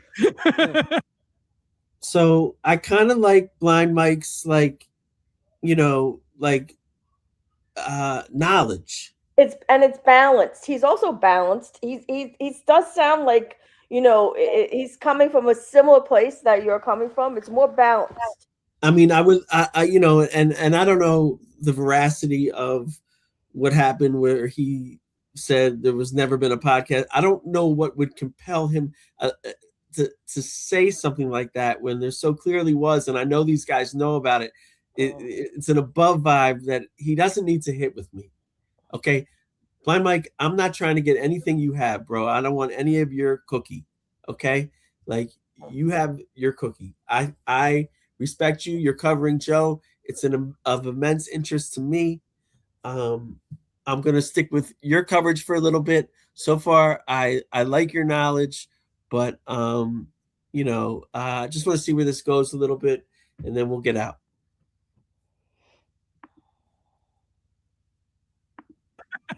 It will be, Mike. It will be. Do we have an answer, Electra? Did he? Yes, I did check. And when I searched Joe Matarese, the first thing that came up was your show, The Blind Mike Project, with Joe Matarese in the title. And the second thing that came up was Joe Matarese, and there have been no more shows since 9 days ago. Joe, what's really crazy is they pre-recorded these. Like he gives hints that this is like early February. So he gave up a long time ago. Okay. So why release it if you have a second episode to can? Here's some more of my failures. Check it out, guys. Yeah, all right, let's get into it. Enough teasing you guys. Let's get into the podcast. So my son's at Tampa. He started spring semester, which is, I guess he's been there 3 weeks. Bikinis? Yes. Okay. And we're getting these phone calls. We're getting these phone calls that he's like, maybe I don't need to be here. And maybe I could come back. I could, maybe I could sleep in my room. I could go to Iona College. He says this to us, right? And we know, and you guys can, come at me with this because he's got a girlfriend now and he's been dating. This is just how the podcast starts, by the way. No introduction or anything. This is just starts like this. Jesus, his son, bras. What's going on? Oh, we have one. This would be his son's podcast, not Joe's. This is nothing interesting about Joe's. Some guy named K Heberger in chat says Joe drops these every other Thursday. So every 2 weeks he gives you one of these. You know what? I don't hate that strategy. If you're Joe, why bombard us? Why bombard us every week? I get it. Yeah. Makes it fresh for the Blind Mike Project. It's a little weird to pre-record them 2 months in advance, then, I think. Mm-hmm. Because now these episodes are going to be pretty stale by the time they come out. But all right. 3 months. And I know that has a big piece to this situation. This really attractive He must have bumped his head on girlfriend. the dress of the kid. Yeah. Come on. Dude, when you told me Dynamite he had a girlfriend like a month and a half before he was going to Tampa, what was he thinking? Calling him every once in a while, FaceTiming him.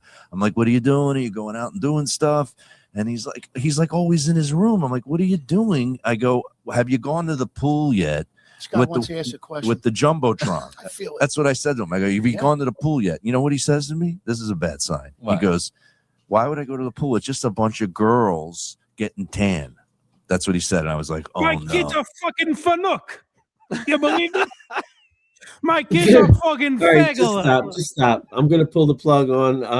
That was funny. Like, I like this, but I don't want to do this to our viewers where like we're covering this episode for like within an episode. I know. I like him too. I think I like him. I never watched him before. Yeah. It's the first time. Yeah, and they're parodying a lot of our talking points, not because they took them. No, they're saying it completely differently. It's just that, like I said, everybody, it's obvious. Like, so everybody's gonna have similar. Yeah. So this is we're gonna stop now. Okay. All right. Like, not because I don't feel like doing this, but it's just not going anywhere like special. I wanted to get a flavor of what they do, and I have it. And those guys are more successful than me at podcasting. And I don't feel bad saying that. Like, they have got subscribers, they're generating income from it. Like, those haven't been my aspirations. So I'm in this differently. I don't want to talk to Blind Mike like I want to talk to Carl. Like, if Blind Mike ever crossed my path, I'd just say, hey man, like, like, it's not a big deal, but we were doing this back in the day, like, and it was real. Like, it wasn't just like talk soup. It was like based upon a real like thing, and a real obsession I had with him. So I have no axe to grind with Who Are These Podcasts or Blind Mike. maybe if it was more recent, like, we're real late to the party on this. Maybe if it was more recent, like footage and covering, like, we would stick it out more. But I'm fine with what we saw. How about you? Yeah, I'm fine. I'm absolutely fine. There's obviously meat here, and that's why people are choosing to cover him. Yeah, yeah. And what Joe does, everyone's gonna have very similar interpretations because, I mean, it's so obvious, and everybody can see it except for Joe. So, Yeah, yeah. So, just want to do a quick plug for something I just did. I just did an episode of Culture Cheese, a podcast hosted by Benny MF and Josh Bennett. And Josh was unavailable one night. Benny called me up, and I got to sit in, and that's coming out now. I think it's out now. So check that out. And I hope you like this episode. I wasn't at the top of my game, honestly. Like, I mean, I was just like, I'm so blown away by this, and like, it's emotional for me, like, because I have this really great idea, and it's like not hitting, and it's like not being accepted or talked about, and like, I know it's good.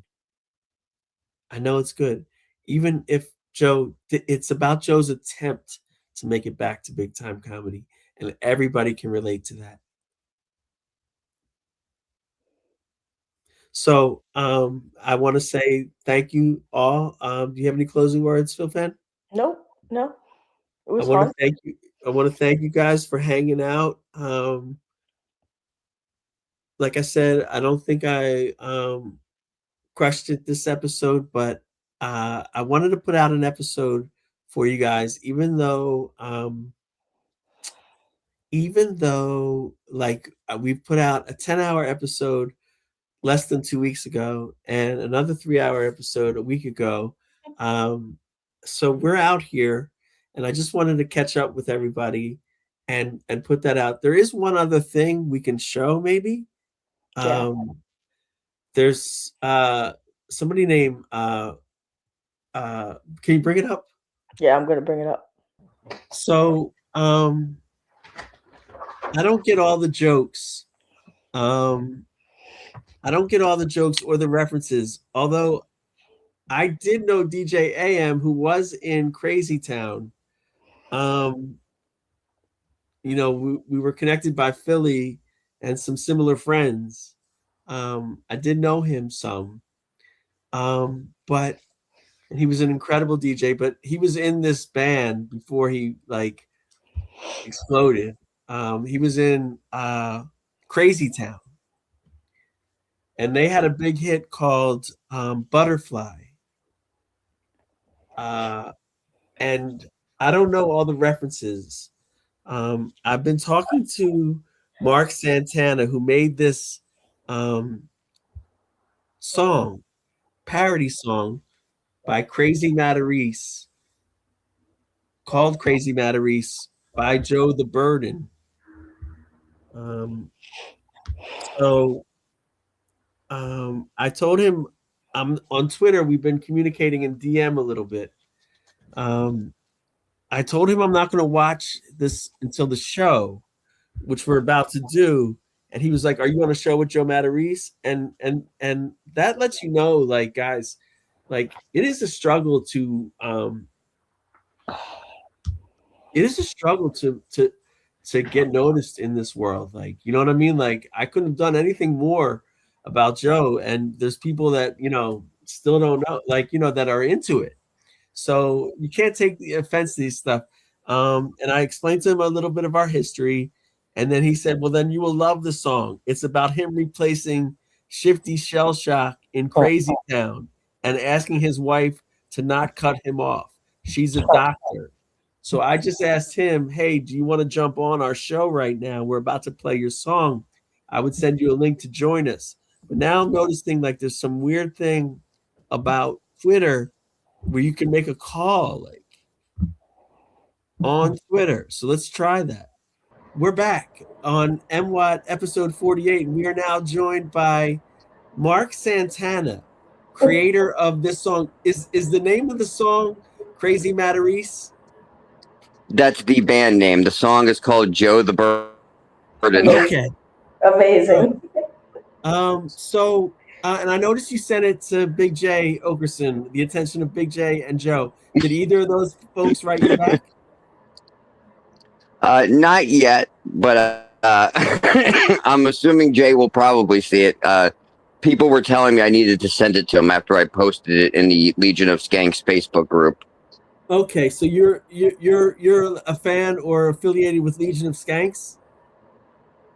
I'm a fan, yes. I would not call myself affiliated with them, but I'm a big fan. Okay, no, that's great. That's great. And you've done a parody song here about Joe. You seem to like it's a negative song, and that's fine. You know, we cover Joe the positives, and we covered the negatives of Joe. And you seem to have a lot of knowledge about Joe. Have you been following him like over the years?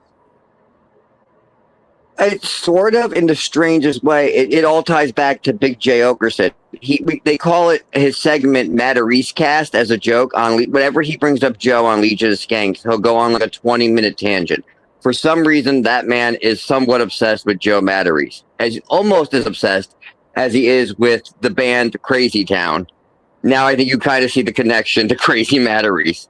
The only people he talks about more than Joe Matarese is Crazy Town. And I actually, this is fascinating, and I have a lot to say. I don't know if you know this. Well, I know you don't know this. I actually knew, I wasn't like great friends with him or whatever, but I knew DJ AM, who was in Crazy Town. He grew up in Philly. Oh wow, really? Yeah, and we had a lot of similar friends, and I hung out with DJ AM once or twice through these other friends when I lived out in Vegas when he was doing really well. So that's awesome. There's history, and I love that song. I love the song Butterfly. So so what we want to ask you now is, and this is great, Mark, thanks so much for coming on. What we want to ask you is, what is Big J's, what I know a little bit about Big J and Joe. Big J once said that he didn't like to follow Joe on stage because Joe would argue with the audience, and that's not great for the next comic to come on to. What does Big J say about Joe? I know they have history. They both grew up in the South Jersey, Philadelphia region. What does Big J say about Joe?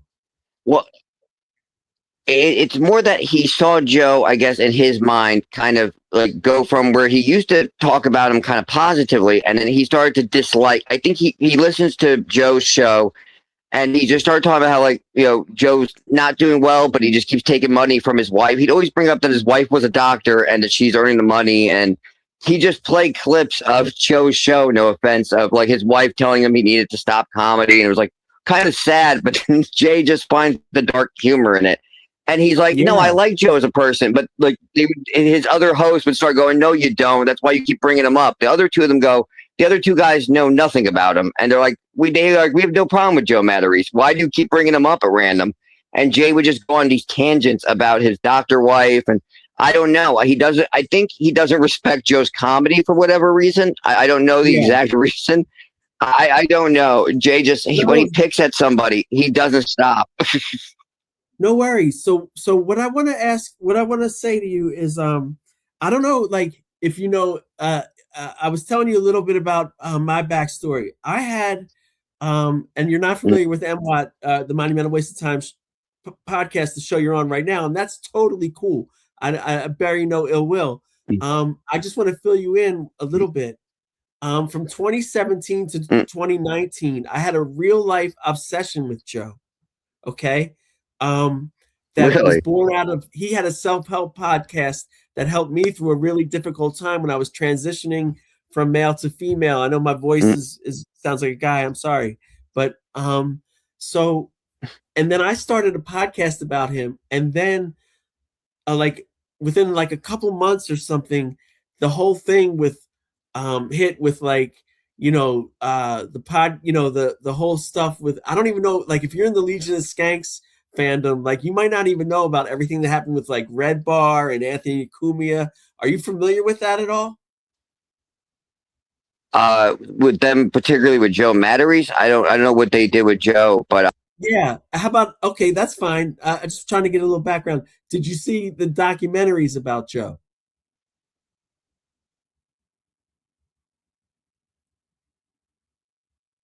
Mark.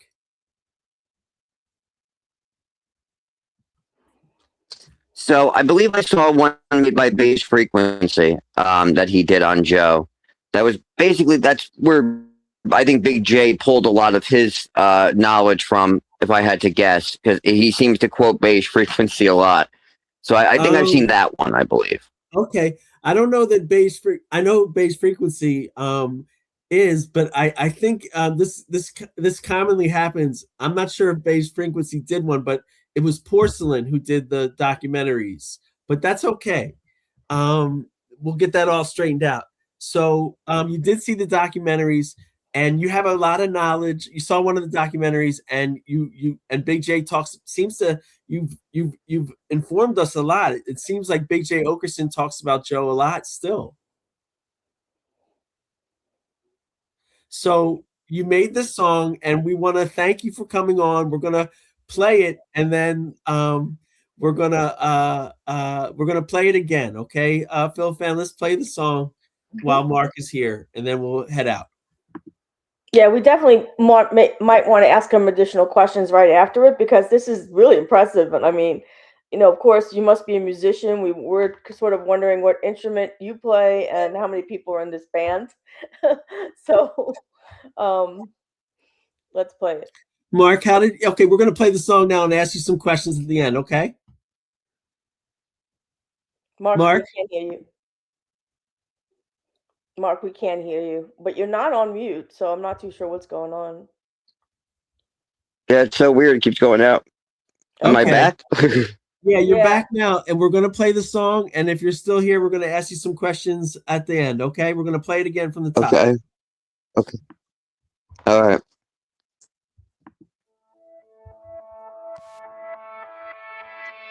Yeah. Joe the Joe. Joe the Burden. Flatline funny.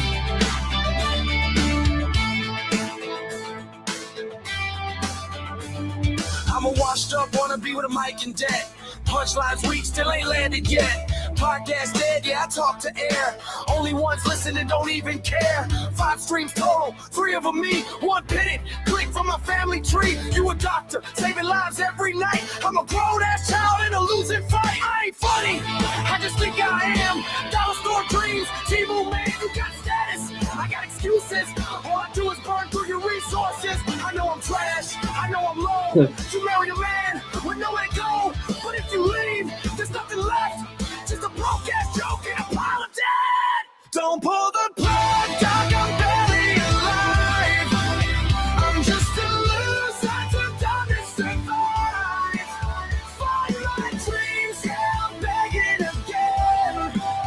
I've got no shot, but I won't pretend. Don't sign me off, don't let me crash.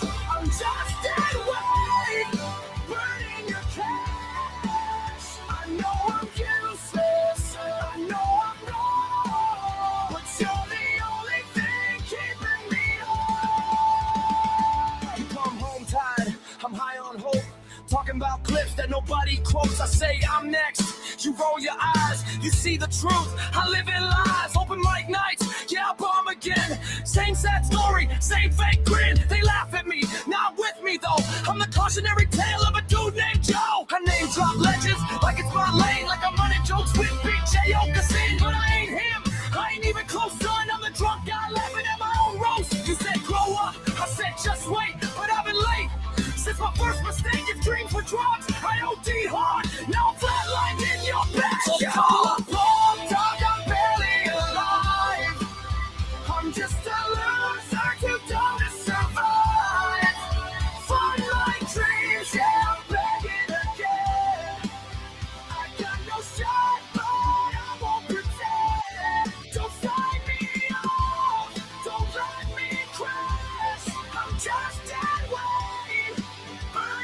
cash. I know I'm useless, I know I'm wrong, but you're the only thing keeping me on. They said, Joe, love ain't a bailout plan. I said, yeah, but I ain't a man. You said I'm done carrying you through life. I said, then what am I without my rights? I'm a nobody, saying lies. I'm a jokes and a dead end plow. No cover, no backup plan, just a failure pretending he's a man.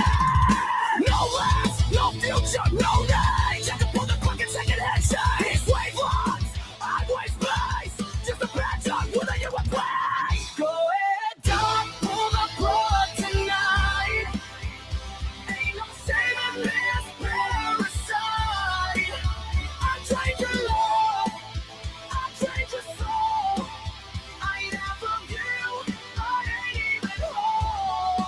Sign those papers, walk away clean.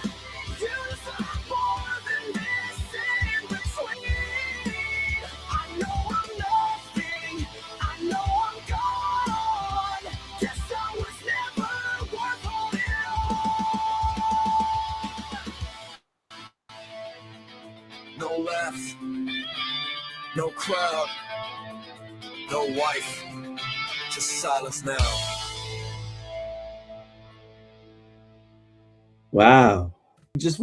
We're wrapping up here. We just wanted to ask you about your process and your knowledge of Joe. It seems like you have insight into like marital difficulties. How did you come up with that slant? And also, what's your process?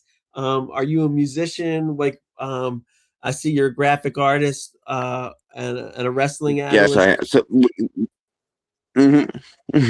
so weirdly, my background is just in. I spent a lot of years. Can you hear me? Okay. Yes. Okay. So I spent a lot of years sick in the hospital with a bad gallbladder, as weird as it sounds, and I just used to write a lot of lyrics and stuff. And so I just guess I write tons of lyrics, and I'm somewhat decent at making them catchy. And until these tools came out, I never had put any of them to music. I'd never released anything. And now, like, I just, I'll write things and I'll refine it, and then I just play with it. And I came up with this because Big J constantly brings up both Joe Matarese. Literally all of my knowledge almost comes from like the documentary and Big J mostly.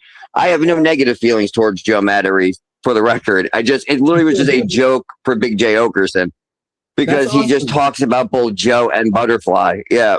Yeah. That's so awesome, Mark. Like, I have to say, like, what you just did, like, and said really resonates with me. You don't have ill will to Joe, but he's compelling enough for you to make a song that's negative, but it's really cool, man. Like, I'm so glad you jumped on.